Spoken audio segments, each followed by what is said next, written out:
Hello! Hello! Hello, Byron. Hello, Survivor. Died. Welcome. Hello. Hey, yo, I'm streaming. Okay. I'm streaming early because I've been sitting here for like a half an hour. All right? I'm tired of waiting. If you ever wonder what your streamer's doing, most of the time, they're just waiting. They're sitting here looking at the same animation as you, just waiting as well. That is what I've learned.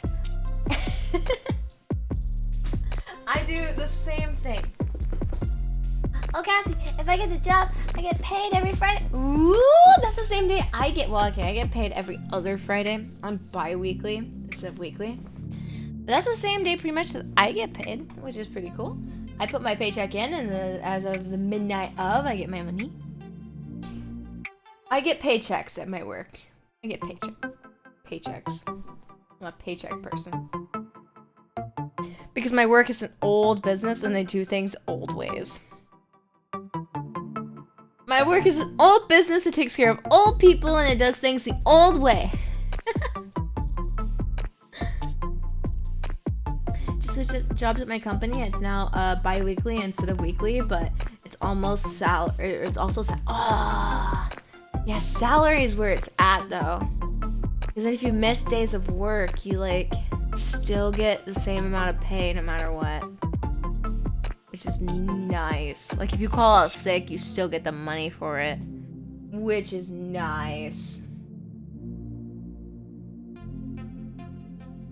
Try to be a mechanic. Oh, yo! Papa Cat was a mechanic. Papa Cat was a mechanic all my childhood. That's why Cassie knows a little bit about cars. I'm not saying I know a lot about cars, but I know enough to get myself by, and I know enough to tell when someone's trying to scam me when I'm getting my cars worked on and stuff.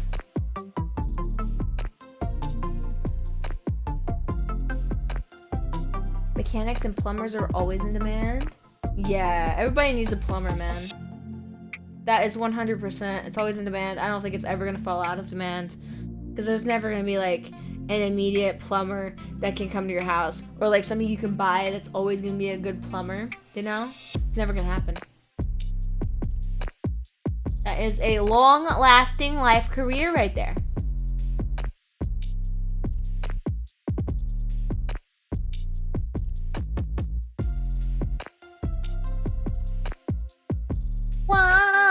Wah. I've been okay. I came home, I went to bed, and then I felt bad because I overslept and I didn't get to pick up my roommate from work. So then I bought them alcohol, and then they were like, yo, drink with me. And I was like, yo, okay, I'm gonna drink with you. So I've been drinking all evening. Cassie made home fried chicken and potatoes. So I've had chicken and potatoes, and I'm still drinking, and I was like, oh, this will be fun. So then I was like, oh, I'm gonna drink during my stream too.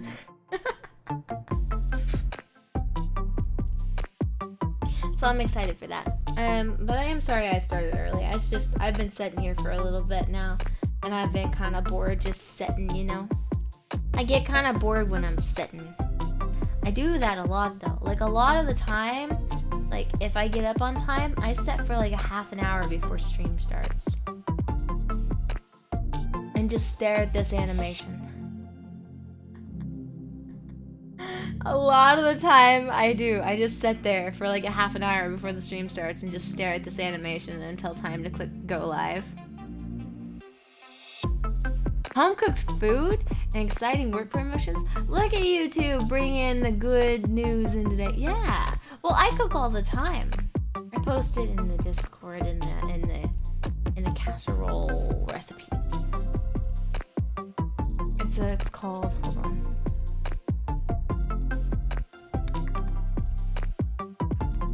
Yeah, it's actually called casserole recipes. Yeah. In the casserole recipe channel, I post all kinds of stuff that I cook. I didn't take a picture of the chicken, no, I'm sorry, I ate it really fast. It's gone. I made fried chicken and potatoes, and it's gone. I cook a lot. My hours will be 2 to 10 and sometimes 2 to midnight, which is fine since I'm more of a night owl. Yes, I've slowly started really liking my night shift because I can practice my singing stuff from my lessons during the night shift. Like once everybody goes to bed, nobody can hear, because like I can run the vacuum and they can't hear me. So obviously they wouldn't be able to hear me if I was singing. At least that's what I think. I don't think I would be louder than the vacuum. In my brain, the vacuum's louder than me. I don't really know, but in my brain, the vacuum is louder than what I would be. But yeah, I've been practicing, and I've been working on trying to get the, the nose resonance going. It's been difficult, but I've been getting there. It's not very easy for me to get the resonance in the nose because I shut off. I just completely shut that off. Here, let me switch over here. I had completely shut that off. So I was having trouble with the nose resonance, Streamlabs, you're late. Or Stream Elements, sorry. It's Stream Elements now, not Streamlabs anymore. Cassie used to use Streamlabs. I used to use Streamlabs OBS to stream too, way back in the day. Don't anymore since they're a screwy company.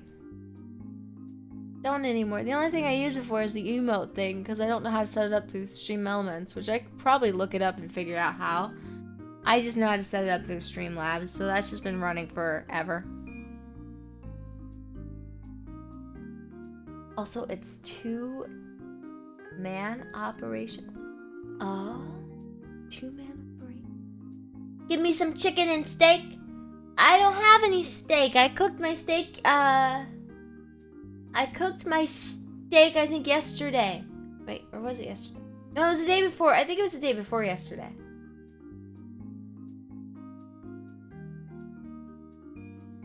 Yeah, I cooked my steak the day before yesterday, and today I cooked chicken. Cooked an entire pack of chicken.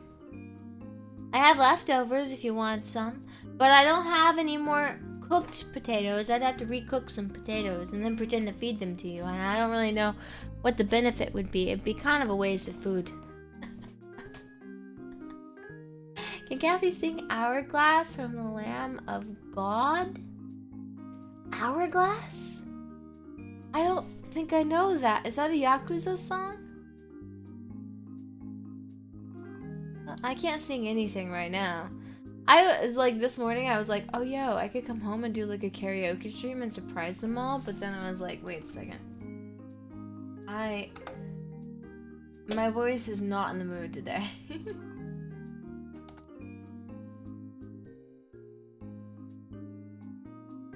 Set It Off has a song called Hourglass.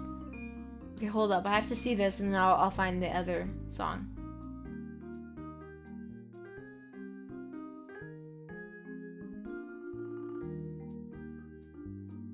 This is cool. Okay. I have to share this with you guys in the Discord. I'll put it in the music channel.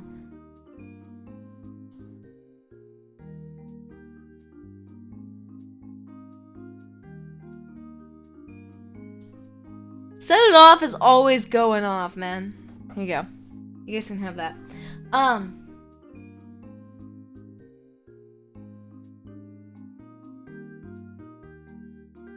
Yeah!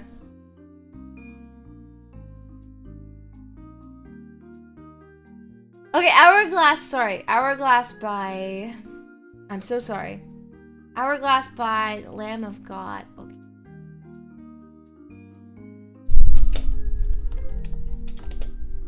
Lamb of God. Hourglass.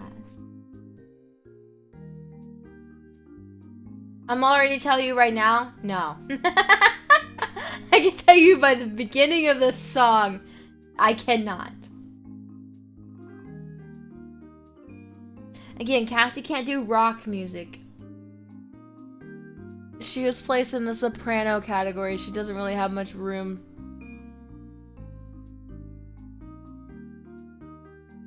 I cannot growl. Or at least I don't know how to safely without shredding up my vocal cords. And I feel like if I tried to learn how to growl on my own without my teacher teaching me, she would be very mad at me. I feel like she would be very mad at me. Not even My Chemical Romance. Cassie, are you going to do anything in remembrance? Oh yeah. This is the dude who made Dragon Ball Z, right? Ashes of the Wake is another. Ashes of the Wake from My Chemical Romance?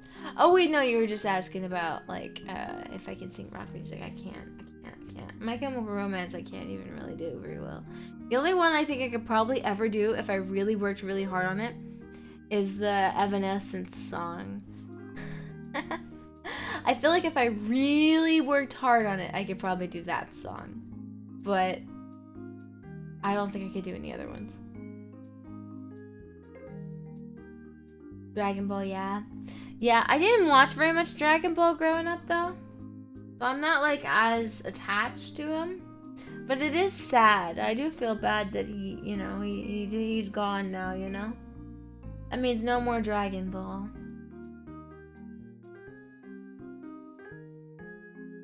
It is sad. I do feel bad for everyone who really cared about him, but I don't really know very much about him, or like I don't have that attachment that some of you guys have, you know? I didn't grow up watching him. I grew up watching like just SpongeBob and stuff. I grew up watching just regular things because I wasn't allowed to watch anything like that. I also, like, I didn't have TV most of the time, and the only time I ever had cartoons was when they would come on Channel 10. Every Saturday at Channel 10, if you came there in the morning, you could watch cartoons. And it would usually be like Sonic the Hedgehog. Or Kirby. You know? I didn't really get to watch very much Dragon. And Dragon's Quest.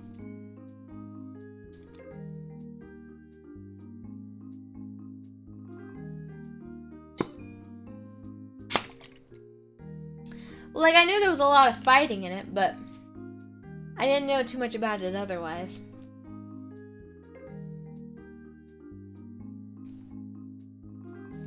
I'm drinking fluid. I got my cider. It's an apricot cider. You guys call them apricot, or do you guys call them apricot? Because I swear it should be apricot. But my roommate was like, no. But I was like, but the I should make the A long, right? That's what we're taught in school when we're reading. They're like, oh, the second vowel makes the first vowel long. So then I tried to say apricot, and they're like, no, it's apricot. I'm like, how is that right?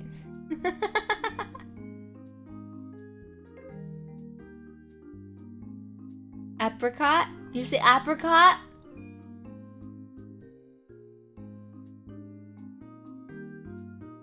Oh. I was taught wrong in school. I was taught so wrong. We're gonna do some drawing today. I don't really know exactly what I'm gonna draw. I kind of had an idea because I've been in the mood to write recently, and I thought maybe I could draw some of like the main characters from my stories. But at the same time, I'm like, oh gosh, I haven't drawn in like a couple of months now. Like, I literally have not drawn in a couple of months now. So I'm kind of like, this could go bad. Hello, welcome, hello. How you doing? Peeking around the corner and waving at me. Hi. But yeah, I didn't know him too well, so I'm not the best one to have any words on the whole subject. Did the news of that come out today, or was that yesterday that it came out? I'm kind of confused on the timeline because, you know, I work overnight. So I saw it on Twitter, but I don't know if that was on Twitter today or if it was on Twitter yesterday.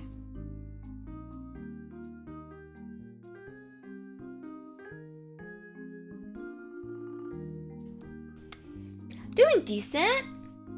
Just being in bed right now. How are you doing? Oh, I love spending time in a good bed. I love spending time in a good bed. Nice, comfy, soft bed. But I tend to just fall asleep. Yes, especially because, like, okay. I got home from work and I was like, okay, I was writing when I was at work, and then I got off work and I was like, oh, I want to continue writing. I sat down on the couch and I was like, no, I'm not very comfortable. So then I lay down in bed and I was writing, and the next thing I know, I was asleep.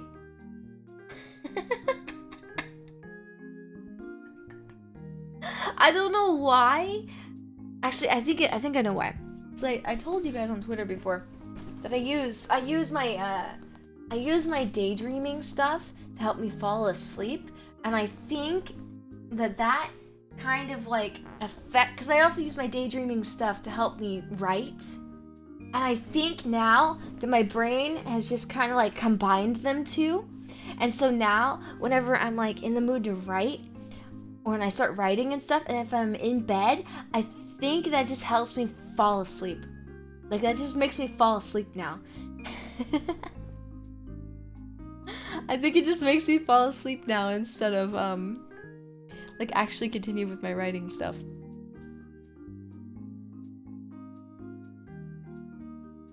I have a 2-year-old daughter asleep on me.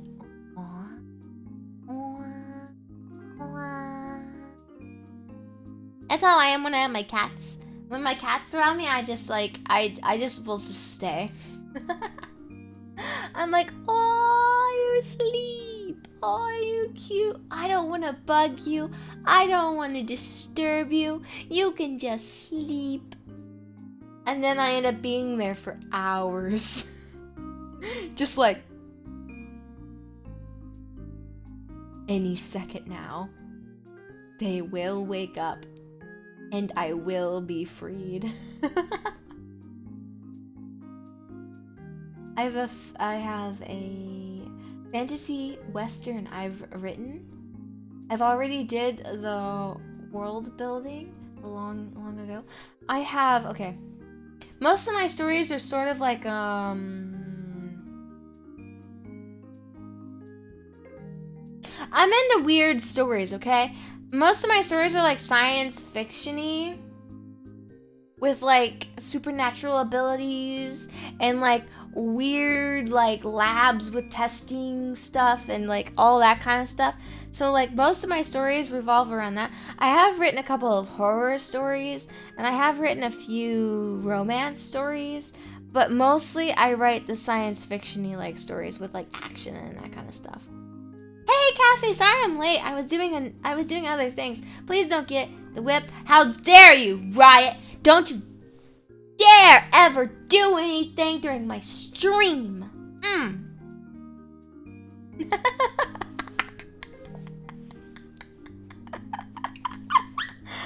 You're not allowed. I'm a father of 11. 11? How is your wife doing? I'm sorry. I mean that in a good way. Okay, hold on. Let me finish reading this. 3 daughters. Okay, 7 cats. 7 cats and a doggo. Okay, that makes sense. 7 cats? Though? 7 cats? That's a lot of cats.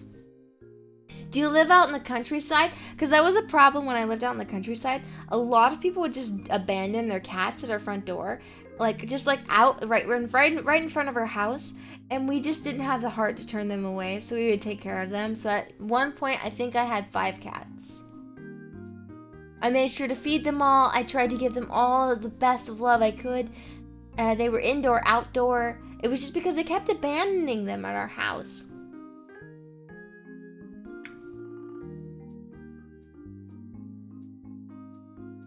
I've been making a steampunk fantasy book for about 12 years now. I think that one of the oldest stories that I've continued with is it's kind of difficult because I wrote it before the Hunger Games came out. It was like big popular and stuff.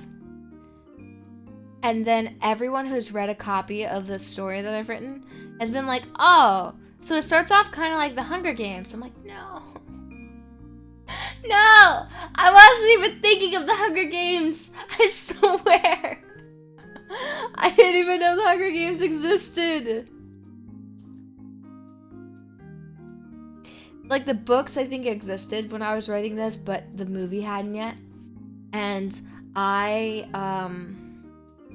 it was like 2011 when I was writing this story. And I originally, okay, hold on. It goes back even deeper than that. Because in 2000, and I'm gonna say 2008 is probably when I started the story. Because I started writing it in a 4th grade writing class. And then I continued it later on once I got into high school or junior high. And I'm still working on it. It's like 52 pages so far. It's like 52 pages so far, and also one of the docs that I have currently, because I was writing it on a tablet, one of the docs I have currently is missing a whole book. There's like a whole part of the story that's missing from the main doc. The 52-page doc that I have is missing an entire like book's worth of stuff that I wrote. These books would have been short, but still, like a whole section right there is gone. And I'm so upset about it. I can't find it anywhere. I'm so sad. I live in the city. Oh, you live in the city? Oh, so you just like cats then? Nice. I prefer cyberpunk or gothic fantasy like Warhammer 40k. Oh, so cyberpunky kind of stories. Okay, I get you. I'll abandon Cassie at the supermarket. How dare you? Mama Cat did that to my brother once, though. Mama Cat did that to my brother once, though. We were at the store, and Mama Cat was like, all right. Whoever puts the cart, because it was at an Aldi's. You guys, if you know about Aldi's, you know. Whoever puts the cart away gets to keep the coin. Gets to keep the quarter. So, my brother volunteered, and she put everything in. She put everything in the car, right? And then she just, me and my oldest brother, were sitting there, and we were just like, she's leaving him at the store. We just laughed amongst each other. It was the middle brother. We just laughed amongst each other until we got all the way home. And then she got home and she was like, oh wait, where's your brother at? And we were just like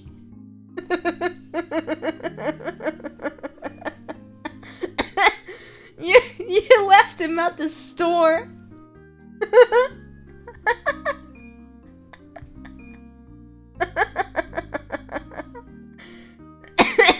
Luckily, this Aldi's sat right next to a Walmart. So she found him inside, because this is back when you used to be able to play the games at the Walmart thing. So she found him inside, just at the electronics section, playing the games, the Walmart thing. He was like, yeah, I knew you'd come back for me at some point. So I just went inside and I played some games for a little bit. Mind you, he was like 7 maybe. When are you gonna play Warhammer 40k game so we can turn you into a nerd? Warhammer? Okay, hold on. Let me look up Warhammer and then I'll give my opinion real quick.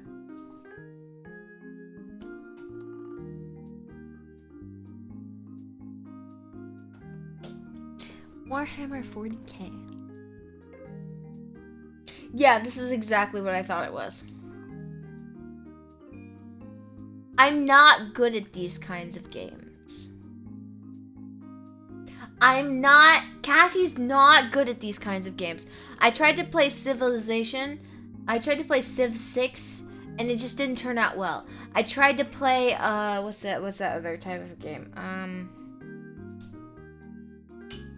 I can't remember what it's called. I tried to play, what's it called? I have it, I downloaded it. Library. Well, let me look it up. I'll recognize it when I see it.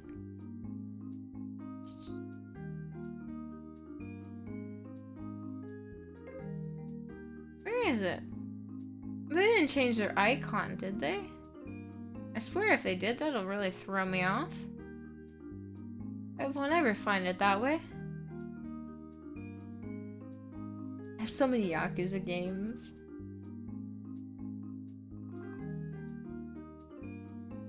That's Civ 6. Where is it?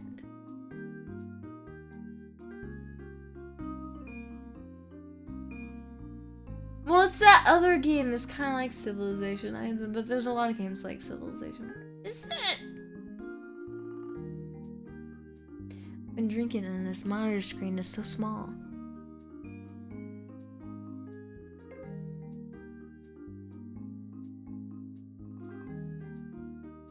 It's the game with like the moon.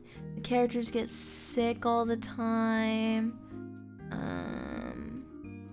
You have to take care of. I feel like it's right here. I feel like it's right here somewhere.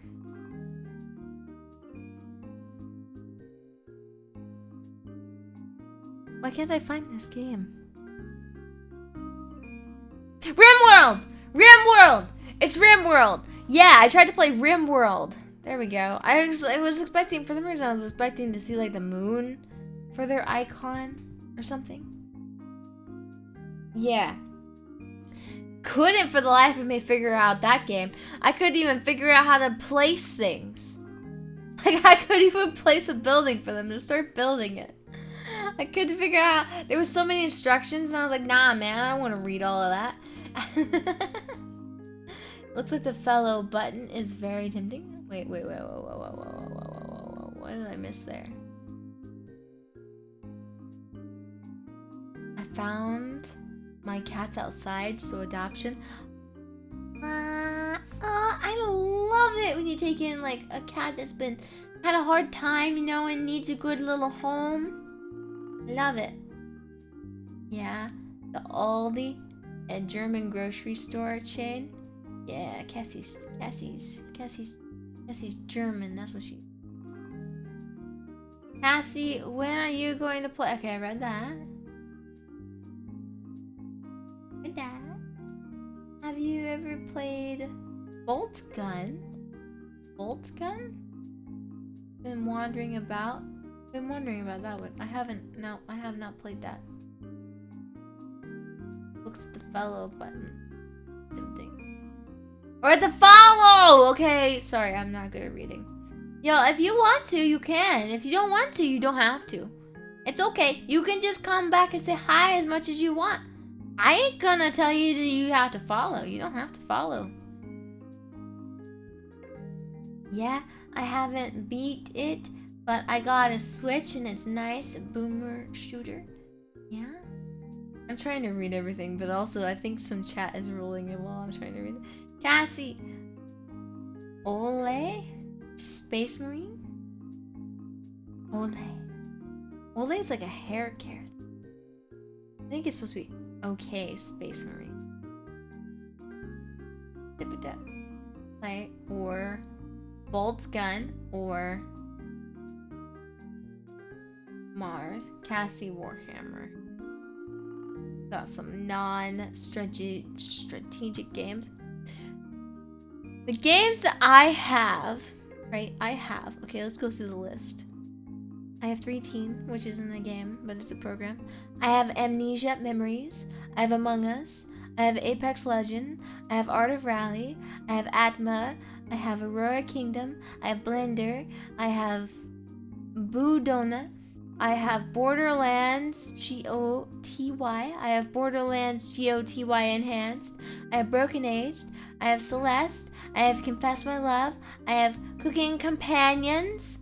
I have Cozy Grove. I have Cry of Fear. I have Cult of Lamb. I have Cupid, a free-to-play visual novel.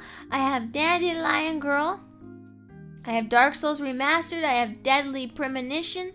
I have Deceit. I have Divinity Original Sin 2. I have Doki Doki Literature Club. I have Dramatical Murder. I have Echo of Soul. I have Edna and Harvey News Eyes. I can't read. I have Alicia the Innkeeper. I have Farming Simulator 15. I have Fears to Fathom Episode 1. I have Gary's Mod. I have Getting Over It. I have Golf with Your Friends. I have Grimm's Hollow. I have Hell Taker. I have Hako Life. I have Hollow Knight. I have House Flipper. I love you, Colonel Sanders. Oh, this is the first stream thing. I have a stream VR thing. Jackbox Party Pack 3. Jackbox Party Pack 5. Jackbox Party Pack 7. I have Lake of Voices. I have Little Nightmares. I have Mad Father. I have Magical OG Cell. I don't know how to read that. I have Maple Story. I have Miso Definitive Edition. I have Missed Messages. I have Modern Combat 5. I have Muck from the meme. I have Mystery Case Files Ravenhurst. I have Nekopara Catboy's Paradise. I have Night Delivery. I have Night in the Woods. I have Necrophobia, Devil Unleashed. I have One Shot. I have Persona 4 Golden. I have Pets Horse 2. I have Phasmophobia. I have Price. I have PRPR Live. I have Return. I have RimWorld, Roller Coaster Tycoon, A Short Hike, Civilization 6, Signalis, Soul Worker, Space Engine, Star Seeker in the Secret of the Sorceress Standoff. I have Stardew Valley. I have Story of Seasons, Friends of Mineral Town. I have Stray. I have Summer Catchers. I have Sun Haven. I have Blue Boy Planet. I have Super Totally Ultimate Dad Showdown. I have Tabletop Simulator. I have Tales from the Borderlands. I have Tattletale, Terra, Thief Simulator. Let me get a drink.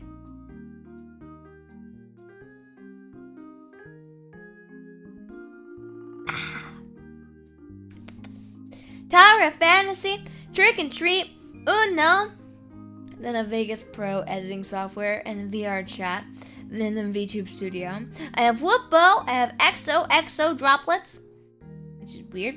I have Yakuza 0, I have Yakuza 3 Remastered, I have Yakuza 4 Remastered, I have Yakuza 5 Remastered, I have Yakuza 6, The Song of Life, I have Yakuza Kiwami 2, and I have Yakuza, I have Yakuza Kiwami and Yakuza Kiwami 2. That's all of my games. That's all of my games on the computer. Now I have different ones on the Switch. Those are all on my computer games. Also, I might have some that I don't have downloaded through Steam. So I have Danganronpa, the second one. I had the first one downloaded, but then I got rid of it. Because I was like, we aren't playing the first one, we're just going to play it in the second one. I have Minecraft too. I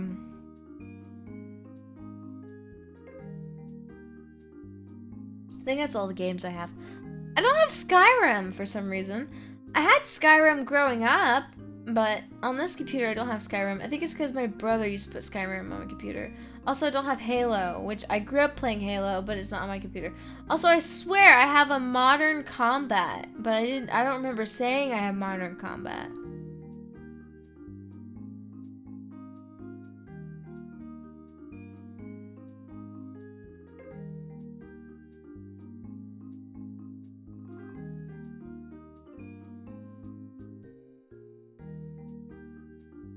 Oh yeah, Modern Combat 5.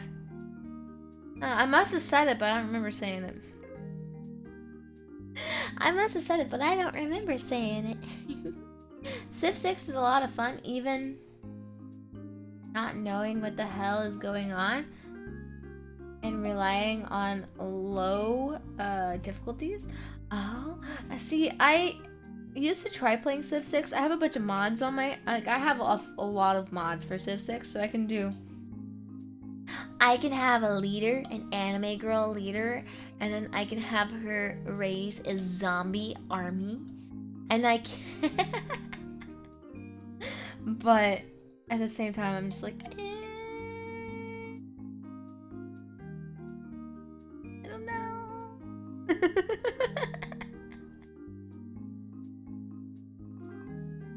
I never played all of Doki Doki Literature Club, and that kind of eats away at me. You know? But it's just all of the reading. You know Cassie's not good at reading. And there's just so much because it's a visual novel.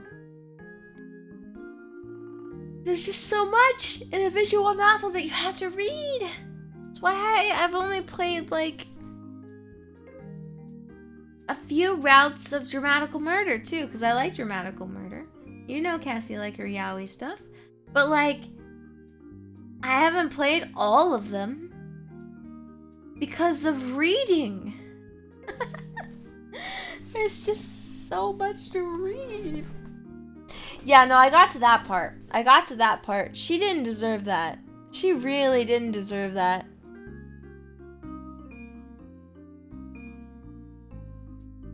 She really didn't deserve that.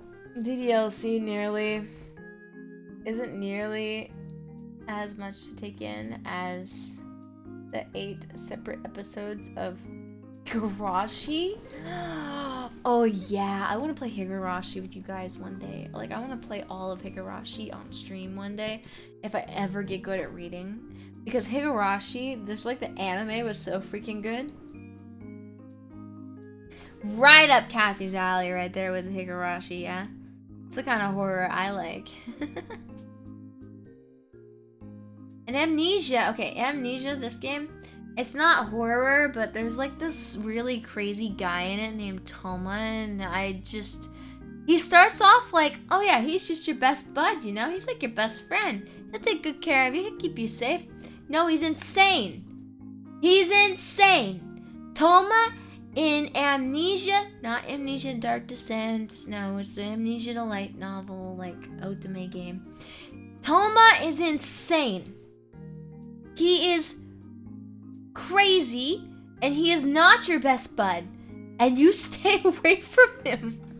It's not a good time, I promise you. You don't want anything to do with Toma.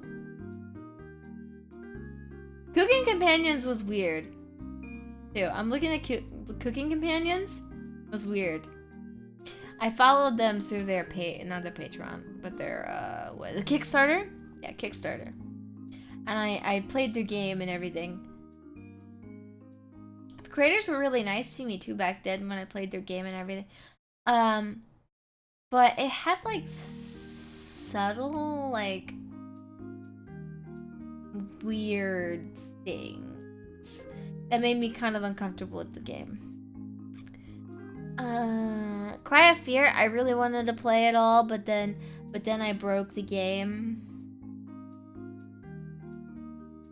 Made me sad. I was really getting attached to the main character. I don't remember his name anymore.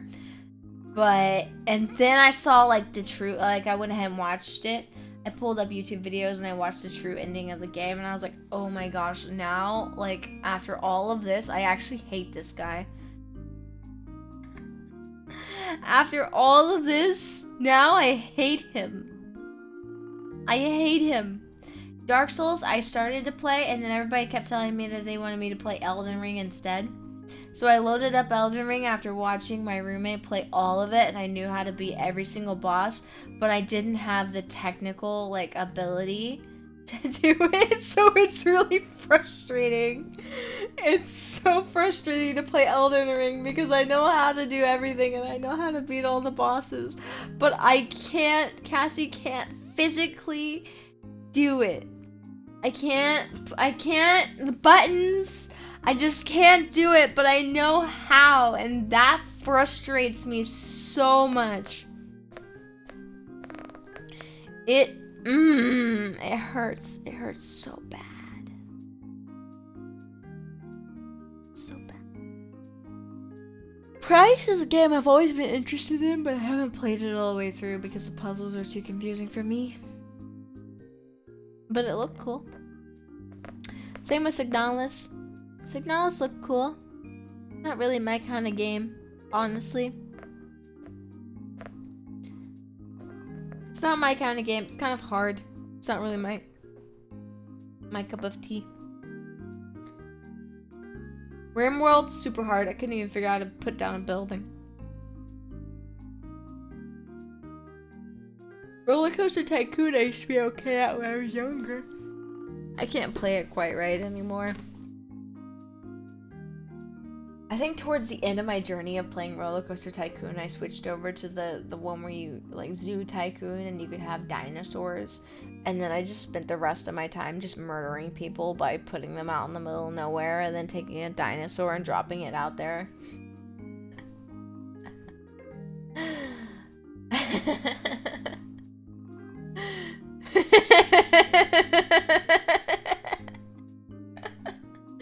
It was so great. I loved it. It's amazing. Tales from the Borderlands was a really good game. Some people hate that game, but I really liked it. I thought it was hilarious. And, you know, like, I like Yowie and all that stuff, so, like, the little ship between Handsome Jack and Reese was pretty nice. As one does. Yes, yes! I loved putting them out in the middle of nowhere. And then I would get, like, a slight lawsuit, but I'd be making enough money from my zoo already in Zoo Tycoon that it wouldn't even affect it. And I would just do that every now and then. I would just take another person, drag them, and drop them in the middle of nowhere. And then get a T-Rex or something and drag it and drop it in the middle of nowhere.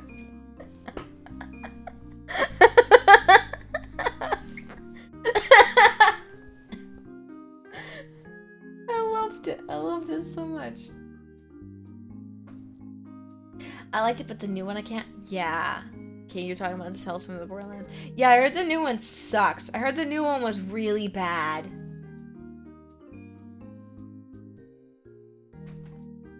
Yeah, I heard the new one was really, really bad.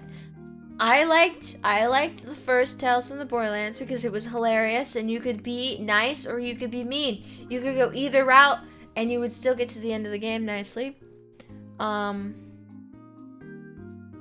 It's great. I loved that game. Oh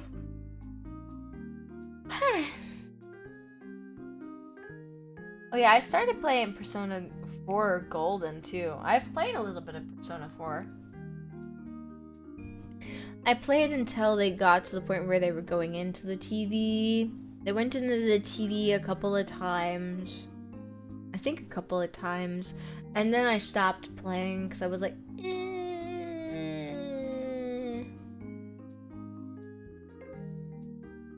It wasn't keeping my interest, you know? It wasn't keeping it there. Shipped the woman's sister.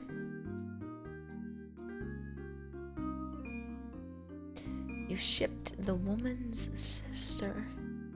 From Borderlands. Tales from the Borderlands 2? Or Tales from the Borderlands 1? You talking about the two girls? Or you're talking about the one girl that was like kicking butt, that was like on the side? She wasn't as important as the other girl.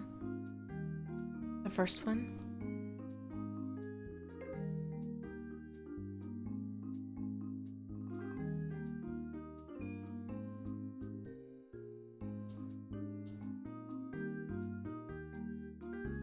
I would play Dramatical Murder, but I'm not allowed to play this one on Twitch. I'm not allowed to play it on Twitch. Twitch has banned that game. I'm not allowed to play it on Twitch. I can talk about it, but I'm not allowed to play it on Twitch. So sadly, you guys, I can't stream Dramatical Murder. I don't think I could even stream it. I can't stream it on YouTube either, I don't think. Honestly, though, I think it's for the best that, like, I don't, because you guys are mostly guys. I don't think you would like this as much as I do. I don't think you would enjoy this as much as I do, but that's just me. I could be wrong. Yeah, I could be wrong.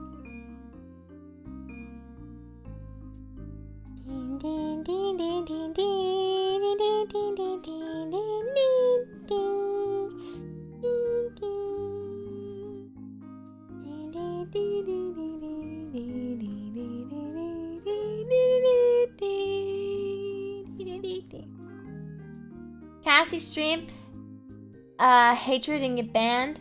Hatred? Oh, let me look that up. What do you mean hatred? I know I should be drawing right now, but I'm just having fun chatting, okay? I'm having fun chatting before we get going, okay? We're still gonna draw, okay? Our hatred game. I think it's the name. Hatred. It's got the dude pointing at you on the thumbnail. Like the main picture. Wait, he kind of looks like, wait, what?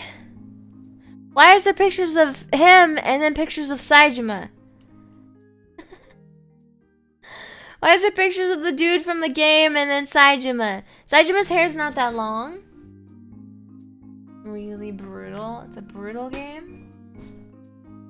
Oh, you know what? It does look brutal. I see him stabbing this guy in the neck in this picture. It looks like it'd be too dark. There's a point, right, though, when Cassie loves, like, violence and stuff in games. She just thrives for beating people up and all that stuff. But there does come a point where, like, if I see a lot of, like, blood and I see a lot of different things like that, it makes me start to not feel good. I start to feel kind of sick. So there is a point where it's too much for me. But it's really hard to get to that point. I think too, if I watch too many, like, horror, like, if I watch the horror videos, if I watch, like, a lot of horror videos, you know, because, like, I used to watch Kenshi, not Kenji, but Corey Kenshin. I used to watch his videos, like his Spooky Scary Sundays, and I would binge watch them, and then after a while I would start to feel kind of sick because of the horror. There's a point where it's too much for Cassie. I enjoy it, but there's a point where it's too much. Get desensitized. It's that shrimple. I used to watch Best George Dockham as a teen. I've always just been into the science fiction-y kind of stuff. I've always been into the science fiction-y kind of stuff. I love it. I love a good experimentation on people. I love a good experimentation on people. I love a good flipping someone's world upside down. I love it. But I don't... Too much murder is too much. You know, there's a point where it's too much, you know? What, right? You don't like that either? Do you not like that?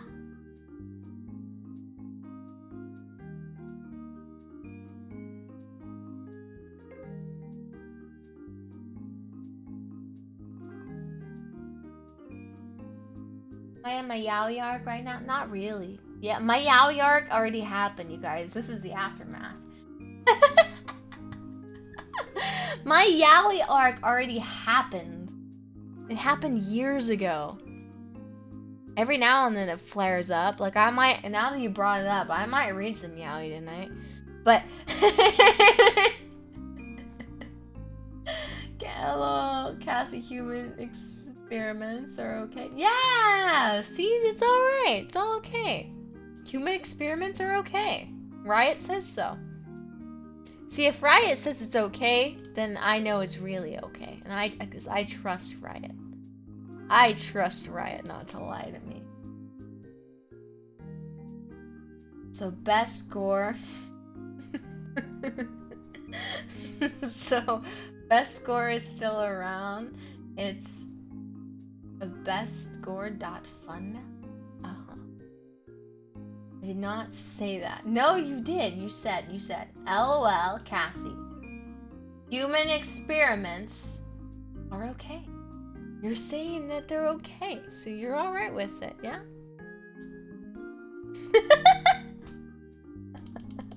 I know I'm reading it wrong. I didn't know at first, though. I reread it and I realized, yes, I have been reading it wrong. But you know what? I like to think that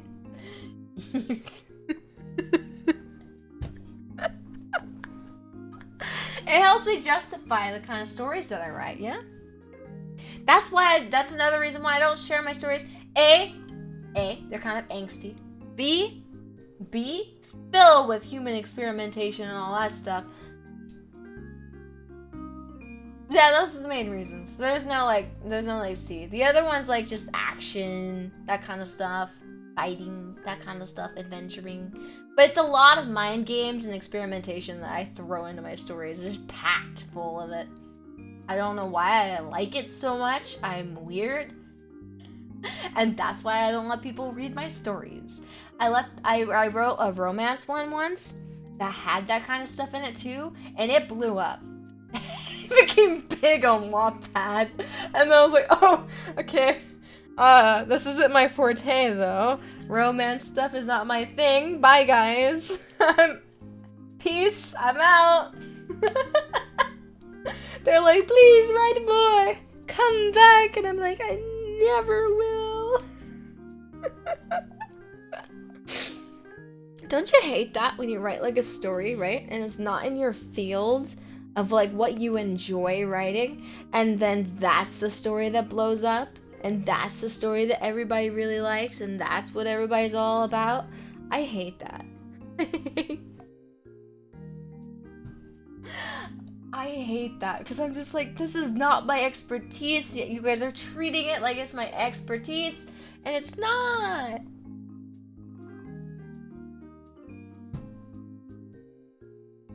Was I hopeless romantic? Believe it or not. You were. Oh. I dated a hopeless romantic once. He classified himself as a hopeless romantic. He was the one who left the rose on my car. And we went on a couple of dates. And then he was the one that slowly tried to manipulate me. I'm not saying that you would. I'm not saying you would. I'm just saying this is my own view of people who say that they're hopeless romantics, okay? He was the one that slowly tried to manipulate me to not talk to my family and friends anymore about our problems.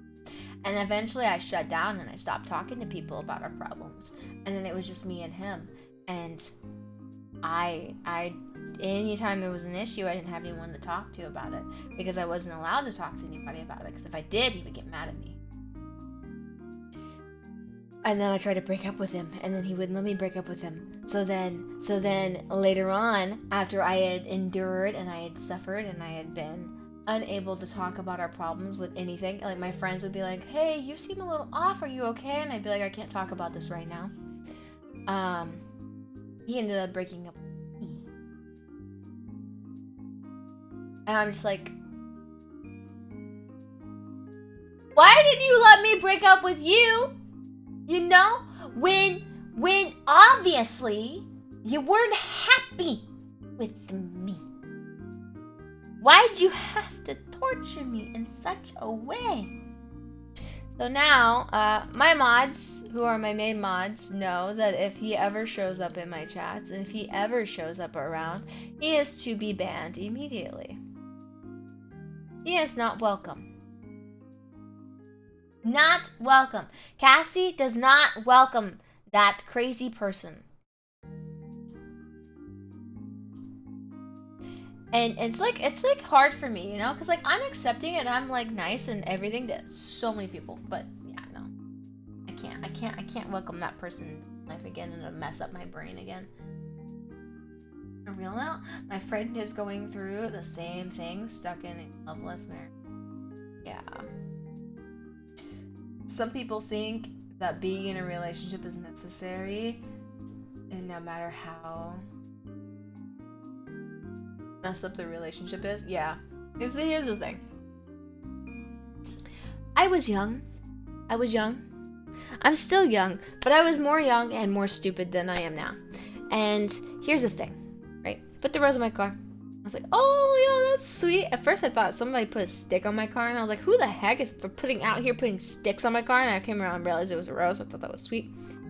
He came up to me the next day, he asked me out. We went on a date, we went bowling, we went out to eat, we had a really nice evening, and that's when he told me that he was still, that he had just gotten over a relationship. And right then I should have been like, no.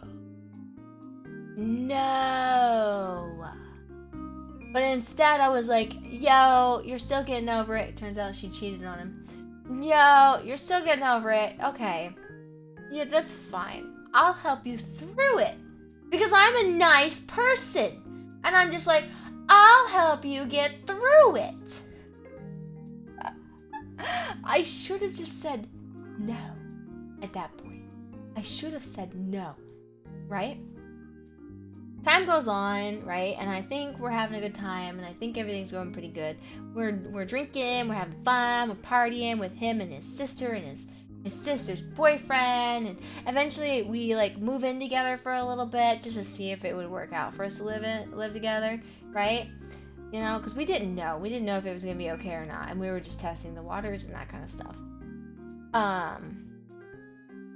And then he kind of starts like comparing me to her, you know, comparing me to her, and he starts like thinking about the picture, you know, think about things with her, and like pasting my face on her face for photos and stuff. And then he starts, I remember one time I woke up in the middle of the night, he was crying, and I realized he was crying for her. For her. He was crying for her. He had not gotten over her. And I kept telling him, I was like, are you sure you're like, are you over her? Are you sure you're okay? Like, this was months on, you know? Are you sure you're okay? Like, you know? He's like, oh yeah, no, I'm over her. I'm done with her. Screw her. Oh, she's so terrible. Oh, screw her. She's horrible. Hey, alright. Okay, just making sure. I'm not trying to judge or anything, because he took it as kind of like offensive in a way. You know? He kind of acted like he was offended that I would even ask him that. And then, like, time goes on, and he still continues to be upset. And then he just starts picking, like, little fights with me and stuff. And he keeps blaming, it's always my fault. And everything. And that's when it slowly turned into, like, I wasn't allowed to talk to anybody, because I was venting to my friend about it, and then he found out that I was venting to my friend about it, and he was like, alright, well, she knows more about our relationship than I even do about our relationship. And I'm like, I had to vent to somebody, because in my mind, at that point, they were no longer the person that I cared about, you know, anymore. Because there's like a flip, you know, at some point. They became a monster in my mind, and I was scared to talk to them. There was a point where I was scared to talk to them about anything, because if I talked to them about any of it, they would be mad, and I didn't know what to do. And then eventually, I wasn't allowed to vent to anyone, but he would vent to everybody else who lived in the house. So his sister and his sister's boyfriend, he would vent to them, and they all knew about it, but I wasn't allowed to talk to anyone about it. So, like, even at home, I felt like I was just like an outcast and an outsider, and I just felt so uncomfortable. And yeah, it just kept getting worse. And eventually he brought it to work too, and he was like telling people about things that were going on while I was at work. And then he kept coming to me and saying that other people kept saying bad things about our relationship and stuff, and I wasn't telling anyone about any of it, and he blamed it all on me. And so, like, I had completely shut down. And then the day that he broke up with me, I remember I texted my parents. I was like, I told them, I'm not okay, you know, this and this happened. I'm coming back home.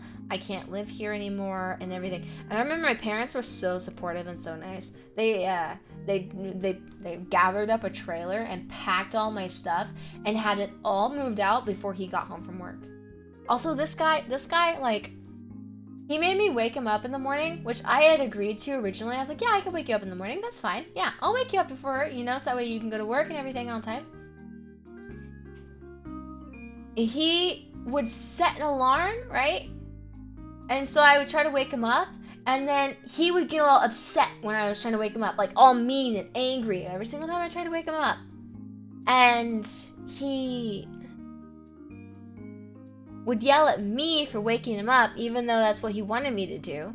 So I had to wake up this grown-up Like, he was a grown adult. I had to wake him up in the morning and have him yell at me every single morning. And then finally one morning, I didn't wake him up because I was just so tired of him yelling at me every single time I woke him up in the morning. So that way he would go to work. And that was when he was like, all right, no, I'm done. That's when he was like, oh, I'm done. I can't. And he broke up with me through text. Through text. And I'm like, you're at work right now and I'm at home. Like, really? Really? You're gonna do that? But in my mind, I had already been manipulated to the point that I thought that I loved him. You know? In my mind, I had already been manipulated, and like, I was so messed up. The point that I was like, I loved him, and like, I couldn't see that, like, how horrible he had treated me throughout the entire relationship. And how he was just trying, you know, he was pretty much, I think he was just using me as like a way to make his breakup with his ex easier. Sort of. Like, he has me to use until he's actually fully better and then he can move on. It was kind of like that. I couldn't see that at that time. I just didn't see that.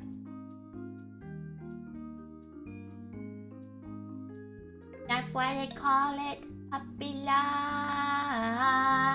Yeah, I didn't see it, and I had let him screw with my mind enough that I was like really sad, and I had a really hard time after that one. But then after that, right, he continued to show up at my work, and he continued to like, I still had to like see him every day, even though there were other stores in town he could have gone to. He always had to go to that one, and that one was like one of the furthest ones into town, and he worked on the outside of town, so we had to pass up multiple grocery stores and come to my store and talk to my friends at work, just so that way I would accidentally run into him while I'm trying to do my job. And then I went and I was about to move across the country, and this had been about 2 years, a year and a half after we had broken up, right? And he had a girlfriend and everything by that point. And on my last day of work, he walked into the store. I was outside putting pumpkins out and stuff. He walked into the store. As he walked by, he like tried to get my attention a little bit, like doing like a whistle, casual kind of thing, you know, like whistling. You know, he's being noisy. Try to get me to pay attention to him. And then I ignored him, and that clearly upset him. And then when he exited, he was also kind of loud too. And then whenever he left, I thought he officially left because I saw his car pull away at first. And then I seen his car come back. And it like, he sat there in like the little intersection, and it looked like he cried for a little while. And I'm like, what are you crying about? You're the one who broke up, you know? What are you crying about? You're the one who had like all of the power in the relationship. You're the one who manipulated me into thinking that I was in love with you. You're the one who did all of these things. There's so much more that he had done. But like, I didn't give him the time of the day. I ignored him, and I continued to sell pumpkins because I was doing a pumpkin display. And then I went inside, and I ignored him. We have not talked at all in like 5 years, I think now. 5 or 6 years. And I think I want to keep it that way. I think I want that to be that, and that be it, you know? I wish Cassie would ignore me. Do you want me to ignore you, right? You want me to ignore you? I'll ignore you. I have to go to the bathroom though.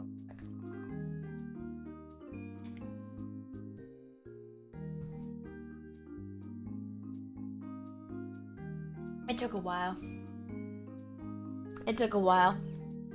I told him, I was like, man, I'm not gonna be as lovable or as kind or as, I'm not gonna believe in the things that you tell me for a while. And it took a lot, and it took a lot for me to realize that, like, guys can be good. You know, after that, it took a while for me to realize guys can be good, and they don't only just want one thing. They actually want, like, an actual... They want to be cared about as much as you want to be cared about. And they want to be kind to you as much as you want to be kind to them. And it took a while for me to realize that, like, come back from that. And I told him it was going to take me a while, too. Because, like, I wanted to try again, but I told him it was going to take me a while, and he had to be really patient with me. And he was. And he's very patient.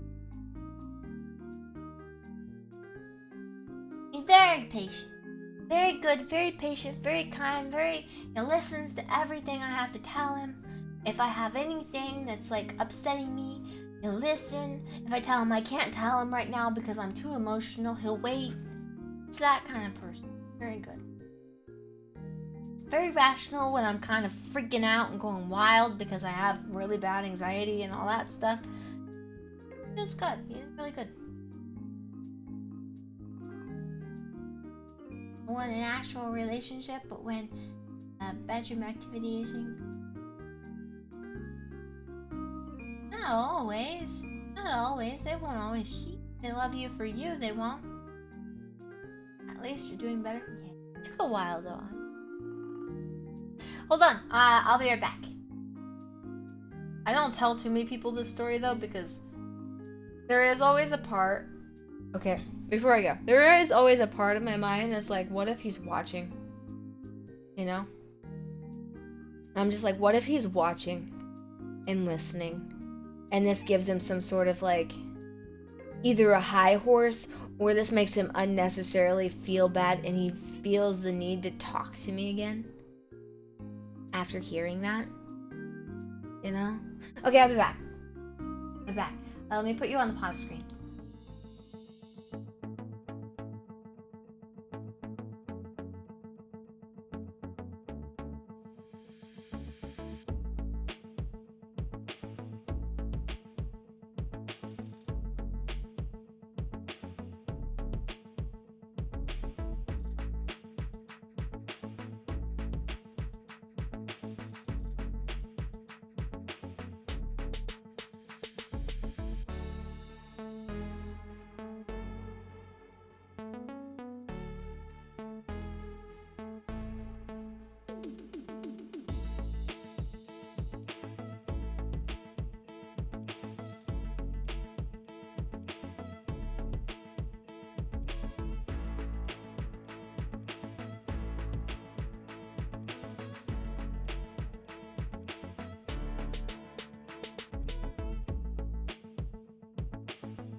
What? I'm back. I'm not lovable. Not the lovable idiot, nor a lovable person.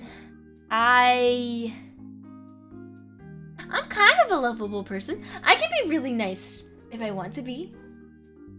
I could be really nice if I want to be, but if I don't want to be, I could be really mean as well.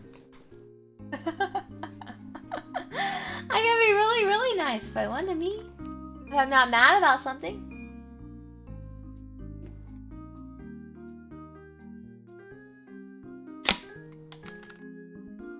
I'm normally not mad about something. Oh, don't worry. It was auto mod. Don't worry. Don't worry. Cassie's the only mod here currently. It was auto mod. Just kick it in, doing its thing. I think Twitch is auto mod. Yeah, auto mod just like decides whatever it wants to. So I have to go through and check it and fix it. We just happened to send probably right around the time I went to the bathroom. Actually...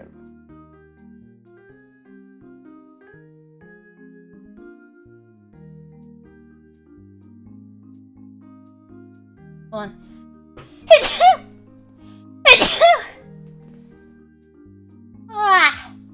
I'm charitable. That's pretty much my only positive. Automod sucks. Yeah, Automod does suck. I'm sometimes charitable. Around Christmas time, I always donate my change when I come out of a store to those little ringing bell people because I used to do the ringing bell thing. I used to do the ringing bell thing with my mama, with Mama Cat a long time ago. We used to stand outside the store. It was we'd stand outside of Kroger and we'd stand outside of Walmart. She'd bring a big old thermos of hot chocolate, and we'd ring the bell for I don't know how many hours, until they came along with the car and they would take the bucket and give us a new bucket, and then they would be like, okay, you have so much more time left, and then they would drive away and they would come back, and then there'd be new people that we'd switch out with.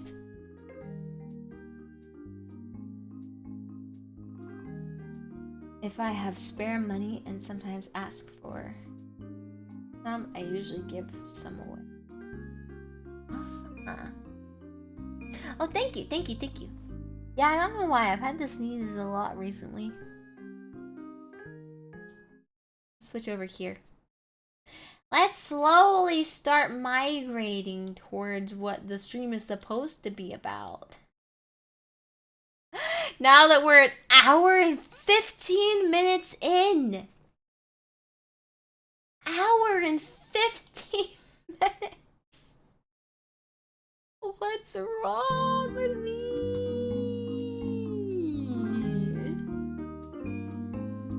What's wrong? Sometimes my streams only last an hour and 15 minutes. I'm sorry, I just wouldn't shut up. This is my marker. This is what it looks like when I draw.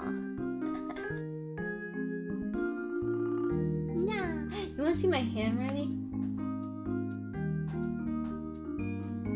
This is what my handwriting look like, okay? I put it to black so you guys can see it better.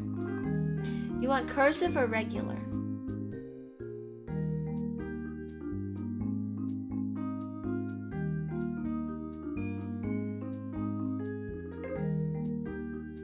This is regular handwriting. Sometimes I do the little heart, yeah. And then my handwriting's ugly. And then here's the cursive.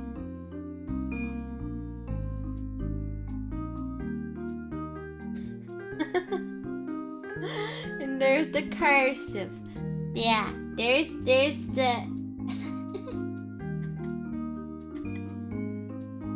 I'm not gonna shower. Or okay, I read that wrong.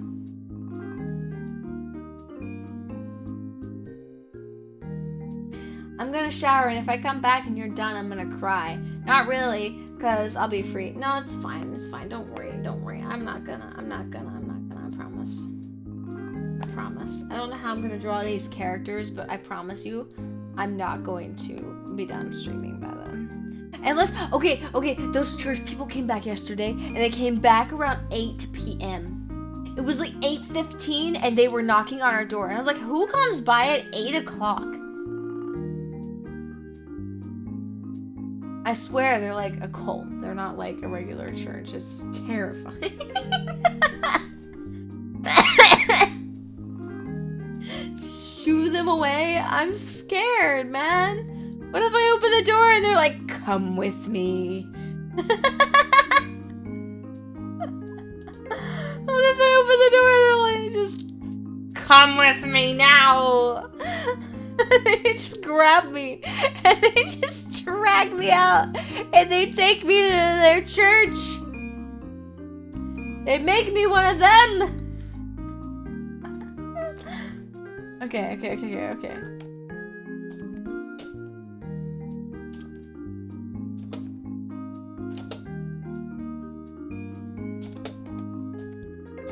Okay, so a lot of my main characters, I would say probably end up looking the same. I know that's sad, but most of them do look the same. So maybe I'll draw some side characters because a lot of these main characters are gonna look kind of like basic anime guys. So I'm drawing them in an anime-esque form, yeah. A lot of them are gonna be kind of anime-esque guys, but basic. But sometimes basic's okay. Like if you look at freaking the dude from Bungo Stray Dogs, he is a basic-looking guy, but he is a beautiful-looking man. The brown-haired guy. Oh yeah, I'll show you what it looks like. Save image, please. Save image. Save image to my desktop. Yes, save. I'll show you what this guy looked like. You beautiful man. Image. Browse. Desktop.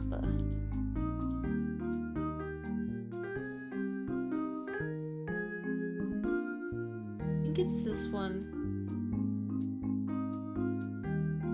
Today's the 9th. Yeah, so it's this one. Yeah. Isn't he a beautiful looking guy? I think he's very pretty. He's very pretty. If we go by anime looking dudes, like, I just...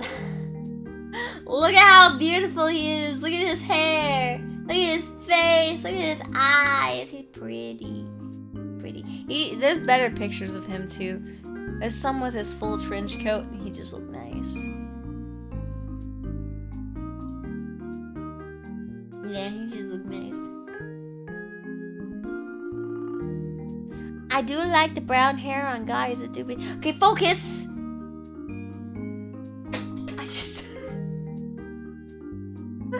I just dropped my Apple Pencil. I was like, focus! And then I dropped my Apple Pencil onto the ground.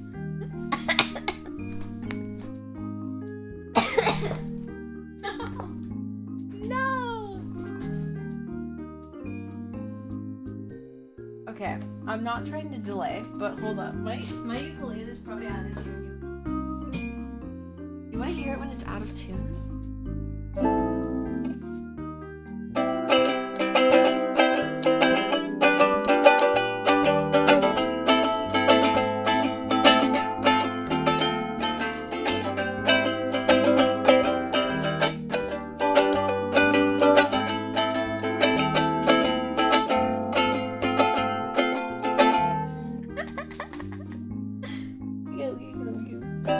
Ryan's gonna come back and be like, what the heck is happening?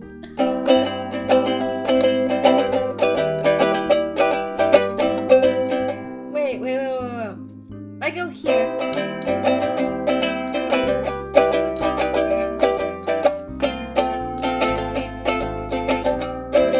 Yeah, that's where I go. I got a little bit confused. This is Steve, by the way. His name is Steve. I've been drinking, so I can tell you this now. His name is Steve because he's a disappointment, just like a lot of other Steves in this world.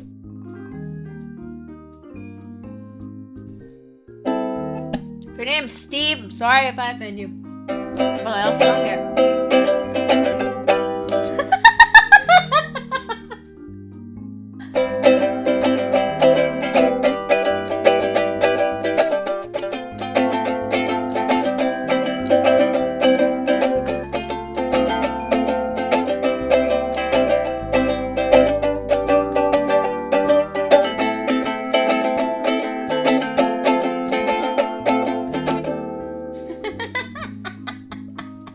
I'm sorry.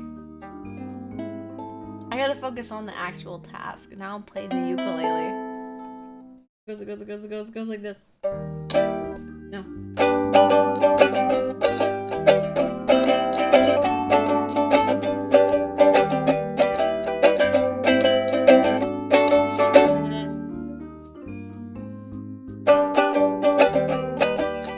I have trouble with this switch. It is also out of tune, but I'm also stumbling to push down these strings because Steve has a high action and his action is insane because I have to push down with the mighty fingers of like freaking... Were you drawing? I'm sorry, I like went off track. I like picked up my out of tune ukulele and I was like, guess what you an out of tune ukulele sounds like? And I just started playing that instead of drawing.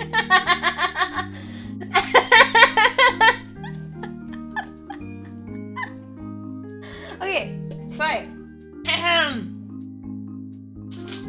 Because here's what happened, right? I was starting to draw, right? Survivor. I was starting to draw, and then I was like, okay, we gotta focus. So then I accidentally threw my Apple Pencil down, and then when I threw my Apple Pencil down, I was like, oh hey, my ukulele's down there, and then I was like, oh, I bet it's out of tune. And then yeah, from there on, you know. Okay, focus. Okay, what am I drawing first? Should I draw the first? Let me look at my Google Drive and look at the stories that I've written. Should I draw the very first? Let me get rid of this because you guys don't need this anymore. Very first character from the very first story I wrote. Really, it's the longest one. Oh, Oliver probably looks more like this character though. There's a character I have named Oliver. He's kind of like, he probably would look closer to like this character, except younger. Most of my characters are like in their 20s. The very first one, he might be closer to like his teenage years. There's also a girl character too. She's less known because I only wrote about her for like the first half of the first story, and then I realized I like writing about guy characters more than I like writing about girl characters.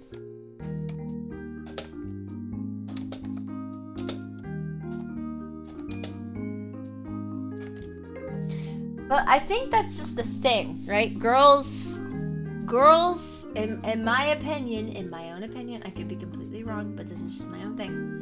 Girls tend to like to write more about guys, and guys tend to write more, like to write more about girls. It's just easier mentally.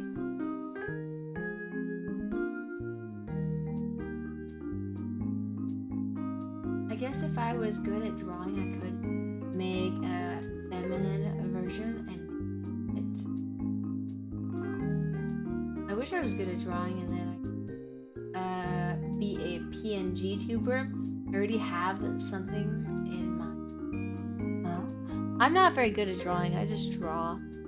Okay, so the original girl character. I'm looking at different girls with black hair because she had black hair. She had black hair. Long black hair, kind of like straight, sort of like the Ring. But she wasn't like mean or anything. She was nice. It was like,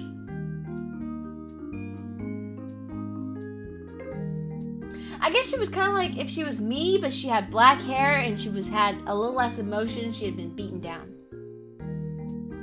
mentally, just kind of like drained.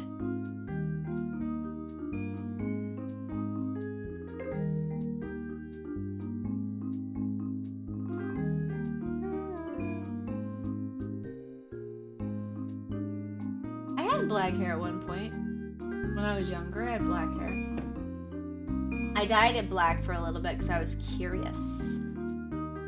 I wanted to know what I would look like with black hair. Wow. There we go.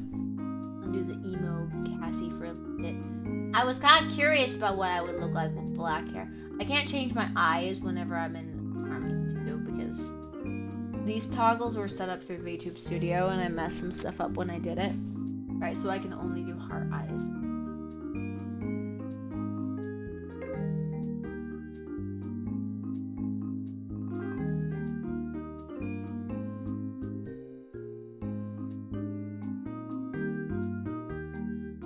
Tinder has ratings now? You can rate people on Tinder now? That's stupid, man. I'm sorry, I didn't mean to shrink away. I'm trying to scroll around through the internet.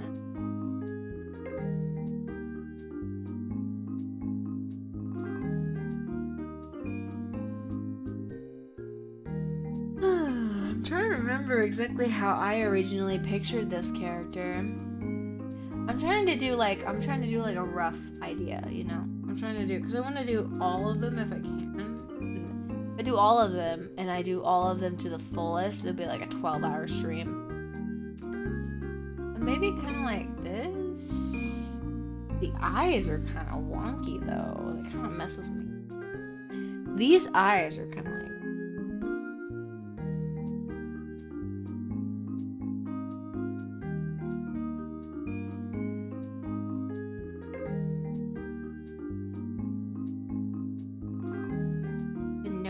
kind of like right there.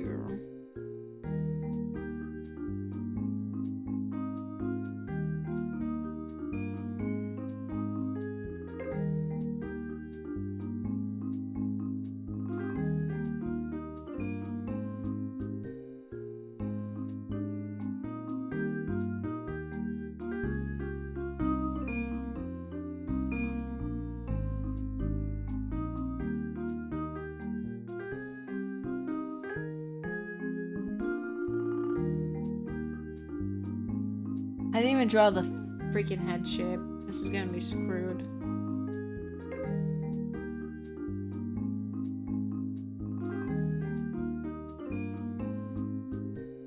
Draw the head shape now while I have a chance.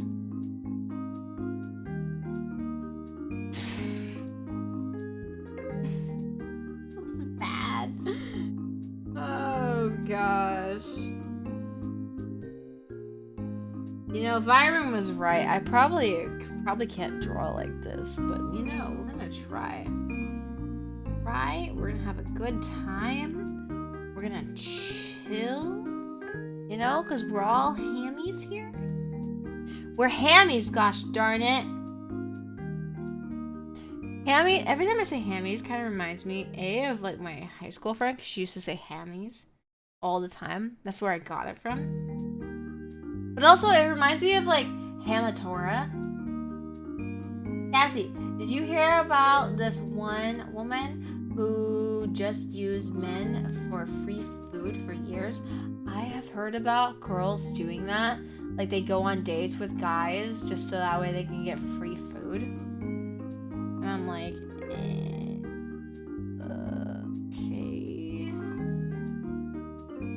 You're not trying to find somebody. Then what? Like, what are you... What do you want, then? Like, this is horrible. This is horrible. What is this? Not right. Girls with black hair. A lot of pictures that I have of girls with black hair, they all look the same in these references.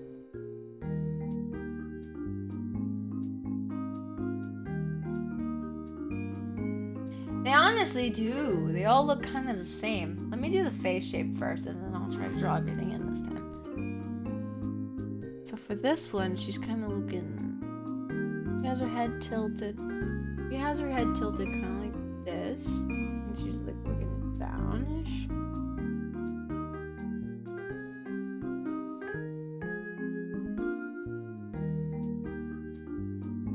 like that without a cheek puff.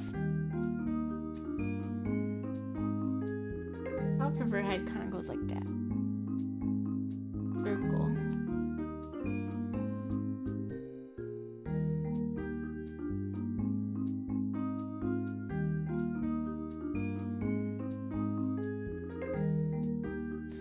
This goes in the opposite direction. Oh my gosh. I'm drawing like I used to draw and I can't stop. Like somebody that I used to know. Somebody I used to know. Somebody that I used to know. Somebody I used to know. Now you're just like somebody that I used to know. Now and then I think of all the times.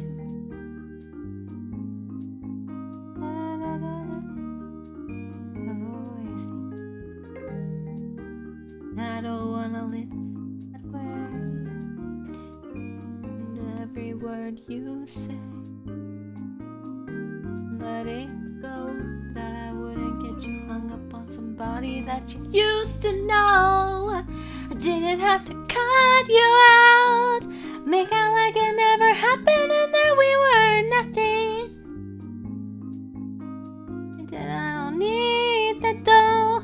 Now you're just somebody that I used to know. Somebody I used to. Somebody that I used to. Somebody that I used to know. Now you're just somebody that I used to know. I prefer something with more growls, Cassie. I can't growl. It's like growling is like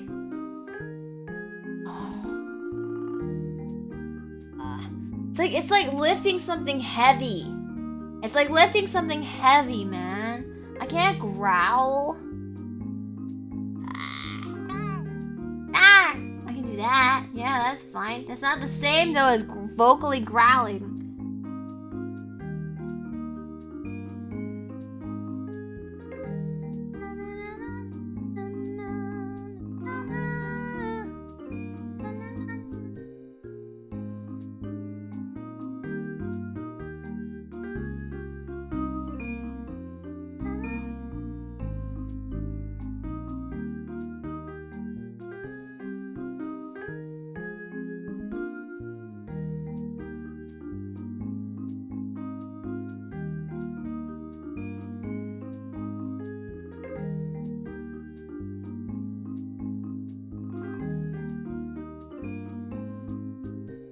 She's looking at you sideways like, he weird.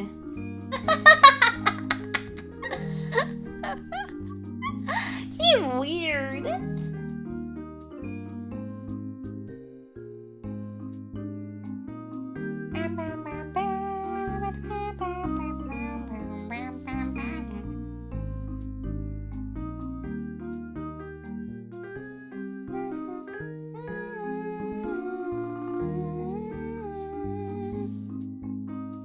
Erase this.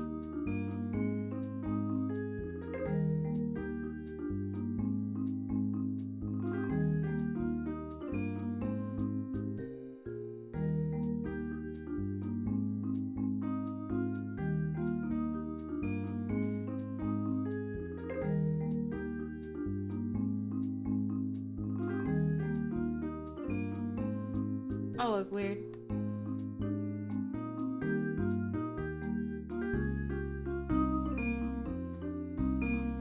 All of us look kind of weird, honestly. But I haven't drawn in like months, so I think it's fair. I think it's fair that some things are gonna look like really not as good as I used to draw. It's fair. Cassie hadn't drawn in like months.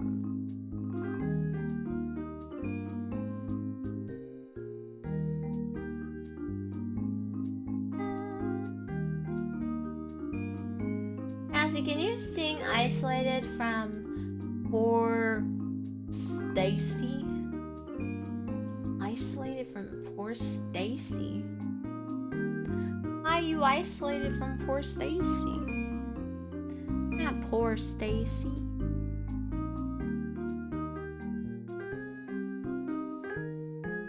All I can think about when I read that though is Stacy's mom has got it going on, yeah.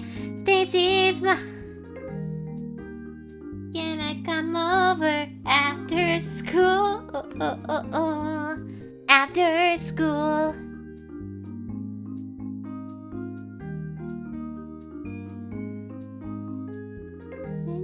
Mom has got it going on, yeah. Stacy's mom has got it going on.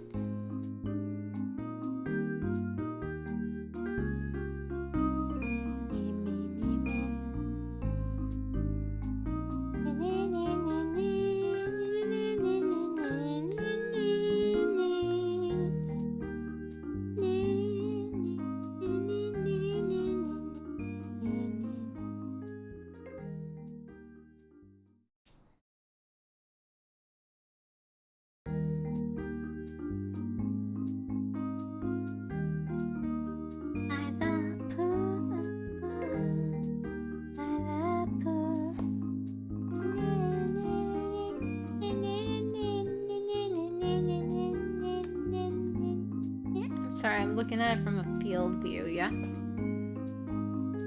A nice bird's eye view is always great. These are gonna be terrible drawings, by the way. Like, this is bad. But it's fine. It be what it be, yeah. I'm not going for perfection here. They look kind of cursed, I'm not gonna lie, but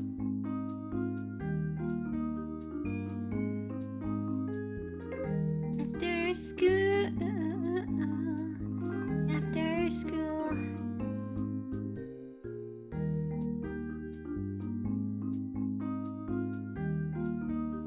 This does not look like the reference at all. This does not resemble my reference.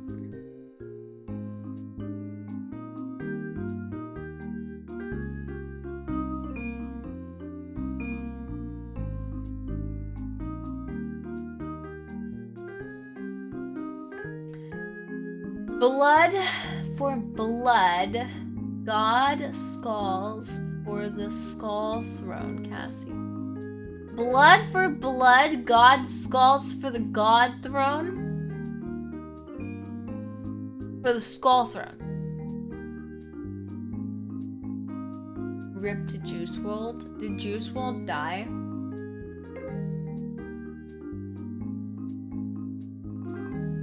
I don't know too much about Juice WRLD, but did they die? Did like they go through a bad situation? Or like what happened to Juice WRLD?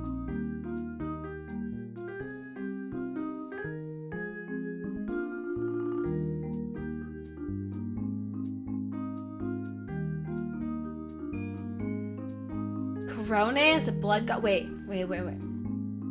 Are you talking about the same Corone that I'm thinking of when you say Corone?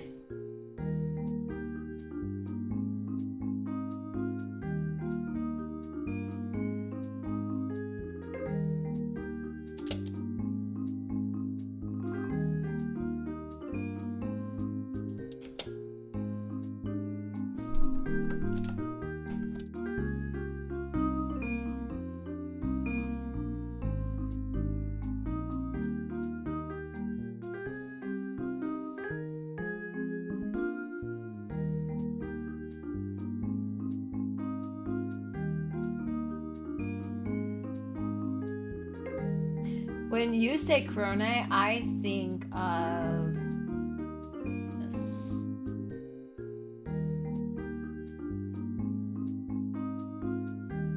Wait, where's this image at?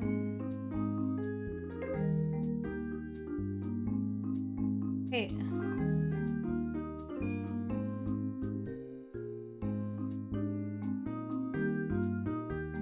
It's called what? It's not letting me use this image. Why? Why does Discord gotta be dumb like this sometimes, man? It's not popping up as an option for me to even choose it. After I downloaded the image. It's not fair.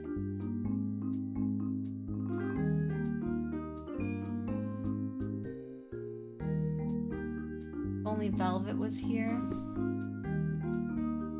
You're not a nerd? I'm not a nerd? Well, yeah, I'm not a nerd. I'm not smart. Duh. Nerds are smart. Do I look like a smart person? No. Do I sound like a smart person? Definitely not.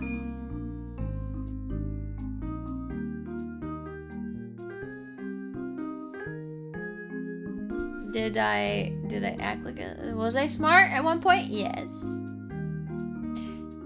I will stand by that. I will hold that. Cassie was smart at one point, and then it just kind of all went away. It kind of all just went away and never returned.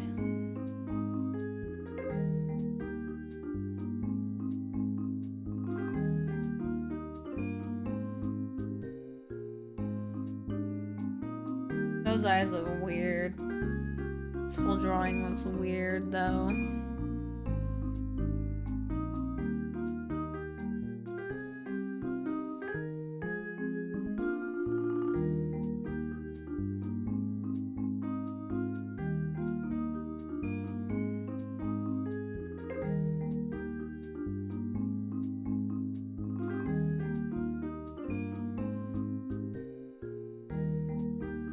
This is not turning out well.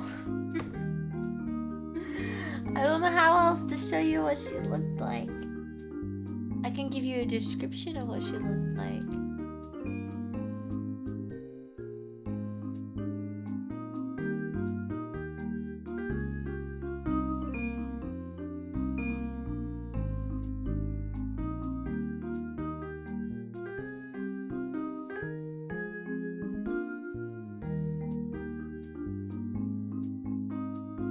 Where's my description of her? I know I wrote this when I was like 12, but where's my description of her? I'm a nerd, and I'm not smart. No, nerds are smart. Geeks are the ones that are like into like anime and like all that stuff. There's nerds, right? That's one little category, right? And then there's geeks. And geeks is a separate category that's into like mangas and nerds and like, or not nerds. It's in like mangas and animes and electronics and card games and all that. Geeks and nerds are separate. Nerds are smart. Geeks, they can be.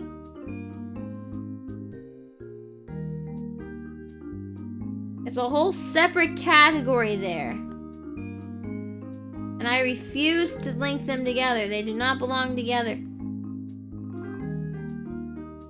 The nerd implies that you're smart, and I'm not smart, so I'm not a nerd. But I do like anime. But I'm obviously not a nerd, I am a geek.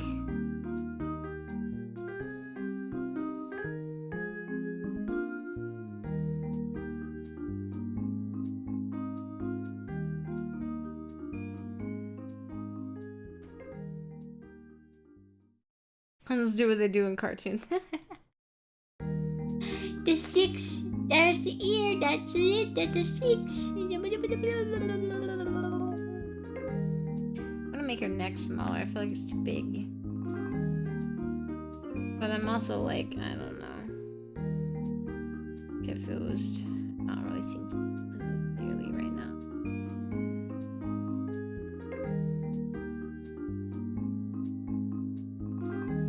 Tell you guys more about her story, right? While I'm drawing her.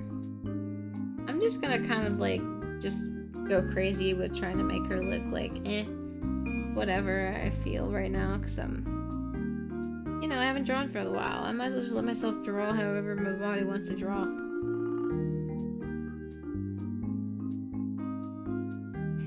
So, this girl, this beautiful little girl, she was probably, at the time of writing this, she was probably about, or it's back 2012. I'm always a year older than a year.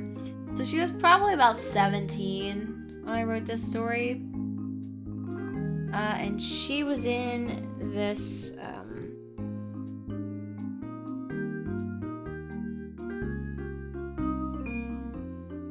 she was in this, like a, it was kind of like a camp that did a lot of human experimentation. It was ran by, this one guy. Trying to be very general because I'm going to draw the actual main character of the story later, but she was the original main character of this story. And then I decided I didn't want to write a story about girl. I wanted to write a story about guy because it was easier and more fun for me. So she was there.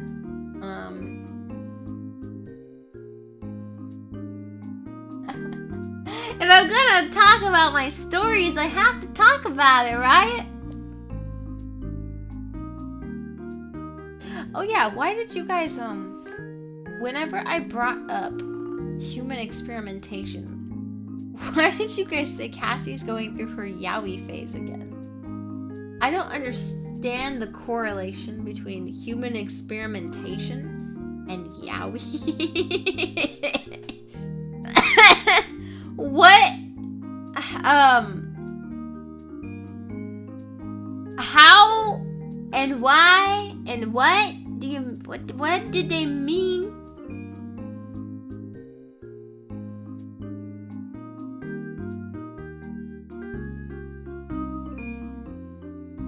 What did they mean by that?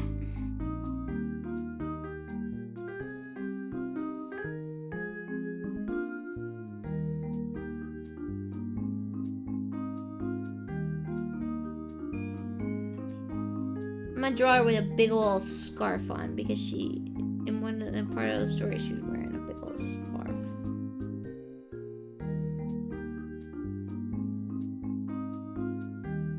Biggest scarf. Biggest of scarves.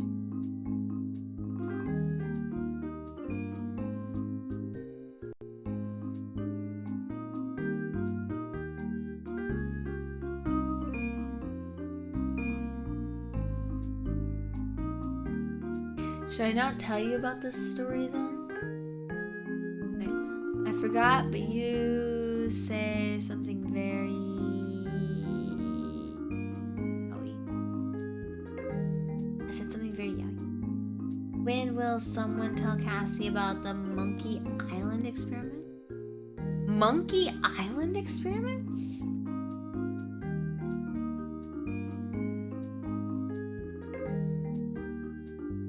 So, she pretty much spent her whole life in this camp thing. And every few years they would do this thing. When I was a kid, I wrote it down, I called it the lineup, but I think that name is kind of cheesy now, but I don't have any other names for it.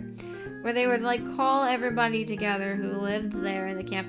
This is the reason why people kept saying it was like freaking the Hunger Games, but I hadn't read or seen anything Hunger Games before I started writing this, okay? And I promise you the rest of the story, I don't think it's Hunger Games heavy. Well, they would call some people through, like, they would call everybody forward, right there. And then they would pick and choose different people to take to do their experiments on. You know, they would have, like, a file on everybody, pretty much. Different health and all that stuff, so that way they, you know, it made them easier to, you know, they would use them so that way they can study and that kind of stuff. She was one of them who was there. She was one of the special few that was there. Becomes less special later on because I stopped using her as the main character because I wasn't as interested in her.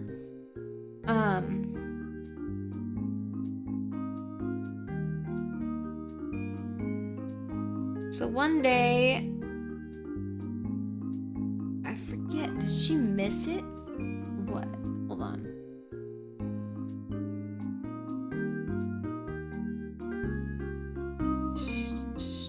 I'm looking at this because it's been so long.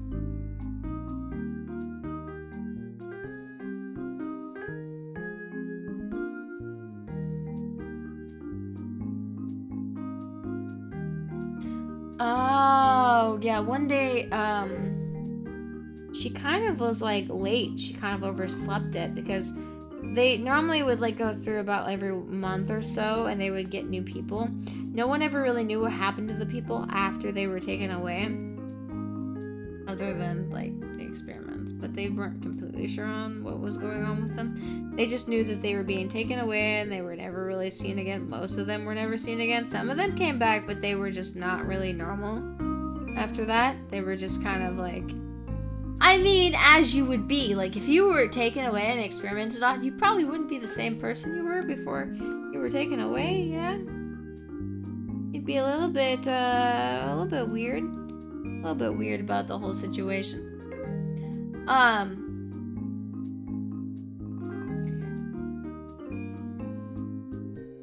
But one day she was late to it. And she just happened to be one of the people that they were going to pick, and she didn't show up.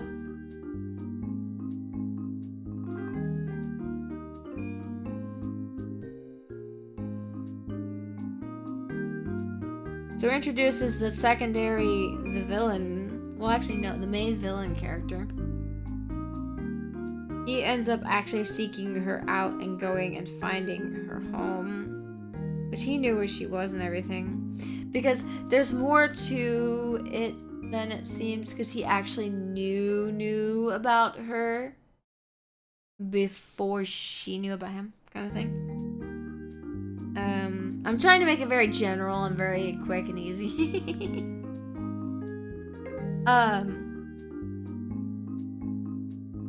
So he had, like, personally picked her. And so he ended up finding her. The main character obviously fought back and tried to resist being taken away and all that stuff. She ends up being taken away. I'm very general, very fast, very move forward, go quickly as it could. She ends up being taken away. And the experiments do happen, and she ends up getting cool ability. Because, like, my story is, okay, you do get some reward, right? You do get some reward. From this story, they get really cool abilities, because in this camp, their whole goal is to make, like, stronger people. But the guy that does all the experiments, he's coming from a background of his wife died of cancer. He doesn't want any of his children to ever die. He doesn't want anyone to ever have any problems or anything like that. So he's like, in his mind, he's doing a good thing by doing this. But he's not really doing a good thing because he's not giving anyone a choice.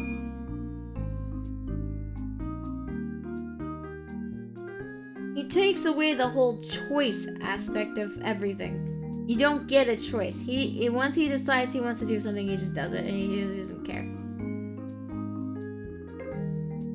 So takes her in, does the experiments. She gets forget which ones. I think she gets. Oh gosh, what's that one? I used to know all the terms for all of these. Let me get a drink of my drinky drink.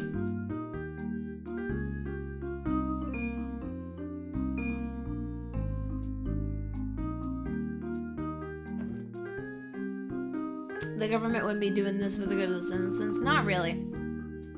The government in this doesn't really care. They only care about winning wars. Right? So the government's pretty hands-off. They only really care, like half of them are used to study for medicines, and the other half of them are used to study for these cool, like, different abilities and stuff like this. They don't really care about the people living there.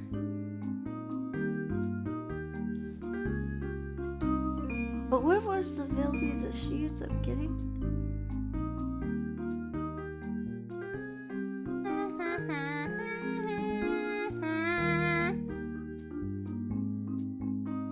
I think it's telekinesis is what she ends up getting.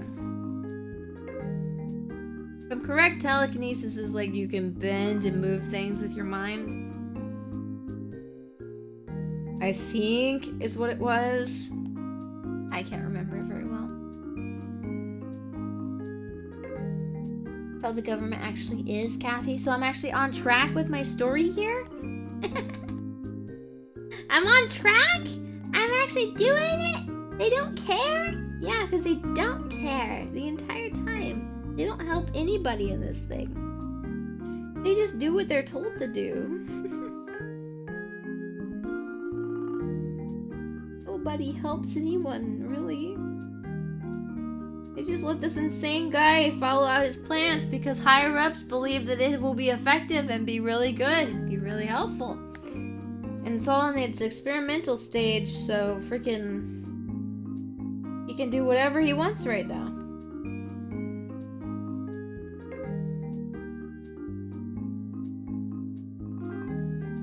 And get the funding because he's shown proof of it working. Get to that in a minute. With my next character that I work on. So like this is a very bad drawing, but this is the only girl character you're gonna see in this entire thing, unless I draw secondary characters, but this is the only girl character you're gonna see in the entire thing. Her hair was probably longer than that though. It was like really, really long. You know, she had long black hair. She was a pretty character. She was very pretty. I will admit, she was very pretty. A very pretty character. So basically, in the end of all the experiments and all the trials and all the tests that she went through and everything, I'm trying to get this very general, very fast, very quick.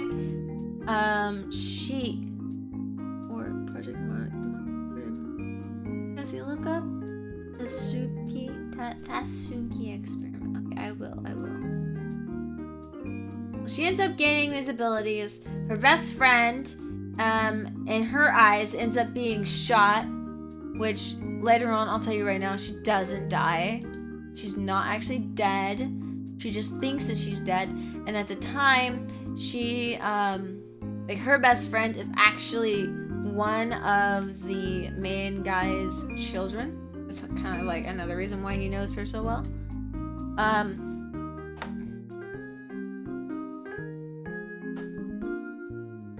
Like the main experimental guy.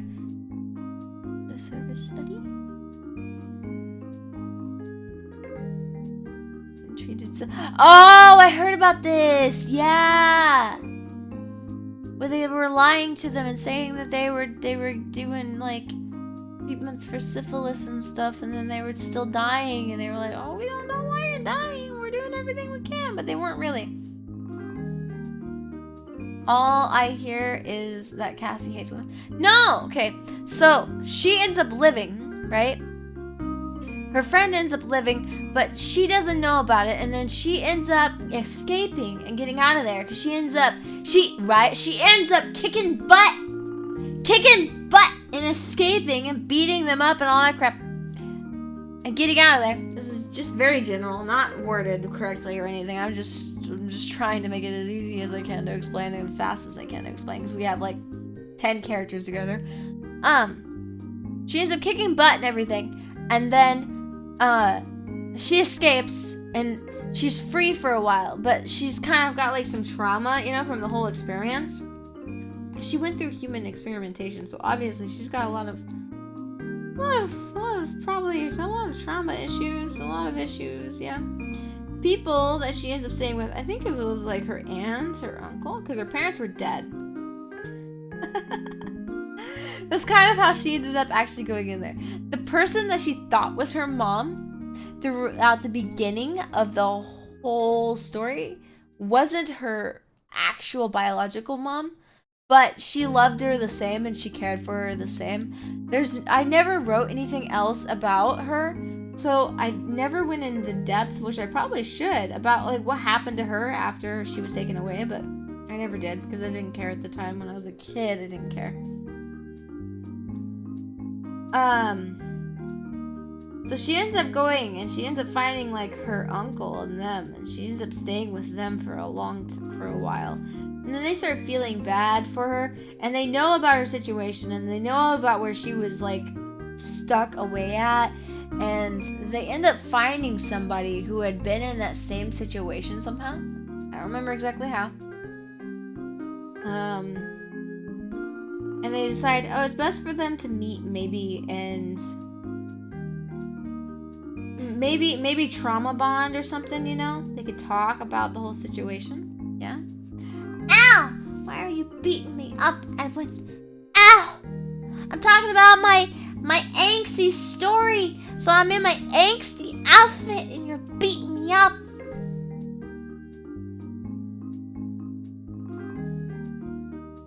How dare. How dare. How dare.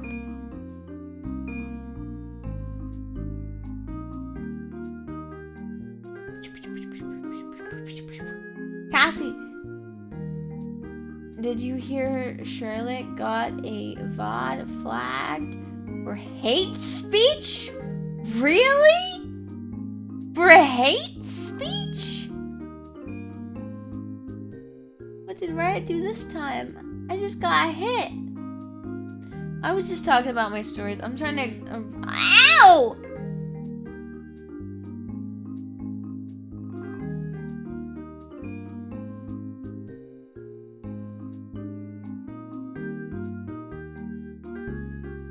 Stop! Stop! Stop it! You stop!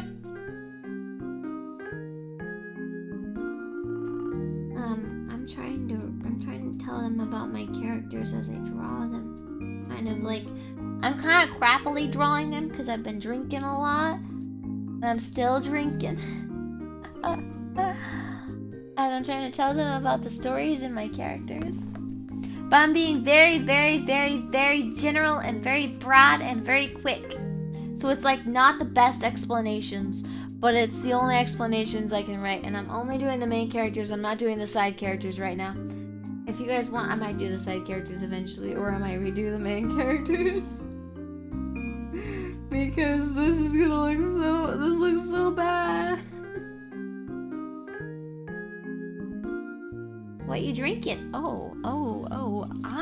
Okay. I have Propel here, which I'm actually gonna open another bottle of Propel. I have Propel, but I have cider, apple cider, but I have it's a apricot cider.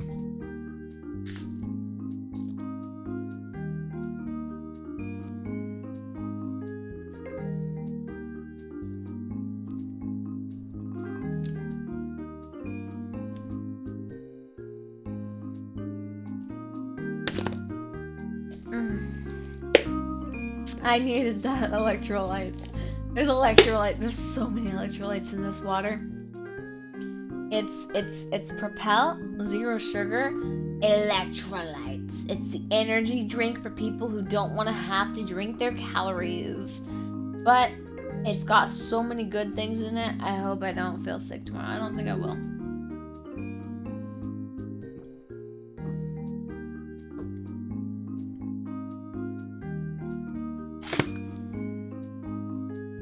I drank almost all of that bottle just now.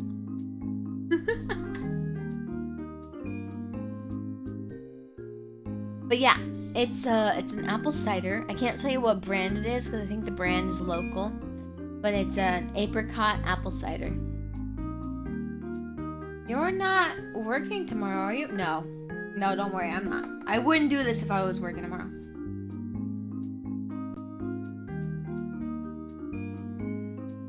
Yeah, no, I would not do this if I was working tomorrow. I am. Cassie is good like that.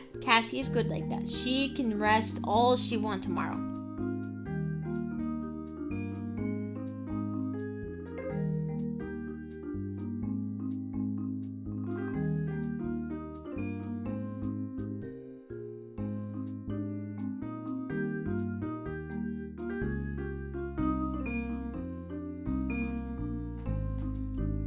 this up.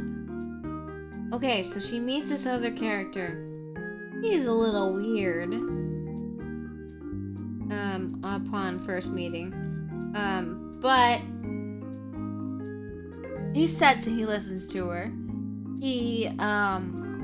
This is a section of the story that's missing, by the way. He sits and listens to her.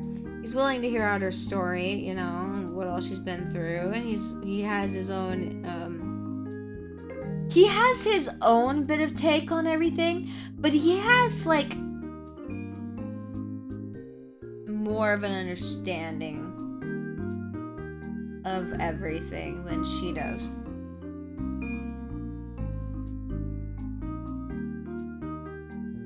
So she ends up like getting along with him pretty well. And one of the few times, I don't know, I felt pressure to write this part. I'm not gonna lie, I don't like romance stuff. But they end up like liking each other, but I don't. Their relationship is weird, right? They end up liking each other, they end up dating, but literally, I never talk about their relationship or them going on dates or any of that. I just completely was like, oh yeah, they like each other and stuff, they're dating. But like, I don't add any context to that. I don't add like, oh, they went on this date together. Oh, they were like this and this together. No, I don't add any of that because I don't like any of that stuff, so I leave it out. They clearly care for each other in the story, but like, I don't show it, you know?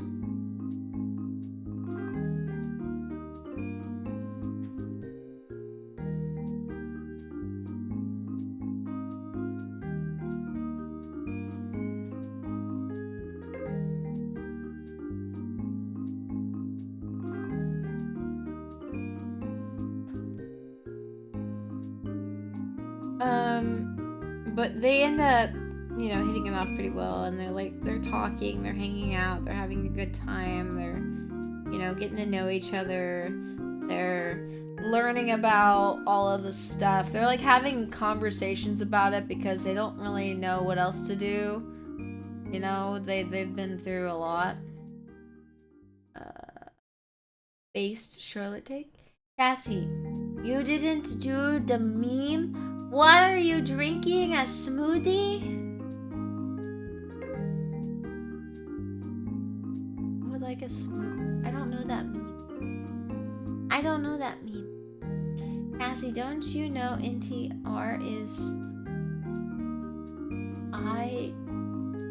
the real world? In the real world? NTR. Oh yeah, the NTR is that thing that Danny told me not to look up.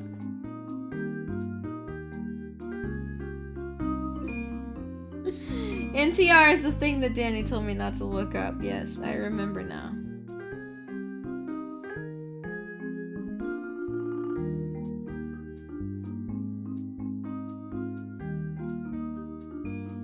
Now, note, Survivor. We aren't having those kinds of thoughts because these are children. These are like 16, 17-year-old. Okay?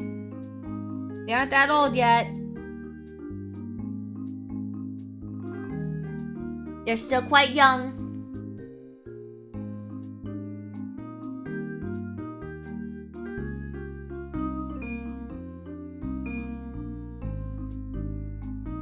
So, she goes on, right? And no, Danny told me no, so I won't. If Danny says no, I don't. Danny is the creator of all. And if Danny says no, Cassie, listen.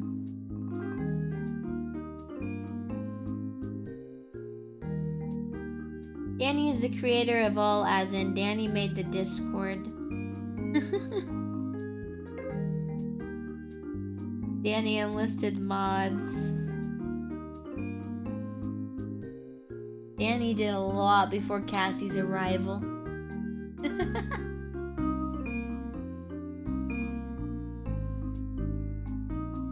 Danny made the Discord before Cassie was even there. Danny made the Discord not expecting Cassie to ever even show up.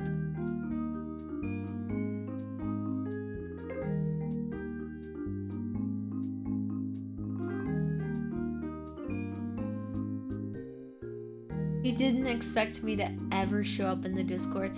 He just expected it to be like a fan Discord. And I think there is a fan Discord out there for me somewhere in the abyss, but I don't know where and I don't know how often it's used. But I've seen like messages and stuff, and then him be like, oh yeah, that's from the fan cord. And I'm like, oh, there's a fan cord for me? That makes me feel special. Where do that be? I want to see. But I know I'm not supposed to see if there is a fan cord. Would you use that fan Discord to ban? I would use that fan Discord to ban me? No! I heard it exists though. I swear I heard there's a fan Discord for me.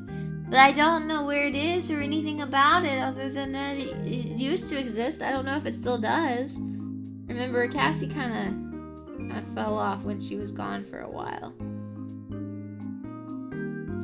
I kind of fell off, and everybody I used to hang out with and stream with is gone now, either given up or just doesn't stream. I come back and there's nobody. Like, hello? Hello? Or they've all moved to YouTube and I can't raid them without just spamming their link in my chat.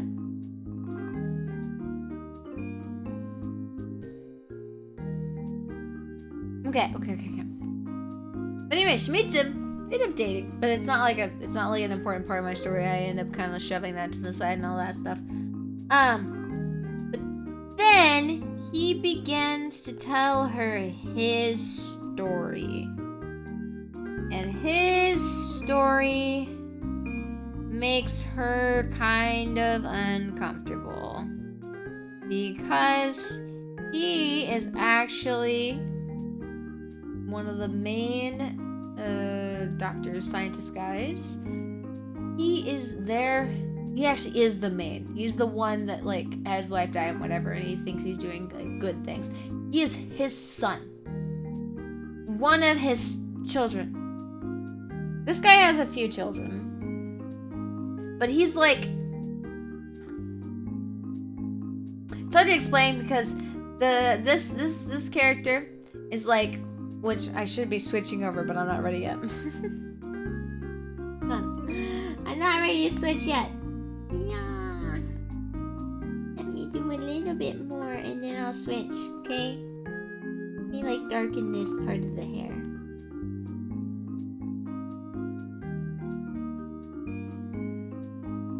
Yeah.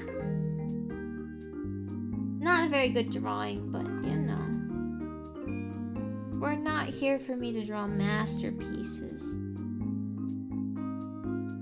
We're here mostly for the chatting part, and I'm telling you guys stories, so I think that's quality material right there.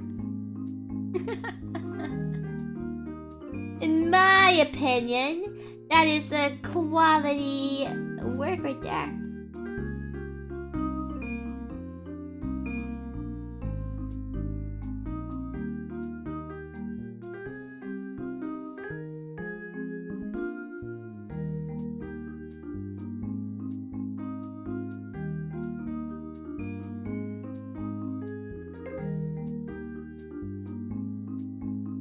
Okay, let me shrink her down. Bam, bam. So there's her, right? She's questioning, she's talking to him, learning about him. I'll put her right up here. Make it a bit done. Okay, now we're getting on to like literally the main character for the rest of this whole thing that I wrote. I need some sort of ref idea for this one too.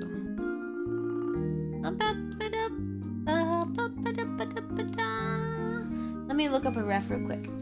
I give you a second to readjust and everything. Because see, the real world relationships are ended by the non-faithful. But she doesn't really have anyone else that can relate to her issues and problems. So like, even though she's a little unsure about him, she's like, I'll give him a chance because, like, No one else has been through what I've been through. You know, and can talk to me about it. That she's been able to run into and talk to yet, so far.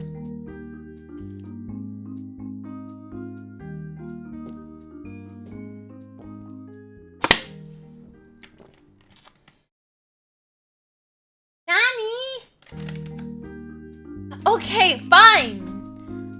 You guys keep bringing that up. I swear, if I see freaking you know what, I'm gonna be mad.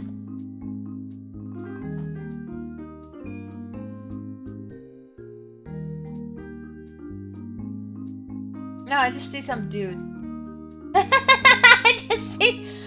looked this up. And I just see some dude.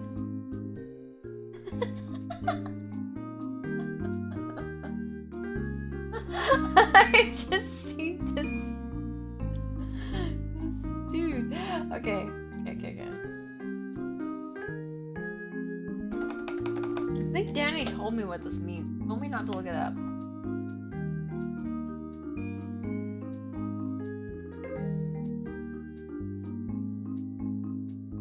I don't know this first word.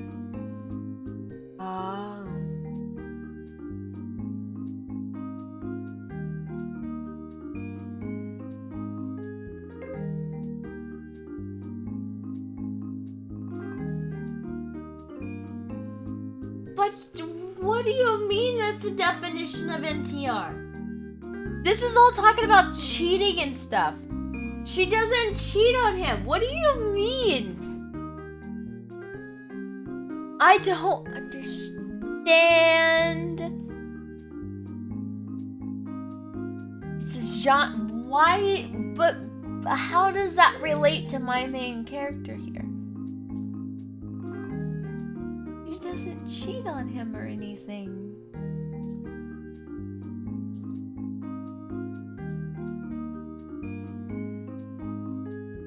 Because that's reality cast. But she's not gonna cheat on him or anything. Oh my god.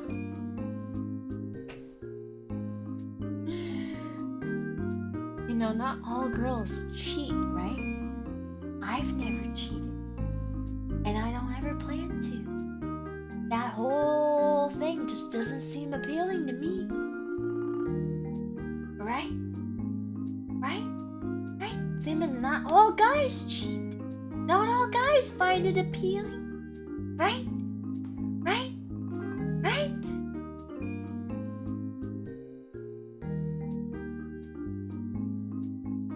No such thing as true love or love at first sight.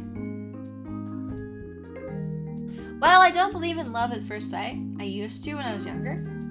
I thought there was this one guy I really liked, and I thought I loved him at first sight, but I didn't. I didn't want to, I didn't cheat on him or anything like that. I just kind of ended our relationship after he chucked a phone at me. Kind of started becoming abusive, and I was like, I don't think we're gonna work out, you know? I can't exactly do abusive, yeah? That's not really my cup of tea, yeah? Okay. So now, we got the official main character of the entire rest of the story, because I completely dump the story about her, and I just drop her whole part. She's important because she's around, she's still present throughout the entire story, but she's less important at that point.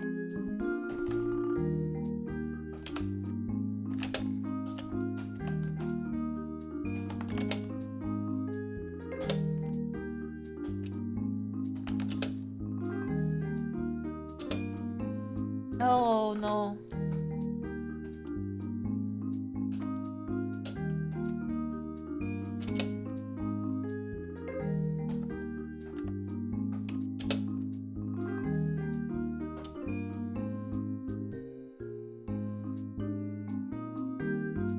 I'm looking up a reference, okay? I'm too far gone to even try to be creative. I'll try to find something close to what I'm picturing, though, for the character, okay?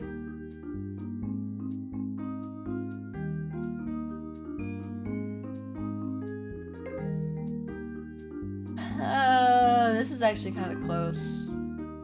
Yeah. Yeah. Yeah, okay, this is pretty close. Okay. So, brings us to... Romeo and Juliet are a bunch of losers.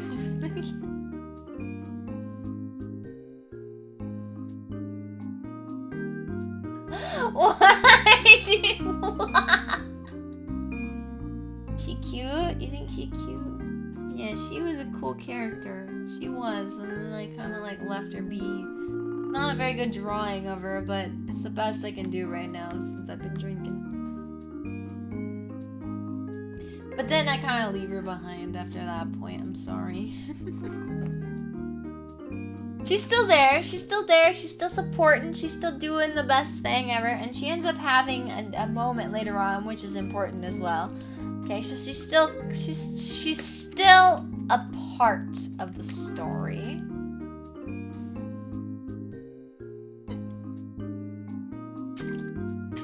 Pretty soon we'll be switching stories though. Because we're just doing main characters, so. Then we move on to, okay, the other main character. The main character of the story after this. The character that was introduced and ends up becoming the main character. Okay. So. He grew up with the scientist guy doing experiments on his entire family after his mom died. He was stuck in the house with him. He had to witness it all. He was sort of, I think he was more so the middle, one of the middle children? Middle child? Oh, I dropped my little gripper thing. I need to continue drinking to get more creative. So this was more of the middle child of this story. Let me have a drink of my drinking. This is stuff I wrote way back when, so like... But he was the one that resembled his mother the most, and that's why his father was so hard on him. His father was like absolutely, completely devastated. It was almost as if he didn't even care about his children. He just cared about his wife. That's the way it felt. It felt like he just cared about his wife. He didn't even care about the kids. That's the way it felt.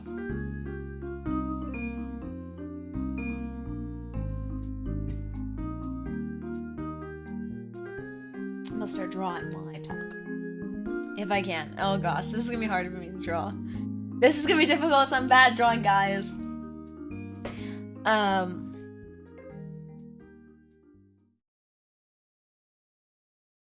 Guys with the narrow eyes.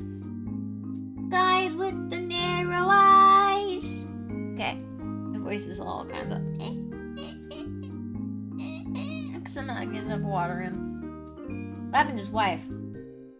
She ended up getting very, very, very, very sick. She was very sick and she ended up dying of cancer.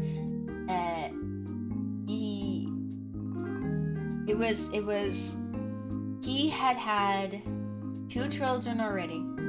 Then he married and then had 2 children with her. And she died. So our main character and his sister, who's not a main character, so I'm not drawing her today, were the only 2 survive, like the only 2 children that reminded him of her. But the daughter didn't look very much like her. She looked more like him. But the son had a lot of characteristics that looked like the mom, you know? And it kind of like made him sort of value his son more, like this main character more than his other, because he had another son too, an older one. I don't remember. I don't think I ever went into depth about that relationship. Let me redo that eye because that looks like garbage. I'm not in the state to be drawing, but I'm trying.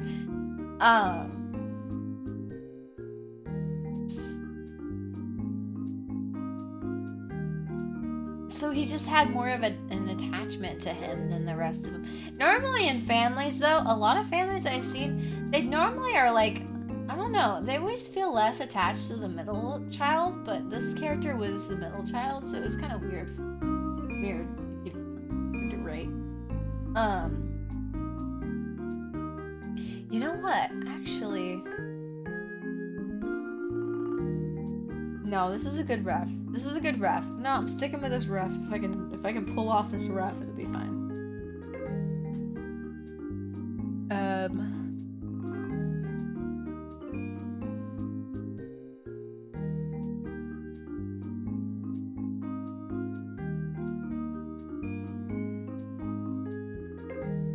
So this character had to sit and watch his entire family slowly go kind of from kind and nice and helpful and everything, like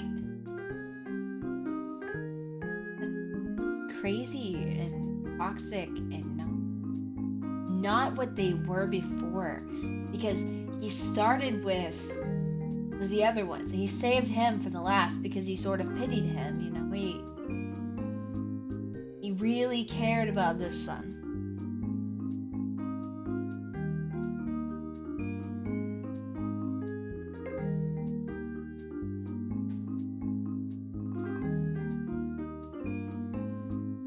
Which in a way, it kind of makes me pity this guy a little bit, but like at the same time, he was just not a good guy. I remember Mama Cat read this story and she kind of pitied the father, but I don't really. Honestly, like, he lost his wife, yeah, but like, he shouldn't have taken it out on his kids like that. He really shouldn't have taken it out on his kids like that. It's better to not love and not lose than to lose than to love and lose. Yeah, he kind of went crazy after he lost his wife. And that's when he started, because he was like a very, very smart guy. He was just after that point, he was just insane. So he started trying to study different ways that he could keep his family and his children from ever having to go through the fate that, you know, that his wife had gone through. He didn't want his children to ever die or ever have to suffer or ever have to go through any sicknesses or anything like that. He didn't want that. He didn't want that for them. He wanted them to be happy and healthy and to live a very long life and to live until they die of old age, pretty much. Like, they cannot die until they die of old age. That's what he wanted. Taking it a whole other step than normal. But you know, that's what he wanted. That's what he wanted.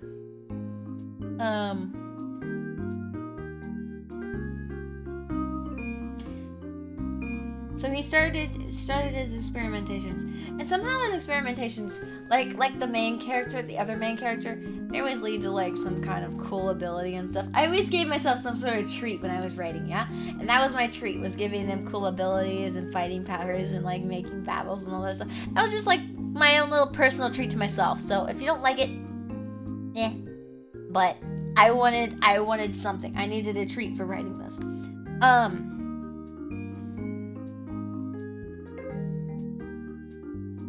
So, he watched his family kind of go, like the main character, watched his family kind of go a bit crazy. Because his father always had his siblings on some type of weird drug and stuff. He was always messing with their minds and all that stuff.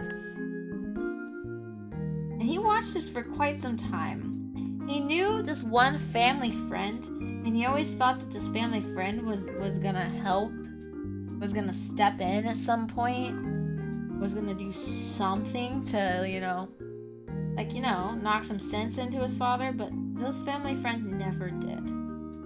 He never did anything to help.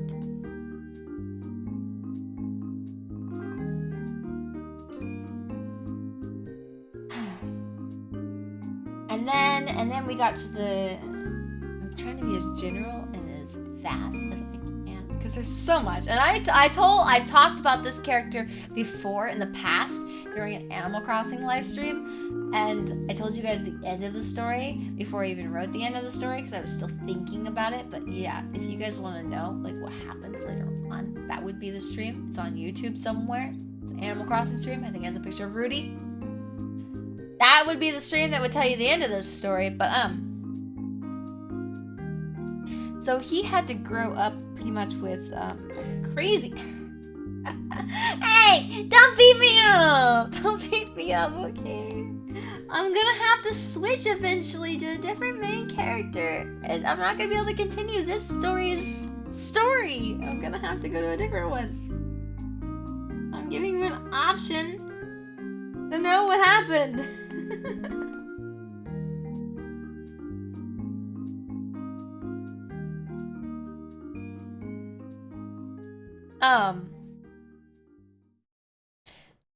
So eventually the experiments did start. And our main character protested it. He tried to fight back. He tried everything. But his siblings were also fighting against him because they were not right in the mind. They were mentally not... They were just not correct. They were off. They were weird. It was almost like... When I wrote it, it was almost like a weird, like... I don't know, maybe like a cult kind of feeling? They were just not right. They believed their father, and they did not want to believe that he was crazy. They wanted to believe... I mean, I guess every kid would want to believe that their parent isn't crazy. They're like, oh yeah, no, that's my dad. Like, he's only gonna do what's best for us. He only wants what's best for us. But he could be doing horrible things, and you would just stand up for it because you're their kid. You know you would. I know I would have. My dad? Yeah, 100%. Anything my dad told me to do, I've been like, yes, Dad, I love you. I love you. I'll do anything for you, my father. I love you. I'll follow you. You tell me to jump off this bridge. Oh, I'm going. I love you. Oh, 100% I would have. Yeah, for my father. Oh, yeah. I love Papa Cat. Oh, yeah, I do. If I was right love interest in the story, here's how it protagonist. Okay, look at us. Is kidnapped from the protagonist. Who's captive love interest. Enemies give love interest. 12 gauge special life front. Oh gosh. That destroys the world. And now that's really... No, I like my story, man. Also, I don't like writing romances. I've already wrote romances and it blew up and I hate it. I hate it. I hate it. I hate that people liked that. I'm like, why do you like my garbage? Why do you like my garbage? How dare? But they did. They didn't like this. Well, actually, I did get a lot of good comments on this story, but they more so... And this story's been taken down since. But they more so liked my garbage.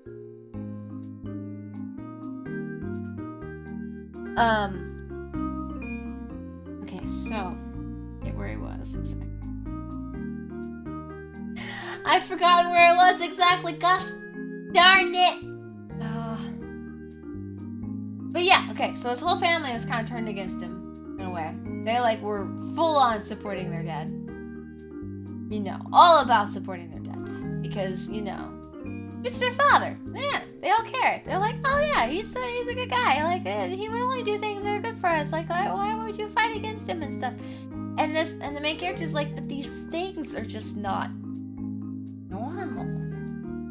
These things that he's doing are not normal. Why do you, like, how do you not understand or see that? But they just did not side with him during this point in the story and at this time. Later on, they do have a change, kind of, and they start to finally realize and see the moment they get, like, you know, backed off of the medication and the drugs and all that crap that he was putting them on and making them confused. But at this point in time, they just could not.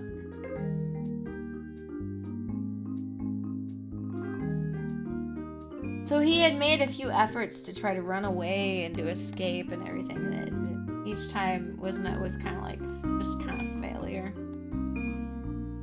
It's wrong. Face shape. Oh, I'm gonna ruin his face shape, aren't I? Ah.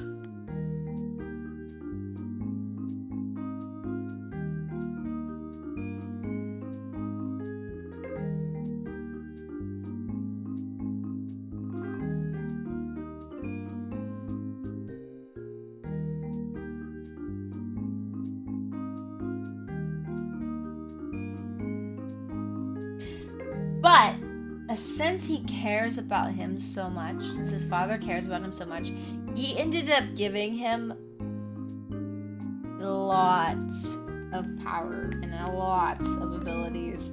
More than he gave all of his other children. Which makes him very strong, but he doesn't teach him how to use any of it for a very long time. He doesn't teach him how to use any of it for a very long time because he knows. He knows that if his son does learn how to use all these abilities and all this, that he would be stronger than all of his other children and that he wouldn't have any help keeping him under control.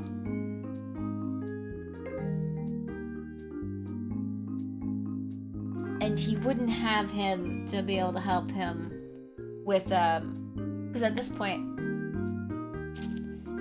his father was already making plans for the camp and all that stuff, because all of that was still going on. He wasn't he was very important, but he wasn't as important just yet. And all the camp stuff was still going on at that time.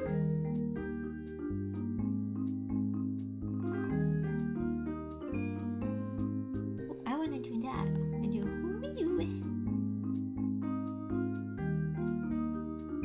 And he knew that one day he would probably need somebody to take over all of that, and he really wanted it to be this main character. He just had a lot of hopes for him that he really shouldn't have, and he put a lot of pressure on this character that he really shouldn't have, and he was being kind of stubborn about it.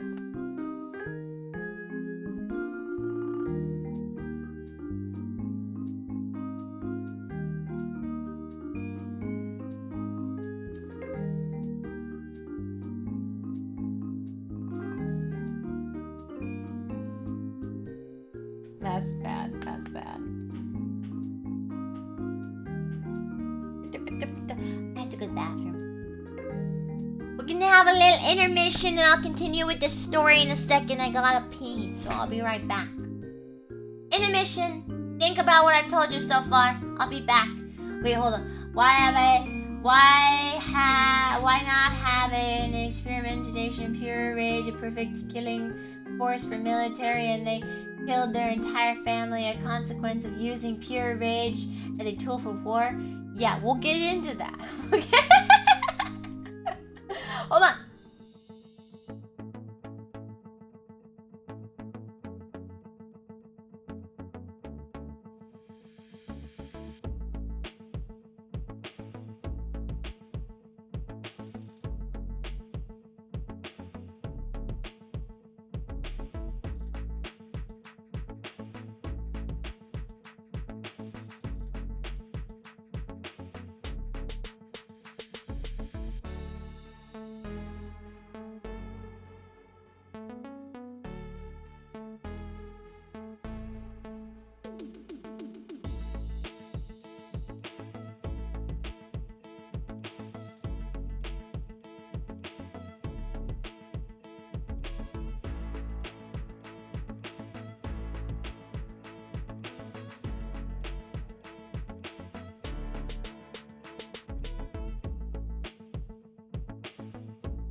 Okay, hold on. I'm gonna get a drink. Oh.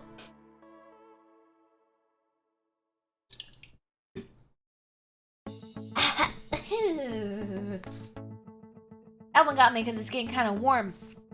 I finished it though.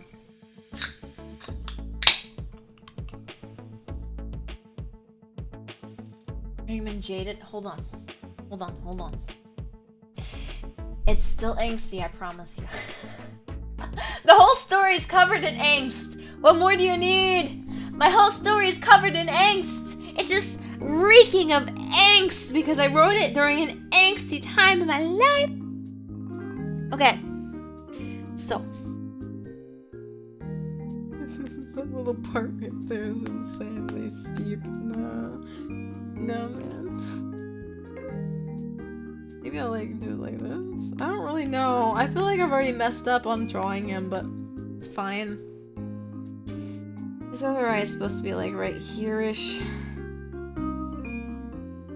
This is gonna look weird. I'm just gonna let it be though, and I'm just gonna keep talking while I draw it.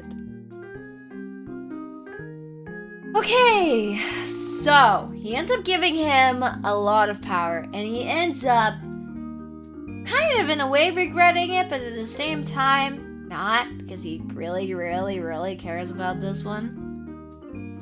Many times our main character here tries to escape, tries to get away. It's never successful. It's like that one guy in history where he was constantly trying to escape from prisons, but he was constantly caught over and over and over again.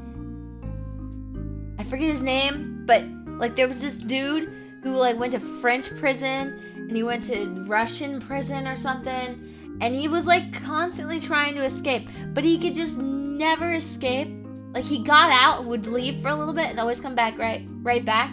This is kind of his story in a way. He always he eventually gets away a couple of times, but he gets brought back so many times. It's just a little slip up. A little tiny slip up and his father's got him back in his clutches again.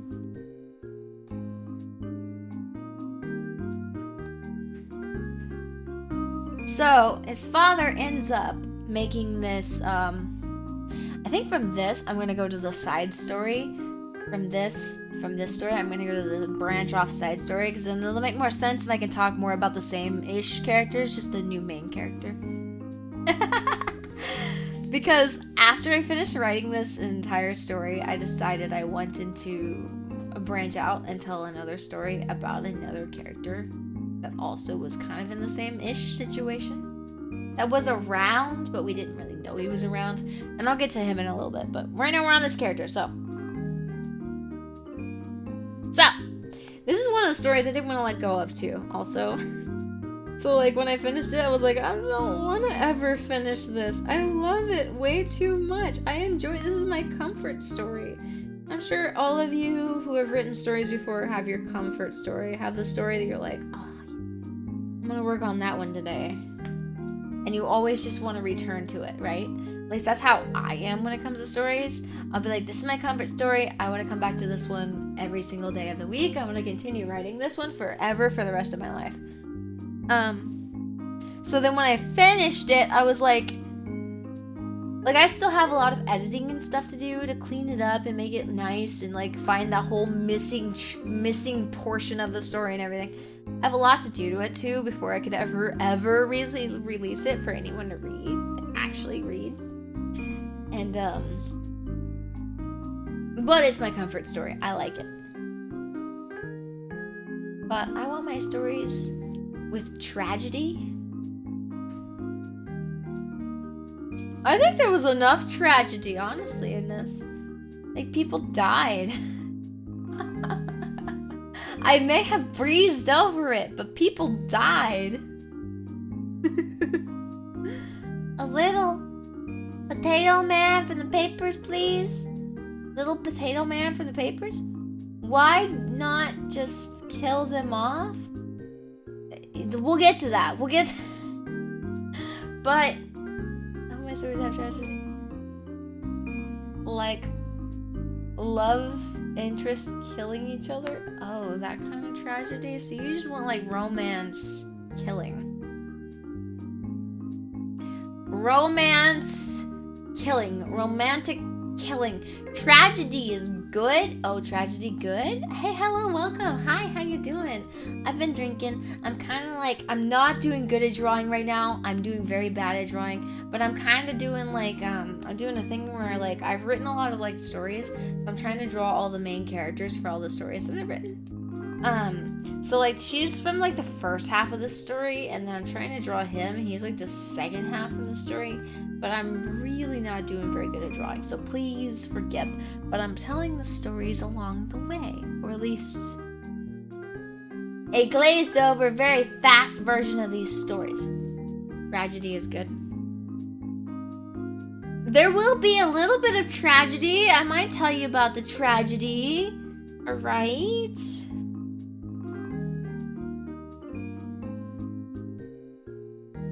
Depends on how tragic you think it is. You know what? Okay. Hold on. Let's go back over here.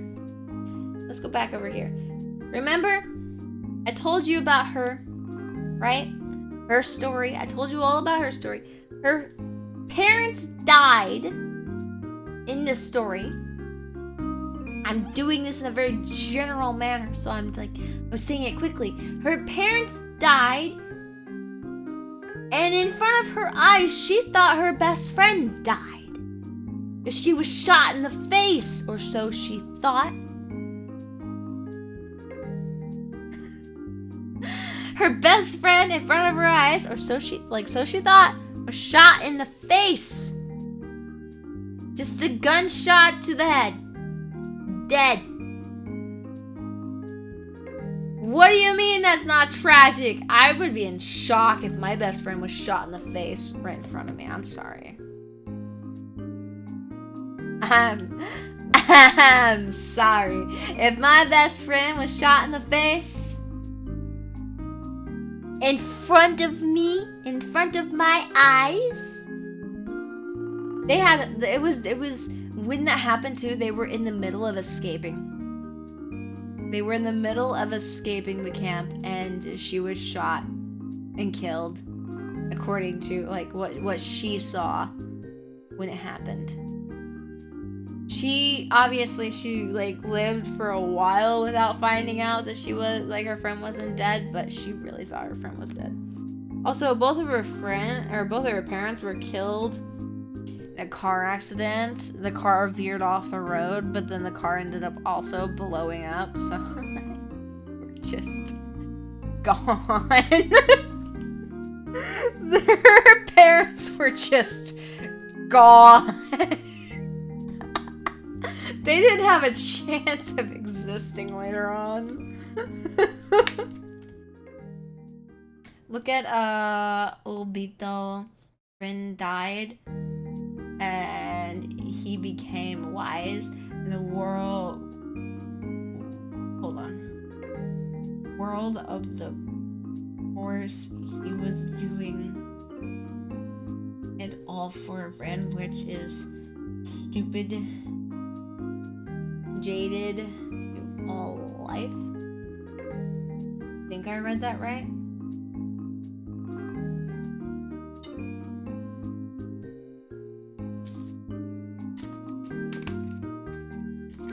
I did at one point write this one really edgy like story where this one guy, forget, he had special abilities, because I always like it when characters have special abilities. It's just funner that way. For me, it's fun. As a writer, I enjoy it. It's fun. For them to have special abilities, it's fun. But his sister was murdered, and then he turned into like just a monster after that and just started rage killing everybody. I remember I wrote that, but I didn't stick with it because I didn't like it. I didn't think it was my cup of tea. 'Twasn't my cup of tea. So time goes on, right? This kid starts growing up, living his life. You know, he's gone through these experiments. He's obviously traumatized, but he's trying to live a life. He kind of gets a good attachment to his sister. Not his biological sister, but his stepsister. They end up connecting really well and getting along really nicely. But he eventually ends up like trying to escape and leave. He leaves a couple more times and everything. And then eventually one of the times he gets brought back to his father. And he ends up giving him this special drug he made for him, for his son, that would keep him under control. So like it was kind of like a, how do I explain this? Oof, that face, that's too long. Okay, let me see if I can figure out how to draw this. So like the head's like this, right? Then we're gonna have it like come out like this.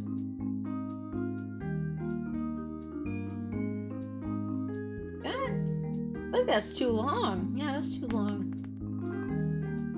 He kind of drew in like a chibi-ish style, ain't he?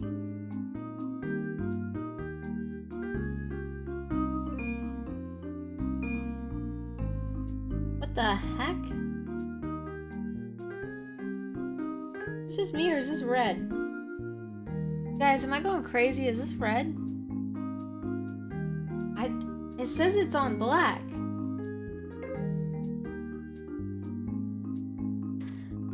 Be jaded, to quote Robert McCommon. There's nothing more cruel in this world than a young savage with a chip on his shoulder and anger in his soul. That looks pink. Okay, good. I'm not that far gone. Okay, so let me get rid of this.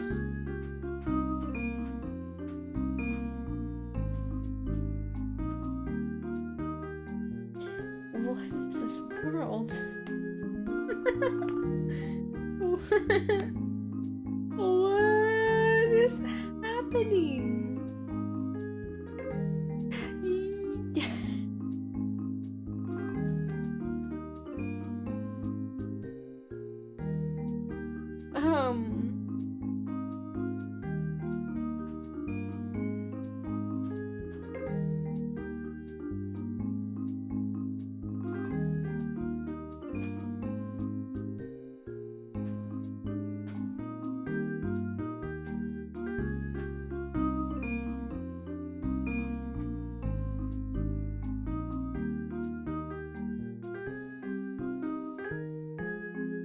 Okay, hold on. I'm gonna try closing the program and going back in because that is confusing and I don't know what's going on.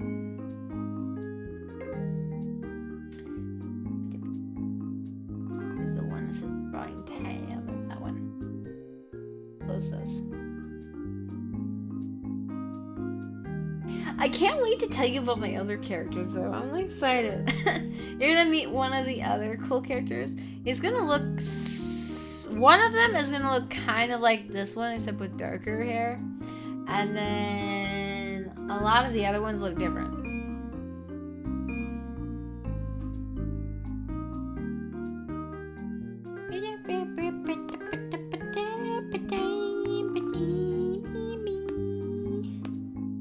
Okay, it's black now. We're working now. We're good. We're moving and grooving now. Okay.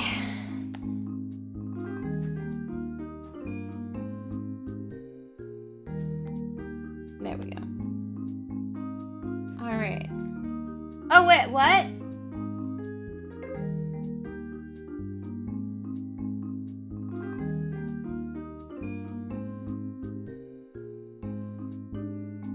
Why did Duan turn off? Duan?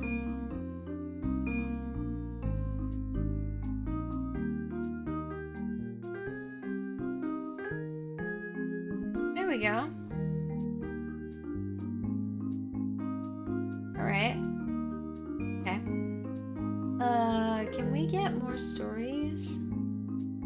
Love? Not winning? That's... You want love stories, but... I'm not a love story writer. I'm not a love story. I don't like love stories.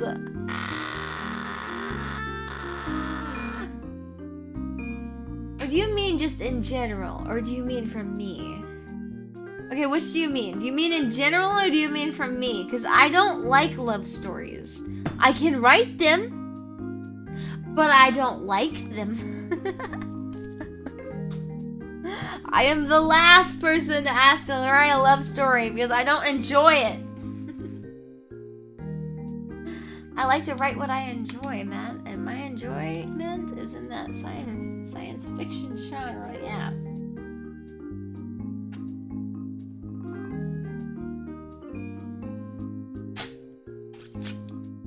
In general. Okay, cool. In general. Okay.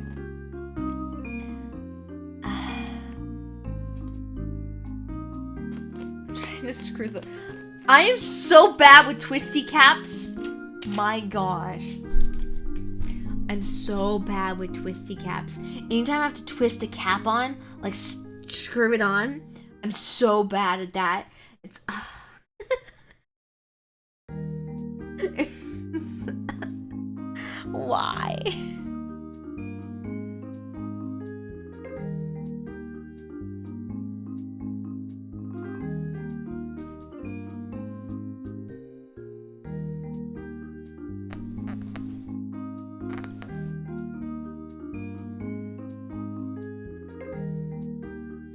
You like those stories?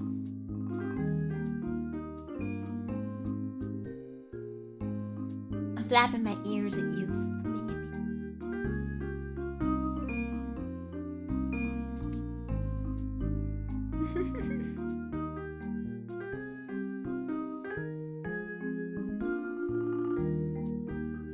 Except he didn't kill himself.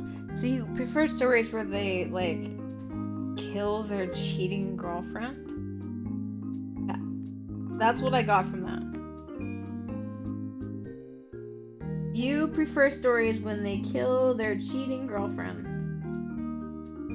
Noted. Noted. Put in the book of noted. I have no idea how to do this face.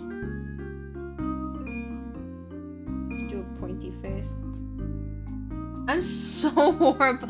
This reminds me of that. The Fanime. Focus. How do I do a chin? In this picture, he's got like kind of a round chin. He's got like an interesting like smirk facial expression.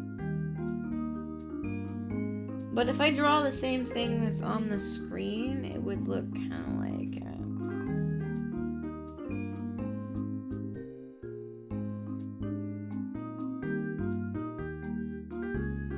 And this just makes him look kind of older than he is, I think.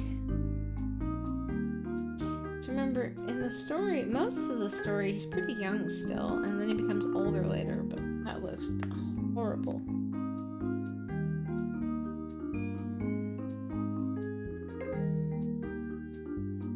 Why am I so bad at this?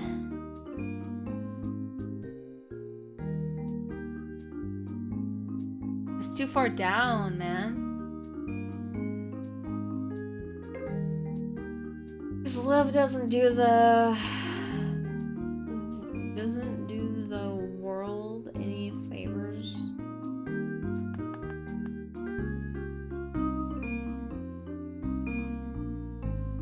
I don't like love stories just generally because usually it's the same thing over and over again. Oh, I love her, she loves me.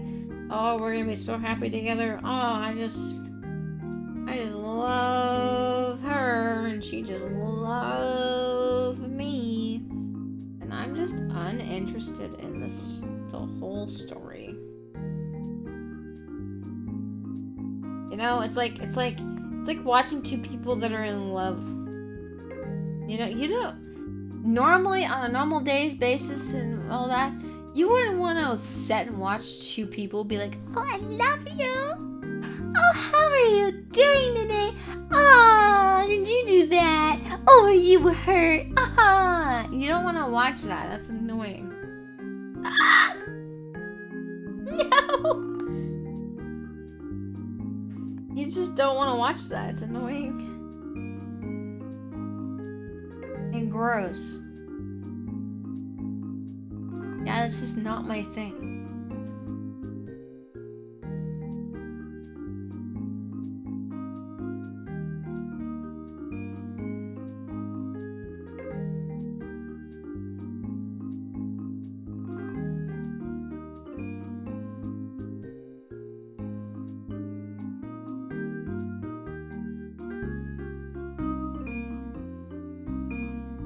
I'm so bad at drawing freaking faces and eyes and everything right now.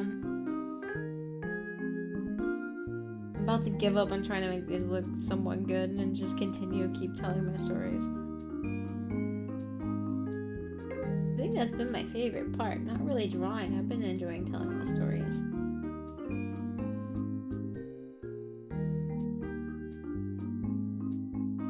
Cause like when I was at work last night, I was like, what do I want to start doing? Like, what do I really want to do? And I was like, you know, I really like writing my stories. I enjoy it. They're fun.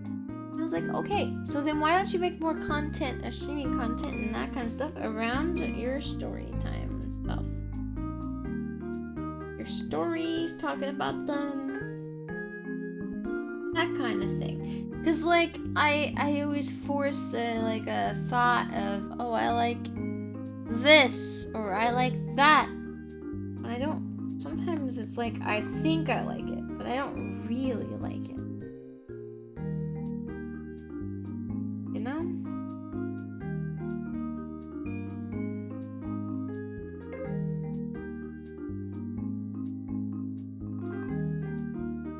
That's a little bit better. That's not like perfect. That looks a little bit weird, but it's fine.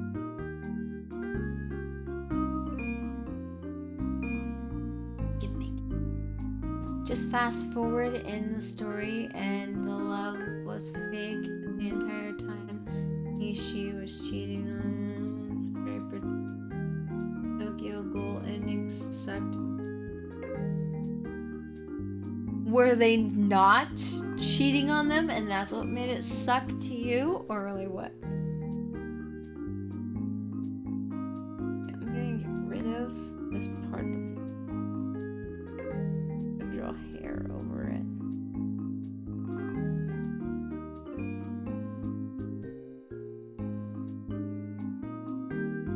So that way I don't have to worry about it.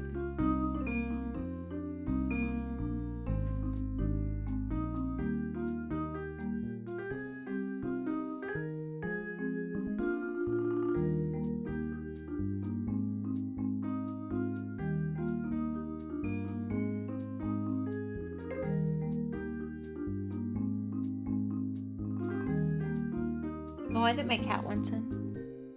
I might go let her in real quick. She's a good baby. She deserves it.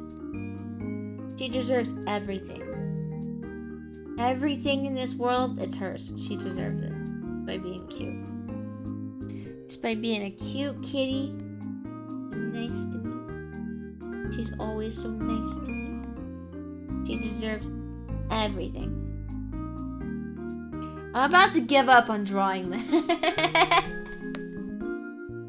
I'm seriously about to give up on drawing this character. My gosh. Why can't I draw this? What is wrong? What am I doing wrong?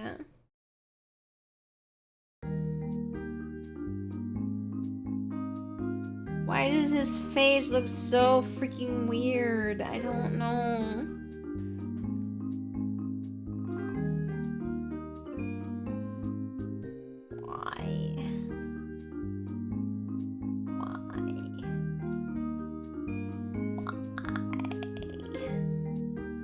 Hold on, I'm gonna let my cat in. She's a good girl and she's meowing for me. Ghouls and human off together.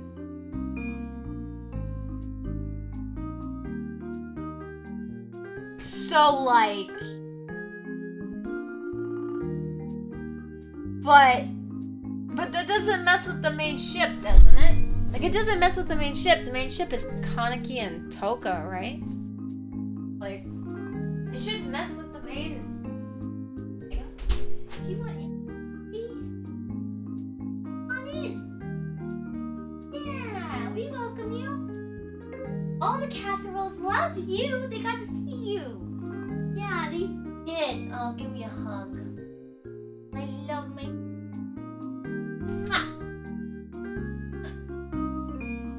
I love my baby.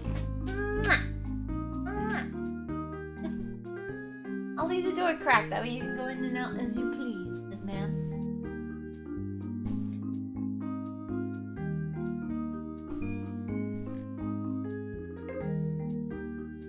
Oh, she did? Really? I thought she did in the beginning because she was just kind of annoyed with him. I didn't read all of the manga. I read all of the... Or not read all the manga. I didn't read all of the manga. I just read a bit. No, a bit. But she did? She treated him badly?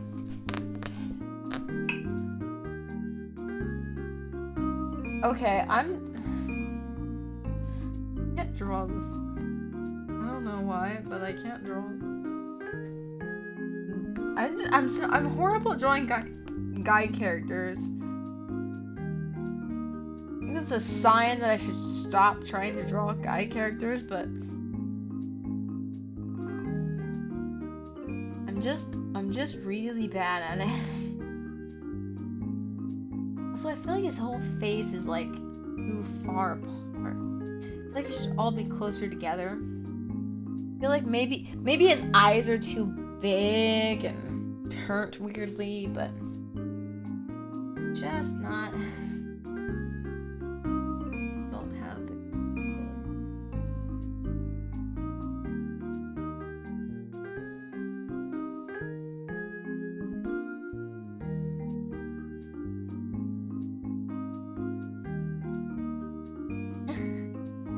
That looks so bad. That looks... I can identify that it looks bad, but I can't identify how to make it look better. And that's my problem. Oh, hold up. Let me, unblock your thing. I'm sorry it's like down here now. It's uneven with the rest of it. I just forgot to unblock it. Okay. They settle down and have 2 children. They do? One child and another on the way. In the beginning, yeah.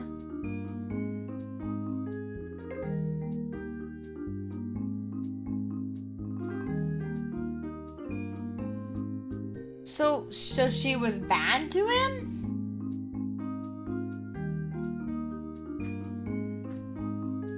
But then you said in the beginning she was. So did she not continue to be bad to him? I'm not completely understanding.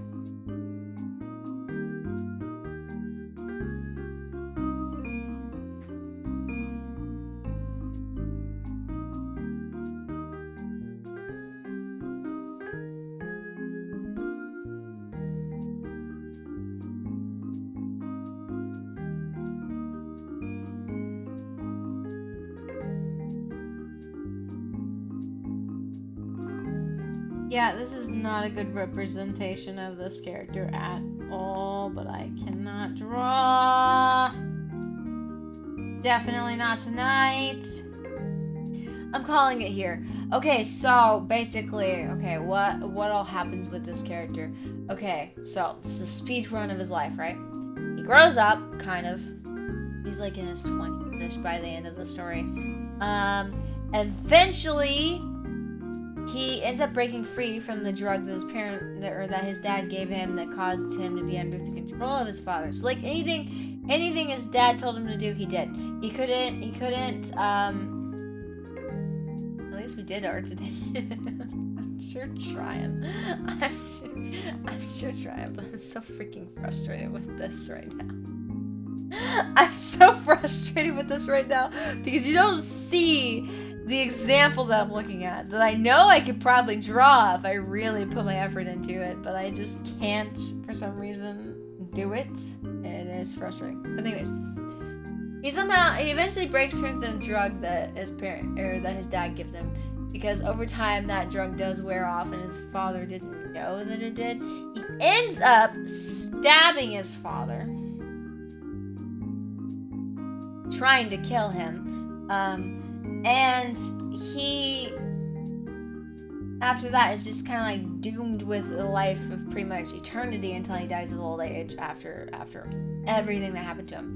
That's in short. It's a very, very short whole thing. There we go. All right, let's go to the next character. We're just gonna pretend I didn't draw this horrible looking face. But I have to go right back to drawing another guy character. Wow!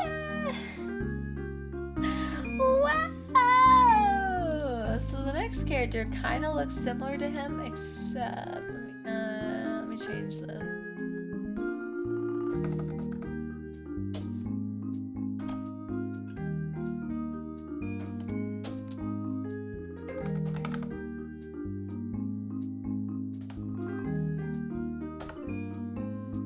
And he kind of follows the same story-ish pattern, because he...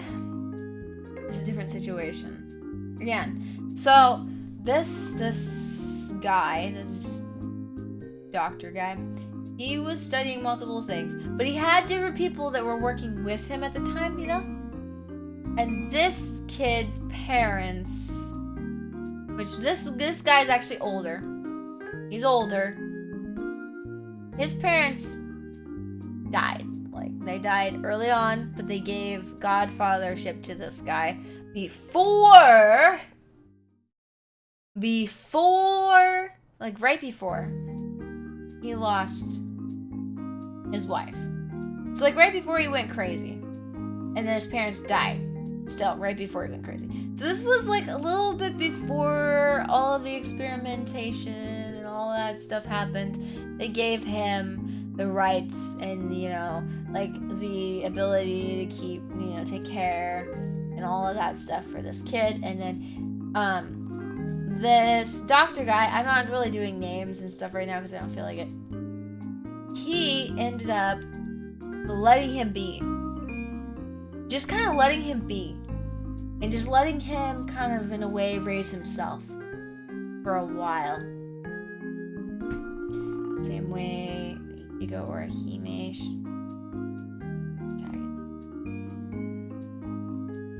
So, it's so stupid. It says he loves. It's like her and she's like, well, I've been rocks.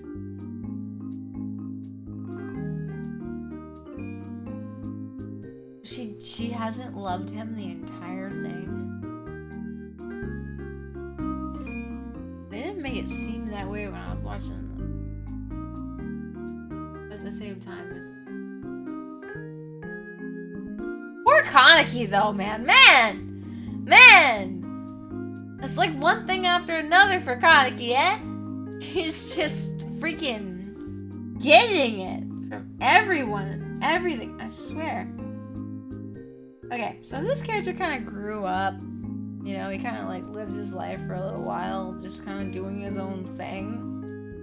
He didn't really have any parental guidance. He managed to make it on his own. He didn't really have to have anyone helping him because he still had the house and everything. He just kind of switched things up. He fell into the wrong crowd though, and he was like drinking a lot, and he was partying a lot, doing a lot of things that honestly sound fun to me, but weren't good for him to be doing. So I'm gonna draw quick and see if I can even draw him. He kind of looks like the other character a little bit. It's just the other character. Mind you, this other character has brown hair, golden eyes. He is brown hair, golden eyes. Golden eyes, brown hair character. Yes. This character looks a lot like him, but he's older and everything too. Okay, and I probably will draw him almost looking the same. I'll try not to. He has brown hair, brown eyes. I know it's like similar, but I don't mean it to be. It's not on purpose, I promise. It's me in like trying to do characters, you know? I'm not very great at them. Like a side profile.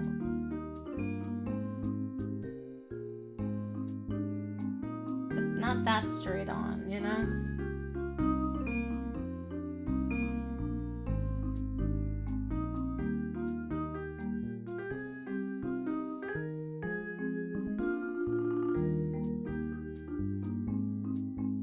There we go, that's not that bad. Then we're gonna draw another circle up here, just like top of it.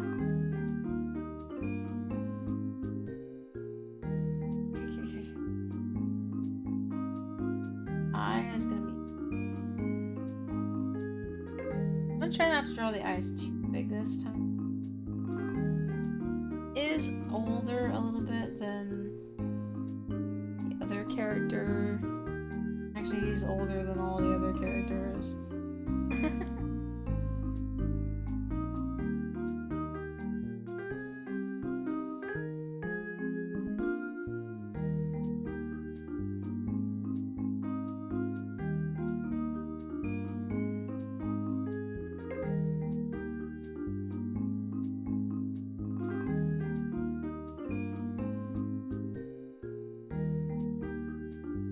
So this character kind of fell into like a crowd of, and then this story I'm still working on. Like it's very much undeveloped. Okay, so be nice. I don't have much of the story yet. All right. The Survivor, he doesn't have any love interests yet. All right. Or if he is gonna have any, I don't know. I don't know who they'll be, or if he'll even have any. It's kind of unlikely.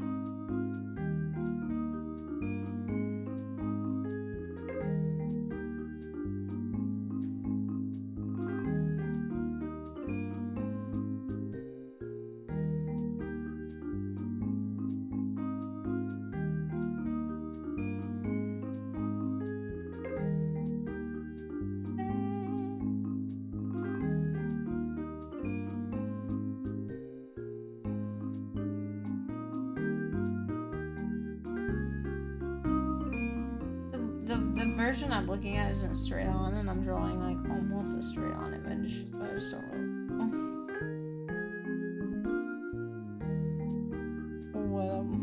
what to look at.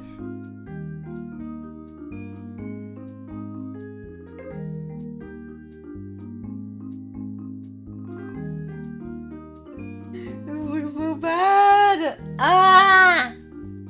Okay, so he goes down this road of like alcohol. He starts doing drugs, low drugs, but not heavy drugs. Nothing absolutely horrible, but kind of not a good path that he's starting to go down, because he's just trying to forget and trying to move on and trying to live his life. He did grow up a little ways without them, but he's still kind of shocked because the kind of way that they went out wasn't very great.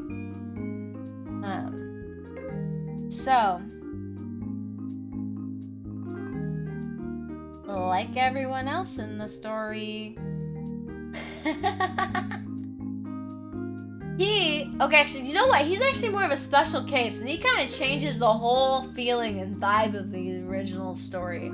Honestly, the way I've been writing him, he kind of changes the whole feel and the vibe of the entire story. I wish you guys could see the references I'm drawing from. So you can,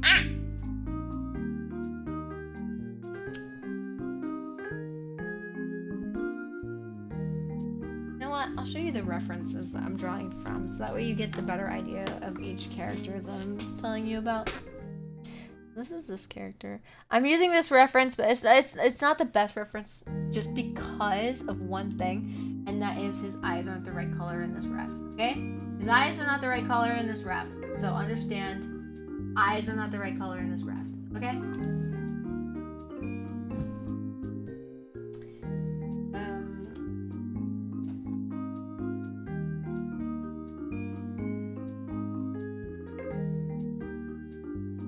New snip.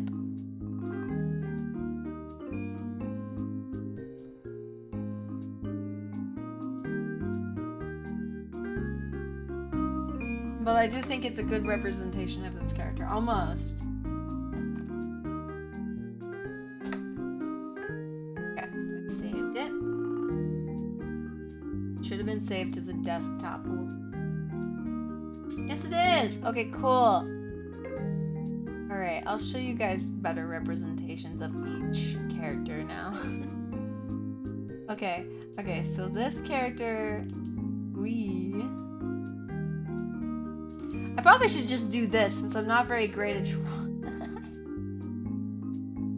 But the whole point is for me to draw, so like... Okay, so this is this character.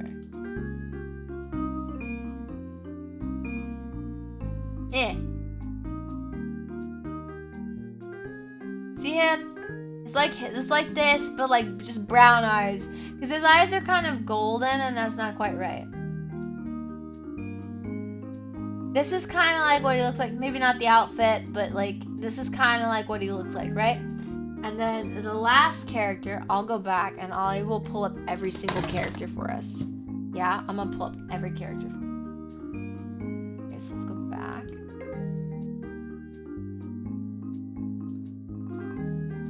Every single character I've done so far, okay? This one. I'm gonna save this image.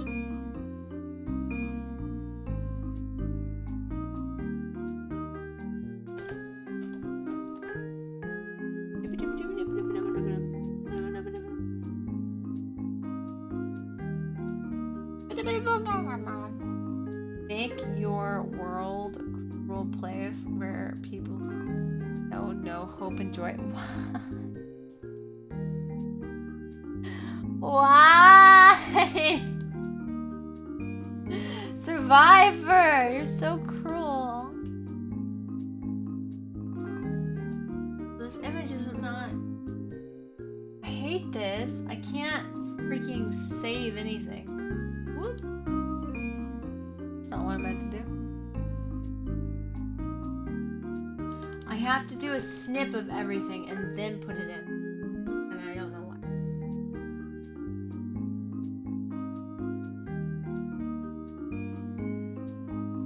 Where's the snipping tool at? I saw it pop up.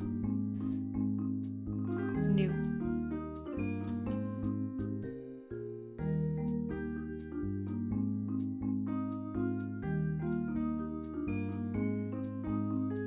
Some of these might actually be like real anime characters, but it's like the best representation of each character I can think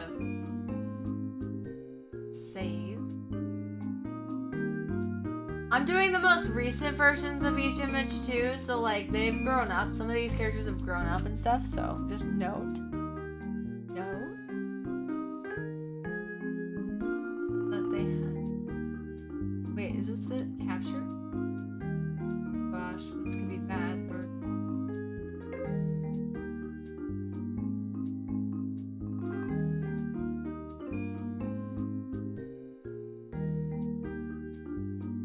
yeah, okay, this is fine. This is the other character. Obviously, he's grown up in this one. But, like, imagine him just, like, younger and all that stuff, too. Okay.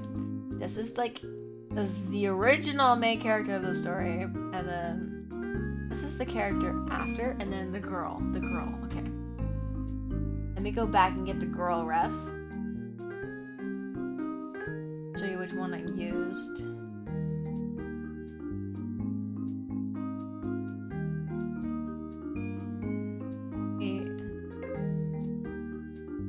Oh gosh. Did I look at it? Yes, I did. Okay. This image is what I used. Okay, snipping tool. Snipping tool, please. New. Okay. This is the image I used, but it was the best one I could think of with like the straight black hair, okay?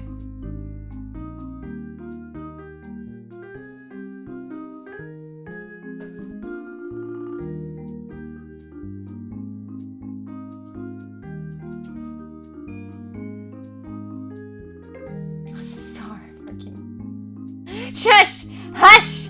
Okay? These are the refs I use. That's the best representation of each of these characters I can think of in my brain. Alright? This is kind of what these characters look like, alright? It's not the best, but it's the best I can find online. And I can't draw them like myself as well, so I'm trying to show you the best I can, alright? Shush! I'm just trying to show you the best I can, gosh darn it. This one. Aww.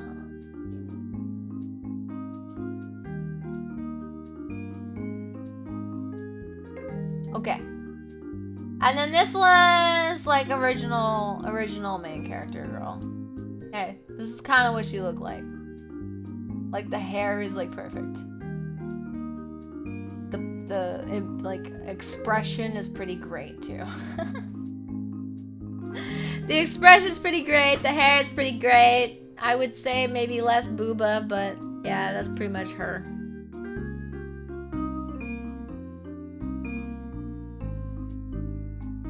And definitely a different outfit. Like, all of these would definitely be in different outfits. Hey. Okay. Just get better at drawing.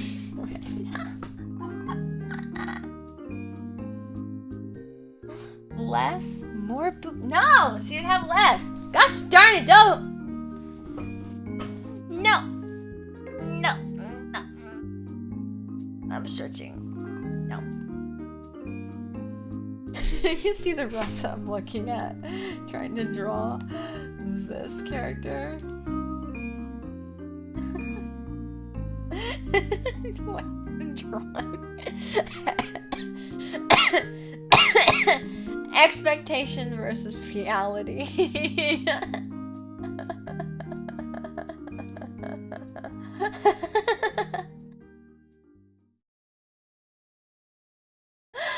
I just can't. And then the expectation versus reality. It's the same with every one of them. Expectation versus reality on every one of these.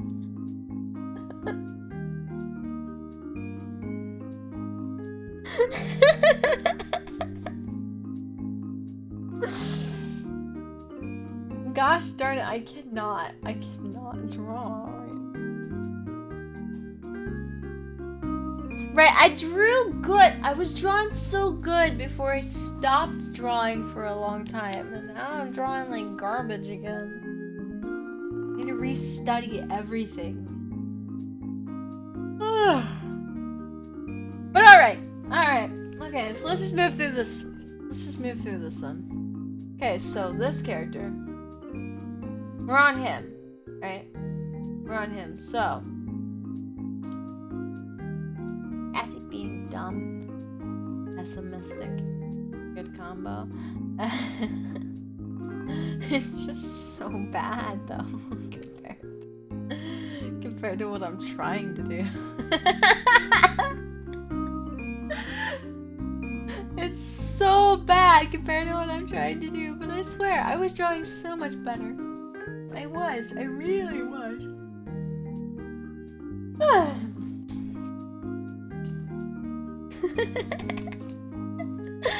Edwin was there. Edwin knows. Edwin, you know I was drawing so much better. Ow. You're doing fine, Cassie. You're so nice. You're so nice.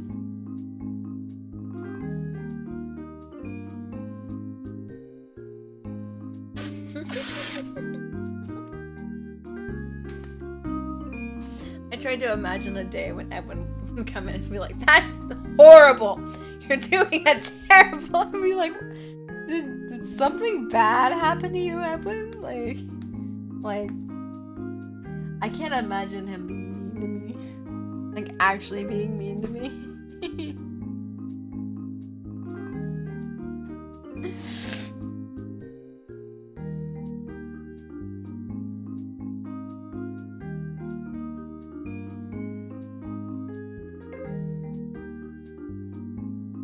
This is sus.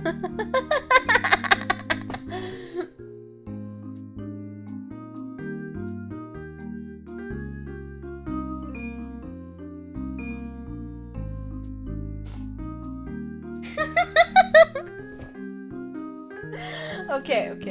Maybe hide it. Okay, I think I'm gonna stop drawing. Okay? I think I'm gonna stop drawing for now.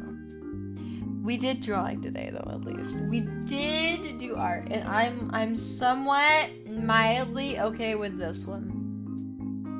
Yeah? I'm mildly okay with this one. I've known you for 2 years now, and I'll continue to always support you. Thank you. I'm very, very, very mildly okay with this one. Like, it's very small. I'm kind of upset with it, but at the same time, I think it's the best thing I've drawn all day.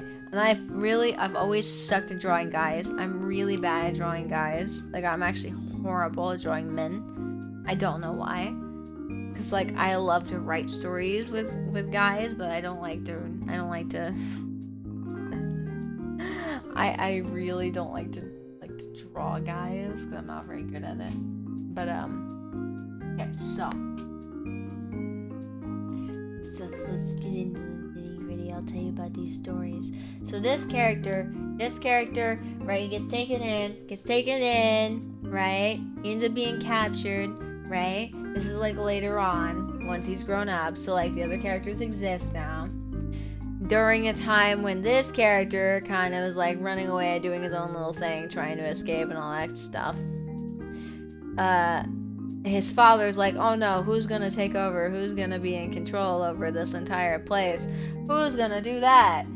I need somebody in case, I have nobody, but I also need somebody to kind of reel the other person back in and keep him under control.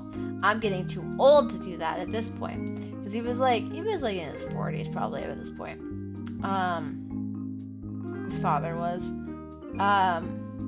So he ends up taking in this character. And this character at first is like, who are you? What do you want? Like, why?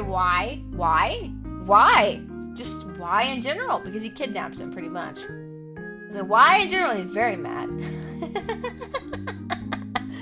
Very mad because he was living the life, He was going out, partying, drinking. He's part of this group of people. He's having a good time, doing his own little thing. And then suddenly, he was whisked away into another land almost. But, it was a special kind of land. So, his father had a very hard time. His father had a very hard time keeping control over him. Keeping control over him was much harder in a way than keeping control over his own son. Because he, was just kind of older. He was a little bit older than his son and everything. And it just... the same tactics and stuff and manipulation and all that stuff just didn't really work as well on him. So, what he did, and you know what, Survivor, you might like this one. What he did, he brought in a nice looking nurse lady.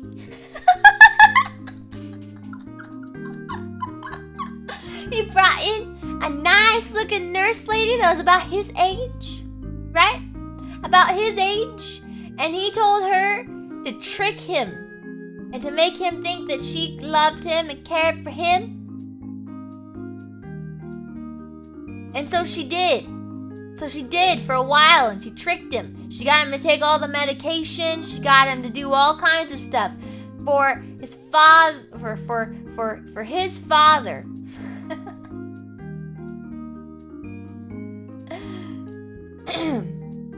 All in a way to control him and keep him under control.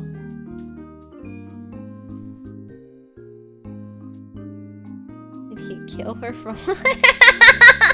Gosh darn it! I don't do a lot of murder. Murder's usually the height of the crimes for my stories, okay?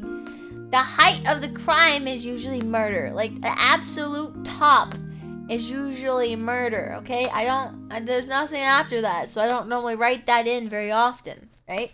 That's usually the end would be murder. It is fake love. See, you wanted that though, didn't you?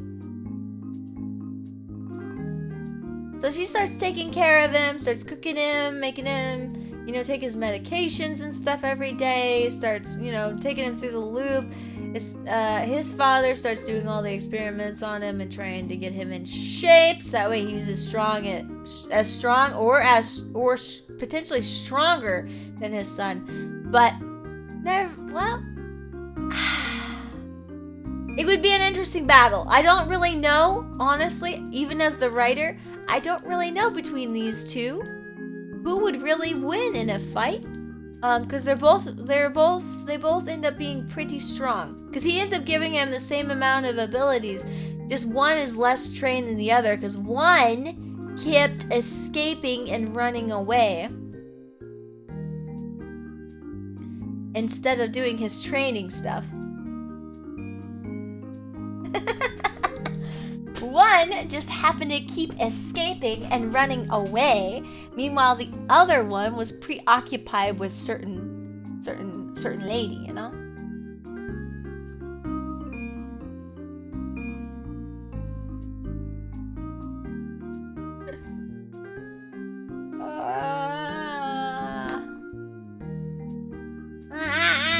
You're not happy. You're just not happy.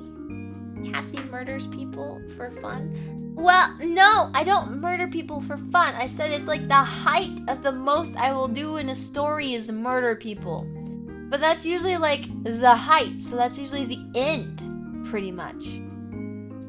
That's normally the end, pretty much. It's like when I murder somebody, that's when the story's done. If I just straight up murder someone at the beginning, I'm like, well, how do I top that at that point? I don't really have anything else in my card of, in my deck. I don't really have anything else there at that point. Unless they're in war and they're killing people, because then that's a different story. But, so he ends up being stuck, kind of in like a weird situation. She's playing mind games with him and confusing him and and all kinds of stuff. And meanwhile, the son here is planning an escape. He is planning an escape, but this time he plans to take his father's trump card with him. So he ends up actually doing it. And they get into a fight, but he's kind of caught off guard and not really ready. Also, the father he made special drugs for this one. For this main character.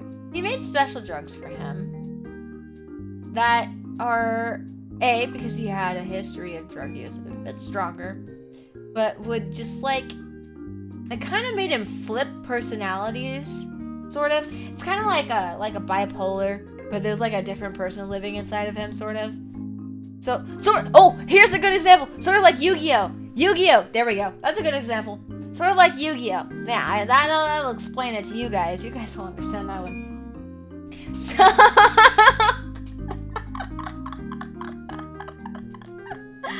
So when he takes this stuff, he becomes mega super uber duper strong and really cool, and it's amazing. But at the same time, he's not him. And then whenever he eventually comes off of it, the drug wears off, he becomes himself again, pretty much. Just takes some time. But he was caught off guard, he hadn't taken the medicine.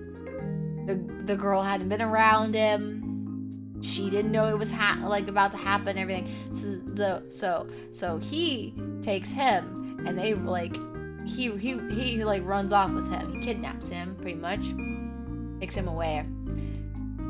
You know, trying to keep his father from gaining more power and to continuing his research and to doing all of the things that he's done. This is like a side story too. It's not as important as the first story, but I am writing it right now and I'm interested in it. It's been fun.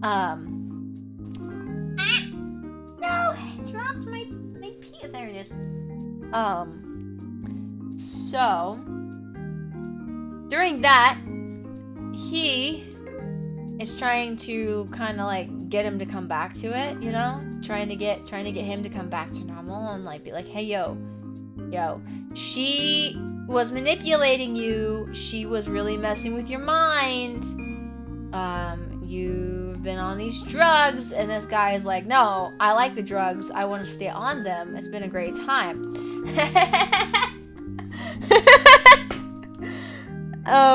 So, like, they have to go back and forth, you know, kind of butt heads for a little while. And at this time, his family, his other siblings and stuff are on his side too. This is like a major time skip, right? This time, his family is on, like, his family members are on his side too and everything, and they kind of, like, are siding with him or trying to help him get Oliver's mind back to normal.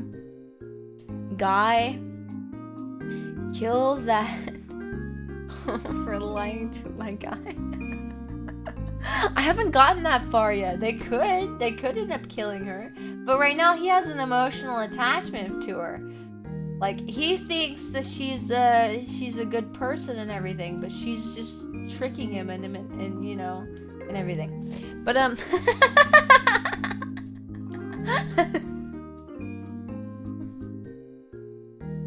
but she thinks that she thinks that, or he thinks that she is a good person, and she thinks that she's being a good person because she's working for his dad and his godfather, right? So she's like, oh, yeah, I'm just doing what I'm told to do. I'm not really doing anything wrong. She doesn't really see it as doing anything wrong. She just sees it as doing her job, which is kind of heartless and cruel, I'm not gonna lie, but that's how she sees it. This girl, she's kind of like, after the first story, she's not around anymore, so I'll just,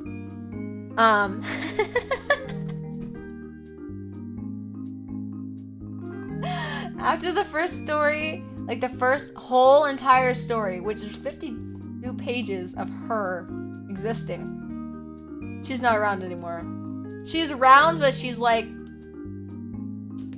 she finds out that her best friend is alive. I'll give you that. She finds out that her best friend is alive, and that her best friend is actually his sister. And they end up being much closer, and they like hang out and they talk, and it's like just between them two. You know, it's not it's never romance heavy in my stories. But so yeah. So then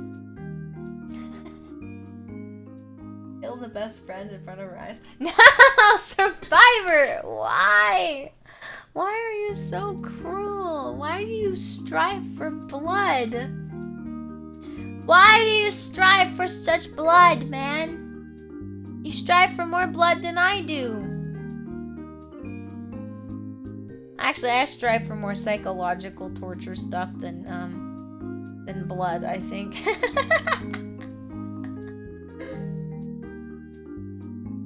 He hunger for the taste of human flesh. Yeah. But right now where I'm at in the story is they're trying to get him kind of under control and stable and everything, and they're not really having very much luck. Because he's just kind of really far gone. They have found a way to kind of snap him out of it, which is to feed into all of his old problems. So they've been like letting him have alcohol and everything. And that's kind of like made it so that way he's kind of like, he's sort of out of it and unable to like, how to explain? Unable to care as much. He doesn't have as much emotion or as much care right now because he's able to feed into his old addictions and stuff. they're allowing that to keep him kind of under control for the meantime. Where am I right now? Yeah, I mean, that's what this character would want.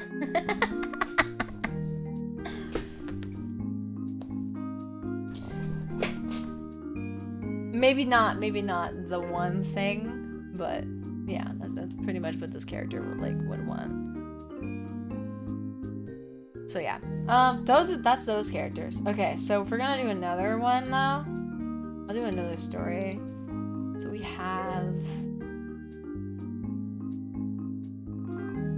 I don't have any romance ones. I wish I had romance ones that were worthy of even telling you guys about, but you make them.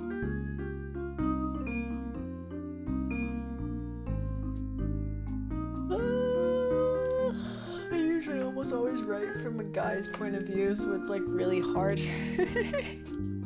It's really hard for me, man. I almost always write from a guy's point of view, so when I write romance stuff, it's like,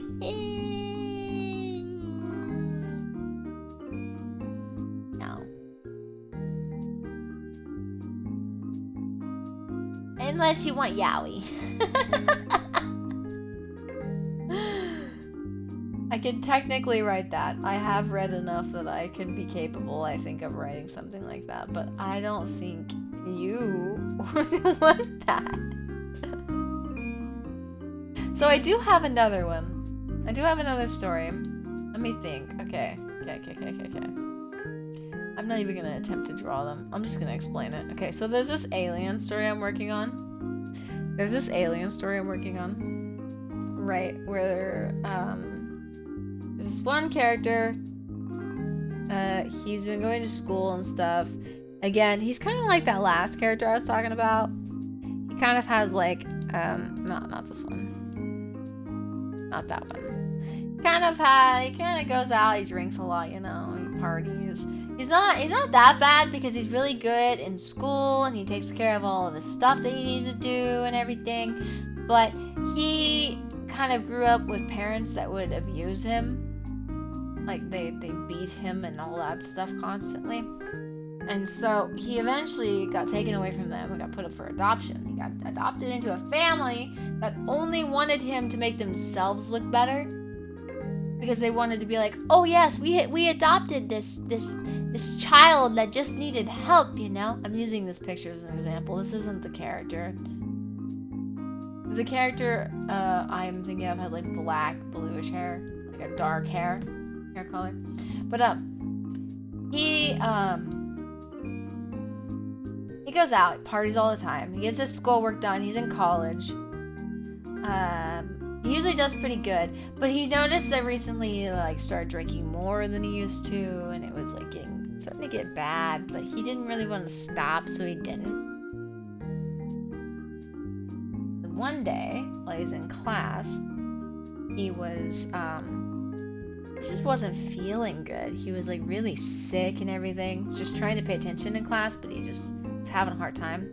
And this one other student was like, yo, I got something for you. It'll make you feel better. You won't be sick anymore. I got you. He was like, I got you, fam. I can take care of you. I got you. And the main character was like, all right, yeah, let's try this. Because he was open to trying pretty much anything. He was like, all right, cool. So he got given these like things that look like candy. And he was told how to take them. He was like, take them every 3 hours or so. You know, one every 3 hours. Make sure to take all of them. And so he was like, yeah. So he took the first one. He was feeling better. As the day went on, he took the next one. He was feeling really great. And then he got to the last one. And the last one didn't taste like the rest. Like the first one's tasted like strawberry. And this last one tasted like blueberry. You know, like that's on a whole other plane of existence, right? So he went to the club because he goes out. He would go out and party and stuff. He was hanging out with people. He was having a good time. And then he noticed that he was getting drunk faster, way faster than normal.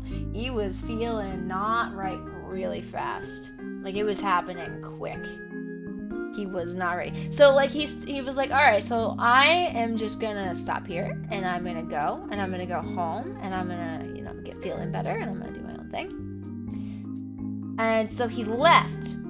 He left out the club. He was on his way home. He was by himself, you know. I would always think guys would kind of like do that. They would just kind of like, okay, I'm just gonna out myself now. I'm just gonna take my whoop, and I'm gone. I'm going home. But he left. He was walking home. He was doing his thing, you know. And then suddenly, he heard noises behind him and everything. He turned around, and there was this guy. This other guy.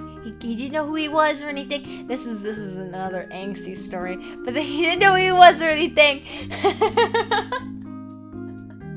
But this guy came up, and he just like was in pursuit of pretty much kidnapping this dude. He was in pursuit of pretty much kidnapping this guy. And he used it was like a trank dart. He used the trank dart on him. And then this guy was like trying to fight back a little bit, but he was like not well. He was not well. He wasn't well. And he ended up passing out before the guy got him, right? Before the guy got him. And when he woke up, and he was laying in this very, very dark cell with some other people, right? And one of his arms, and I think it was his right arm and right leg, were both in a lot of pain, and they were definitely broken. So he kind of propped himself up against a bar, and he just kind of like tried to talk with some of the people, and all the people went by numbers because they all couldn't remember their names. They all can. I tend to write stories from the first person perspective. I write from, I would say, third person. I write from somebody who was like, I write as if I'm somebody who is watching from the outside, but somehow know everybody's thoughts. That's how I write. I write from somebody who's watching on the outside, but somehow know like everybody's thoughts and what they're thinking. Okay, so he sees this lady, right? She looks like a nice lady and everything. And then so he like kind of scoots over to her and he asks her, he's like, you know, what's going on? Like, why are we here? What's happening? You know, I'm kind of confused on what's going on. Do you have any answers? Ow! I'm having fun, okay? Let me have my fun telling you my stories. He was like, do you know what's going on? Do you know anything? And she was like, no, I don't. I'm sorry, I don't know anything. You know, I wish I could help you. And he was like, oh, well, what's your name? And she was like, oh, we don't know our names. We just go by the numbers that are on our shirts. And he looked down and he was wearing like this outfit kind of thing, and it had a number plate on it. And his number was 579. So he went, and so he was like, oh, okay, so I go by 579 now, because he didn't know anything. You beat me up and then you smug a grin. How dare you? Us Juice World warns of these women. and so he's just like not okay, you know. Mentally he's drained. He's still kind of a little tipsy. He's in pain, lots of pain from his arm and leg being broken. And he just cannot. He just cannot. He just kind of like noped a little bit. He's one of those characters that's just sort of calm, like overly calm, you know what I mean? The calm type. Yeah, he was one of those. So he just kind of like scoots over to the side, and he just sort of like sets with his back against the bar, touches the cold bar, and he decides he's just going to sleep and wait. So he did. He started sleeping and waiting and sleeping and waiting. He would wake up for a little while and then he would go back to sleep and wait. And he ended up waiting for a while. He started to feel very like sick, I guess, because he hadn't eaten or anything in a long time. He hadn't had any drinks, hadn't eaten.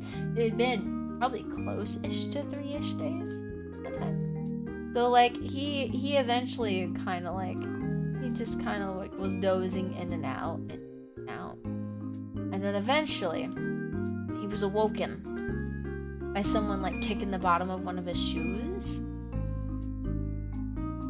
and this startled him.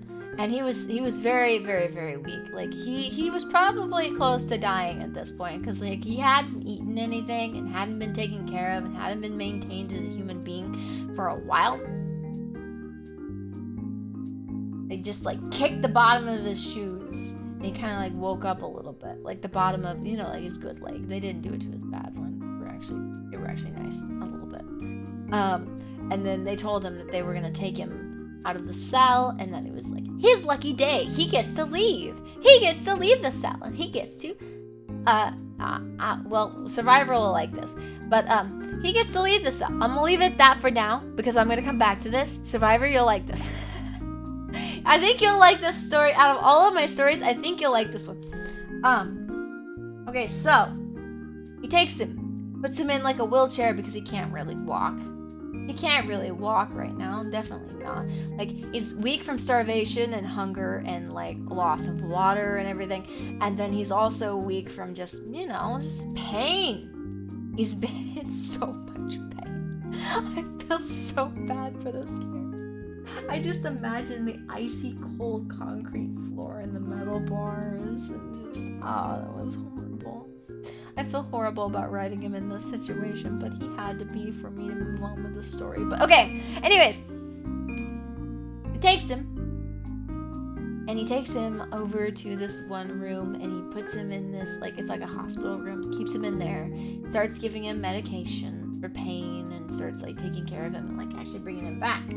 This character ends up dozing in and out of consciousness for quite some time. While they're trying to take care of him and, you know, keep him from dying. And then finally he finally comes to, and that's when he sees that this one character, again, the one that took him out of the cell. And this one character that took him out of the cell is actually he's like pretty happy. He's like, oh yeah, you're alive. Okay, good. Yay, we didn't kill you. Hey, that's amazing. You know, this is great. So I'm going to take you over here to this machine, and we're going to chip you, and we're going to barcode you, and we're going to bring you into our, like, it's like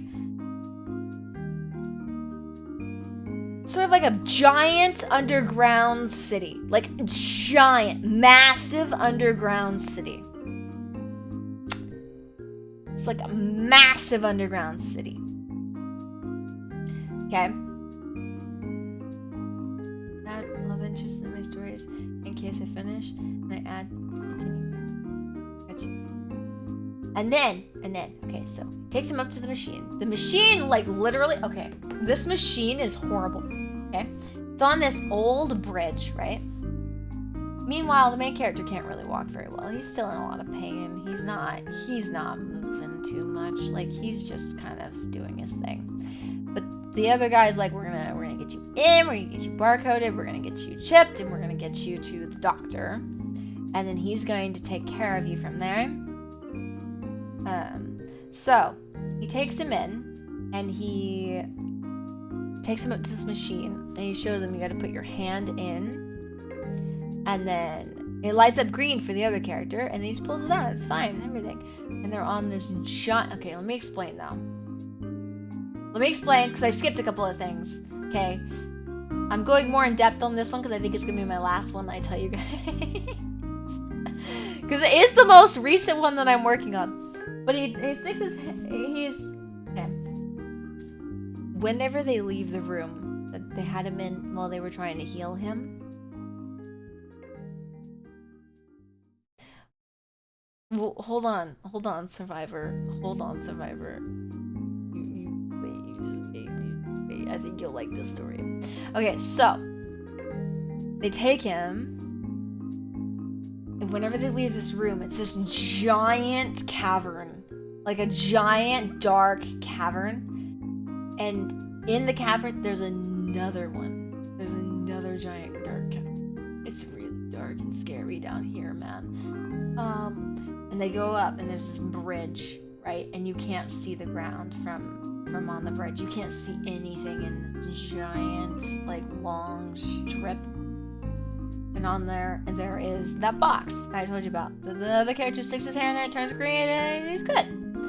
He urges the other character to do it, but when the other character does it, clamps down on his hand and immediately starts to, like, shove the chip into his hand and also tattoo him to, like, put the barcode on, because they, like, they barcode and chip them so that way they can't, like, run away and stuff. Also, the other character explains, though, that it's for security purposes too, so that way people who don't belong there cannot enter. They just can't. It's just they cannot enter this place. So it takes the main character over to the doctors, right? Over to the doctors. Yeah? He goes to the doctors. I've written so much of this story so far, but it's really hard to make it in a short summary. Goes to the doctor. When he gets into the doctor's office, they take him in, right? The nurse sees him and sees all the blood coming from his hand, because it actually, this thing malfunctioned and it, like, ripped up his hand really bad. It still got barcoded, still got chipped, but, like, he is just bleeding so freaking much. And and so they take him in, and then they go by the waiting room. Right? You know, when you enter a doctor's office, you always go past the waiting room, and then you go in the doors and you go on in, right? They go past there, and he just kind of, like, takes a glance into the waiting room area, and he sees these monsters. Like, they are not, like, people. They are just, they're scary looking, okay? They're very scary looking people, okay? They're aliens, but they're scary. Like, if you ever imagine aliens, imagine the scary ones. That's what he's seen. So he immediately starts freaking out. He starts having, like, a miniature panic attack, but he doesn't have the energy to, like, he just doesn't have the energy to be having this panic attack right now. Not to mention his hand is bleeding already, so the extra, like, blood flow from the panic attack is not helping him at all. It is not. It is not helping him at all.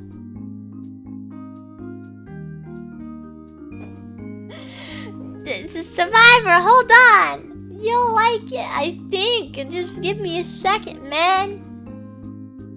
I'm trying. I'm speed running this. Honestly, I'm moving almost faster than what I've got written so far, man. Okay, so they take him in, right? Okay. And then, the doctor comes in, he meets him, you know. The other character calls him Doc. That's just what they call him. It's just a thing. And then they put him in for surgery without his consent, and they decide that they want to put special, like, it was like special alien organs and stuff in him that are, like, stronger than human organs but will still, like, work and, like, function somehow. So they have better technology than me. Who am I to judge or say anything? You know, they have better technology than me, or than us humans, you know. But they decide that they're gonna do that and everything. And when he gets out of it, he gets put on special medication to kind of keep him calm, you know, because he's still freaking out. He still thinks that, like, what the heck is happening? You know, I was going to college, like, yesterday, and now, like, not yesterday, but you know what I mean. Like, he's just like, I was living a normal-ish life, you know, doing my thing, going to college, doing my classes, and I just was partying, and the next thing I know, I'm here. So, they put him on this medication. He ends up going to live with the other character, because he doesn't have a home there. He ends up going to live with the other character, and he ends up being put on the job of the same job as the other character. little does he know that his job is to... So, here we go. Survivor, I think you'll like this, okay? This is me speedrunning this. Okay, I think you'll like this. So his job, the other guy's job is to... You go around, and there are so many people in this world. There are so many people in this world. Too many people in this world, in fact, you could say. So what they do is they go around, they find people of less importance in society, and they take them in, and then they bring them back to their room and they question them. And if they don't deem them suitable for society, they kill them. They just straight up kill them. They murder them. They have to shoot them, stab them, cut their throat, anything. They kill them. So, he doesn't know this yet. And he managed to pass through the security, the checks. And the other character was like, you know, actually, he seems healthy and everything. I kind of want him... Because I want some more people to work with, you know. Because it was him originally, and then this one other guy who was completely insane. The other guy was just completely gun crazy. Like, he just loved killing. The other guy absolutely loved killing. So, this main character guy, no, same as everybody else you would think, he doesn't really want to kill people. He doesn't really want to kill people. So they have to, once he starts feeling better and they start taking him out and about, they have to, now we're two almost uncharted territories so far. Cause like I've thought of this stuff, but I haven't written it down yet, so it's kind of a blurry mess right now. But so on his first day, his first couple of days, they have to put him on some drugs that make him kind of crazy. So that way he will kill people. And then over time, he has to, like, they have to ease him into getting used to killing people. Because at first he doesn't want to. At first he does, like, he ends up seeing, like, on his first day, he ends up, you remember the lady I told you about before? That's like he talked to, and he was like, "Oh yeah, what's going on?" and all that stuff. He walks in the room before he knows that his job is to murder people. He walks in the room and he sees her, and they're questioning or he has to like sit down while they're questioning him, or while they're questioning her, and they're asking her about her life and about the things that she does and the things that she likes, and you know, like what parts of her life have purpose and what parts of her life have meaning and everything. And then after the meeting, they kind of pull him aside and they tell him, okay, well, you have to kill her because her life doesn't have enough meaning to exist in the society that we have, you know, like that is our job. We were brought here to do this, so you have to do this. And obviously he freaks out.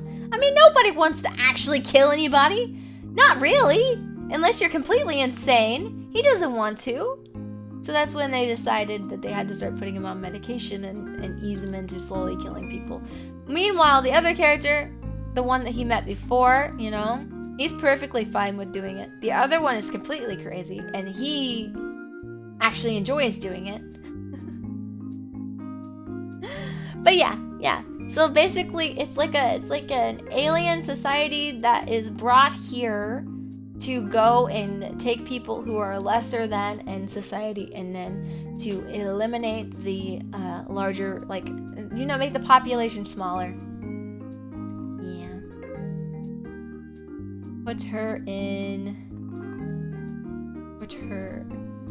Put 2 in her chest. Is that Shrimple? Yeah, but he was grown up a regular human.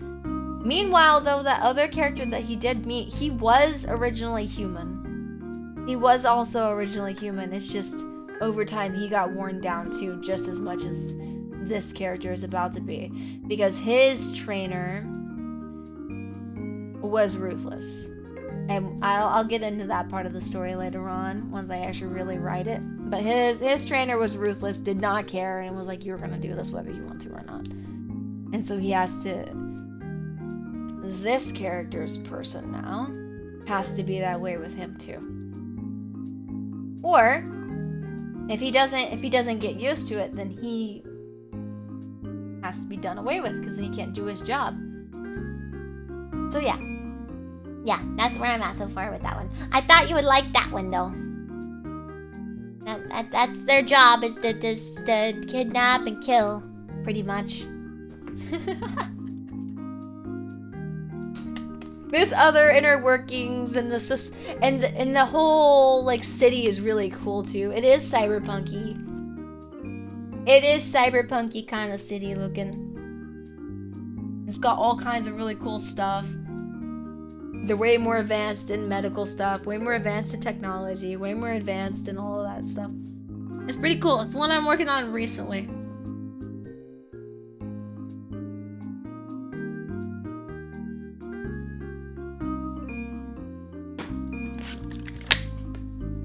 But yeah, I figured I'd tell you that story.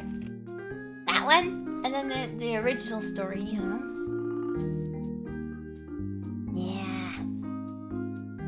Yeah, he just doesn't wanna. He just doesn't wanna do that though. He's a good character. He don't want to, but he will.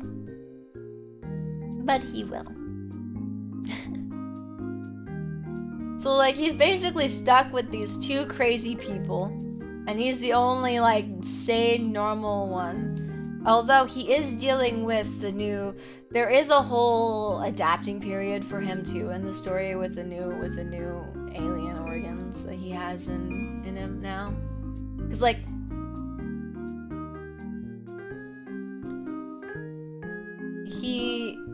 how do I explain? He just has better athletic abilities than he used to with that.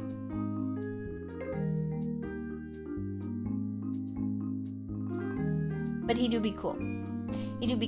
Oh, and his other parents were not, his adoptive parents were not good people. They adopted him just so that way they would look good, but behind the scenes, if he had bad grades and stuff, if he wasn't like on level with his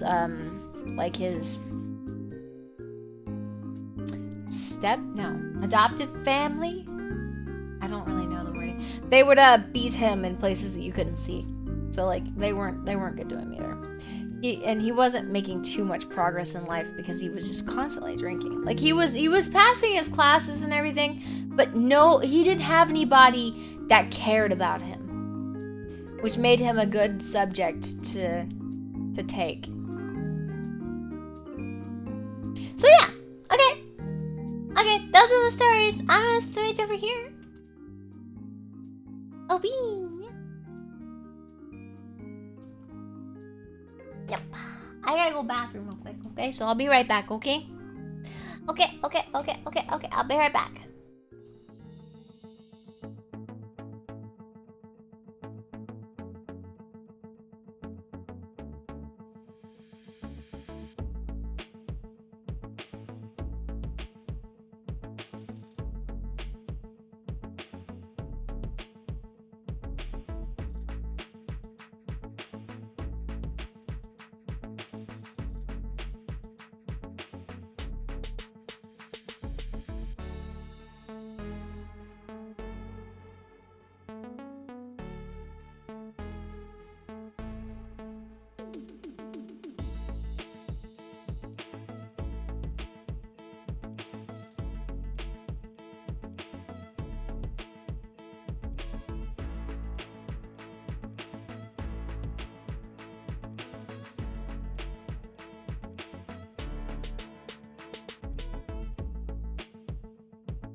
Don't tempt me. I'll put you on the end screen and then I won't come back, man.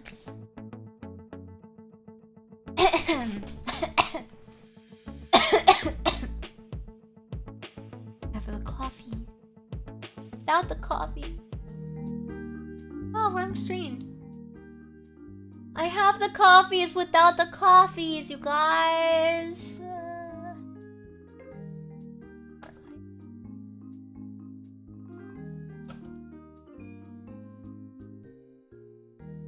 The heck, man? There we go. I was like, why won't it go away? What the heck? Don't worry, I didn't go for too far. I'm still a little bit tipsy, I'm not gonna. Well, I'm not tipsy. I'm just kind of brain bloop. It's like bloop bloop bloop. Bloop. That's where my brain be right now.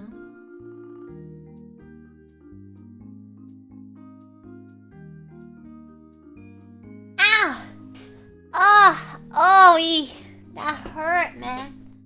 Why are you beating me like that, man?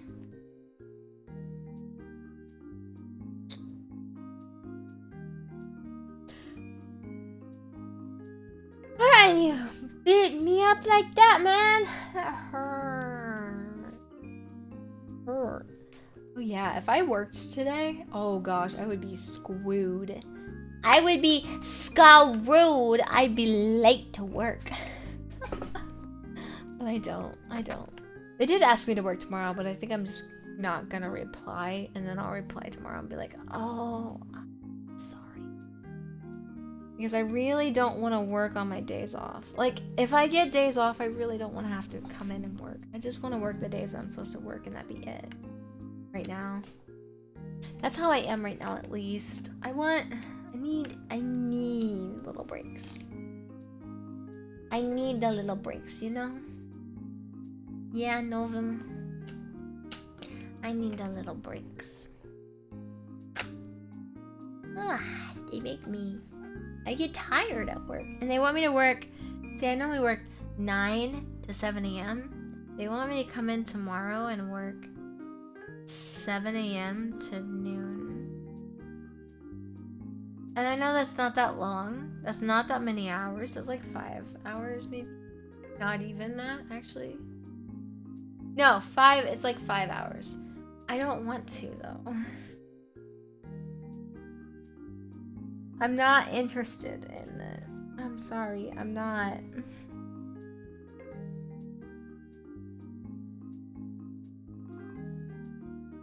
I just want to work my hours right now. Just for now, until I adjust to my new schedule. But it's like every single week they've asked me to come in. And I don't know why. Why every single week are you asking me to come in? That ain't fair, man. Ain't no fair.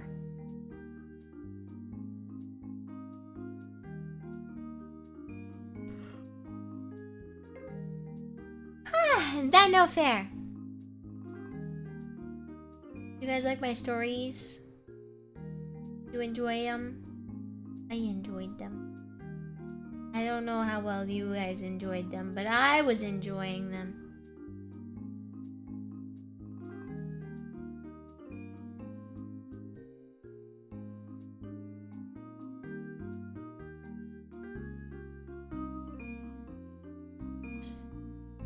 No work?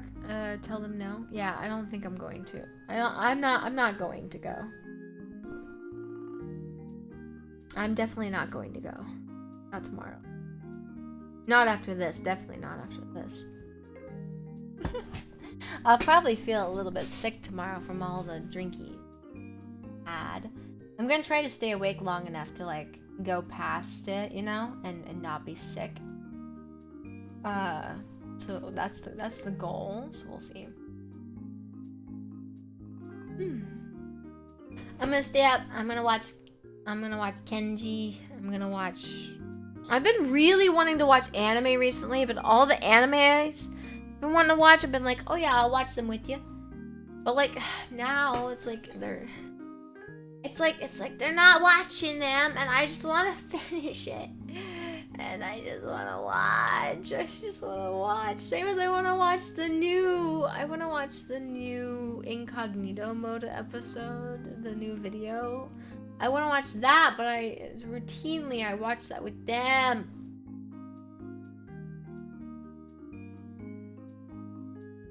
Wah! Wah! Wee!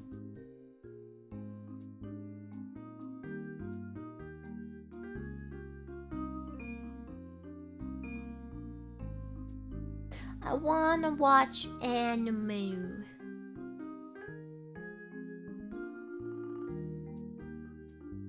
Oh, Survivor. Survivor, you'd like Madoka Magica.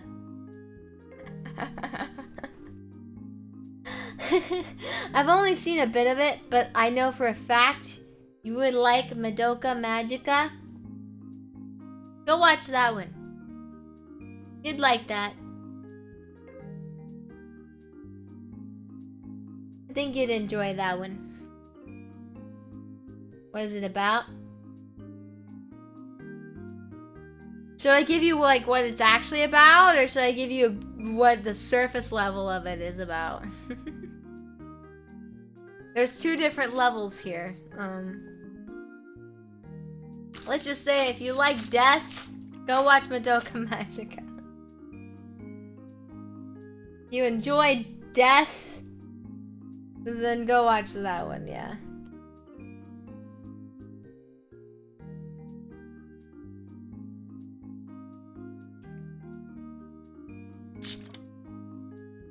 TLDR.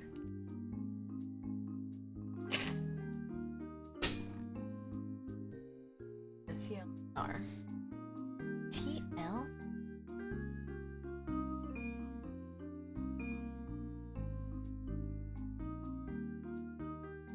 That's Twitter. I can't look that up there.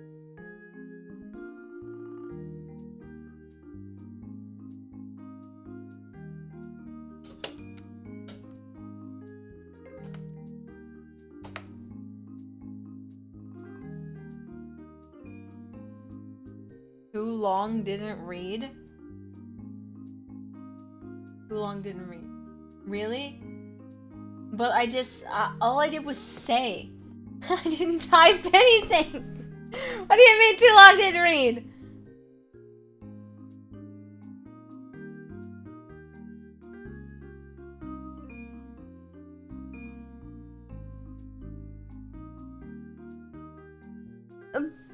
Why'd you use TLDR though?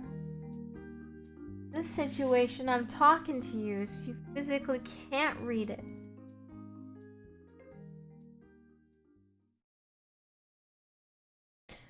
Oh, it means give you this. Okay, so then it's basically about this girl is in love with this other girl, but this girl keeps dying. And then they just keep resetting. In short note, that's what it is. They keep dying, and she keeps resetting, and she keeps trying to save her, but she just keeps dying, and it's never a happy ending. Like Higurashi. It's not as horror, it's more sad. It's not as horror-y. It's more sad.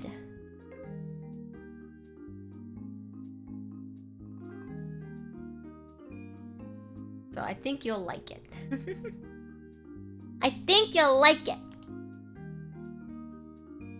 But that's my only suggestion I have. Oh, wait, what is this? Oh yeah, because I looked up that test study that you guys suggested. I go to Twitch. Let's see who's streaming. I think I'm ready to go close my eyes and rest my brain for a minute.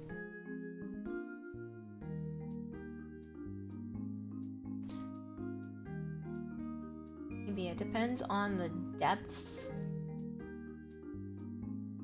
So Charlotte's streaming. She's streaming VR chat. Grimmy's streaming. Boomy's streaming. Thomas streaming.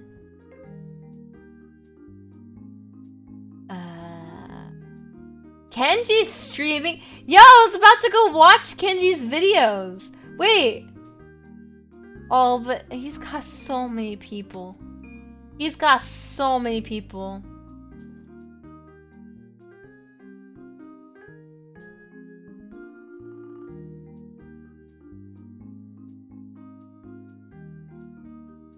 He has so many people.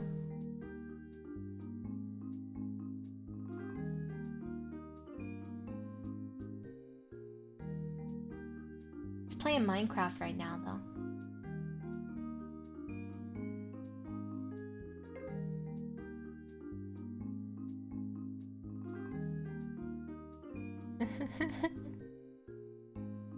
Charlotte's streaming? Yeah, I know.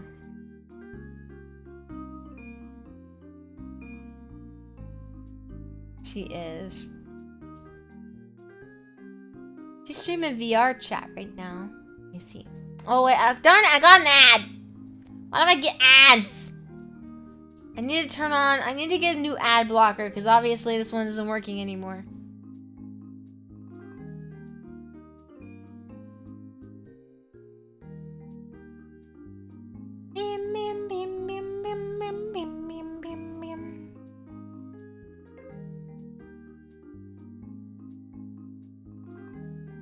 Yeah, we'll probably raid Charlotte. Okay, let me switch over here. Oh wait.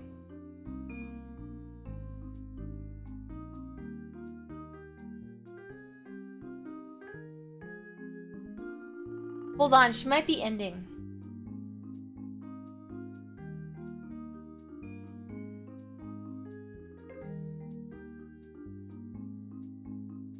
Let me wait and see. Okay, she might be ending.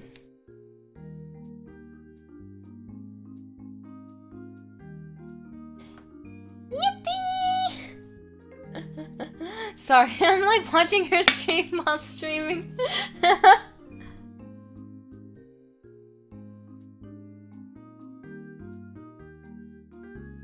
I don't know how to tell if she's ending or because she started talking kind of like she is ending, but I can't tell.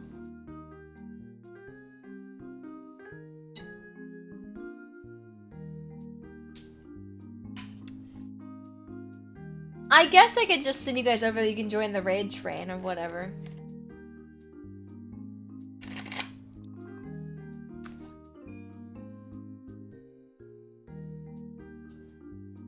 I know she actually is leaving.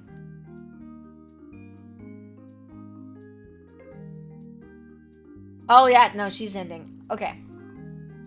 I'm sorry, you guys. Charlotte's ending. Let's see.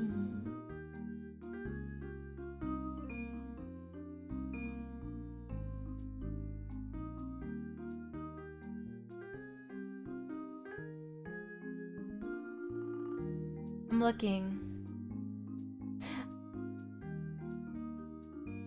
It happens, yeah.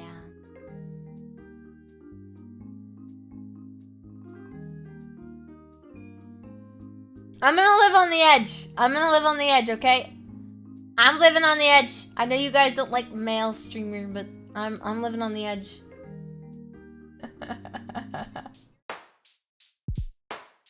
Okay, we're gonna raid Kenji. It's dangerous. There's so many people. I'm scared. Okay, so remember Cassie raid and be as nice as you possibly can, okay? Because this is a bigger person, okay? I love you. Have a great day, okay? 10, 9, 8, 7, 6, 5, 4, 3, 2, 1. Bye-bye, you guys. Have a wonderful night. Bye-bye.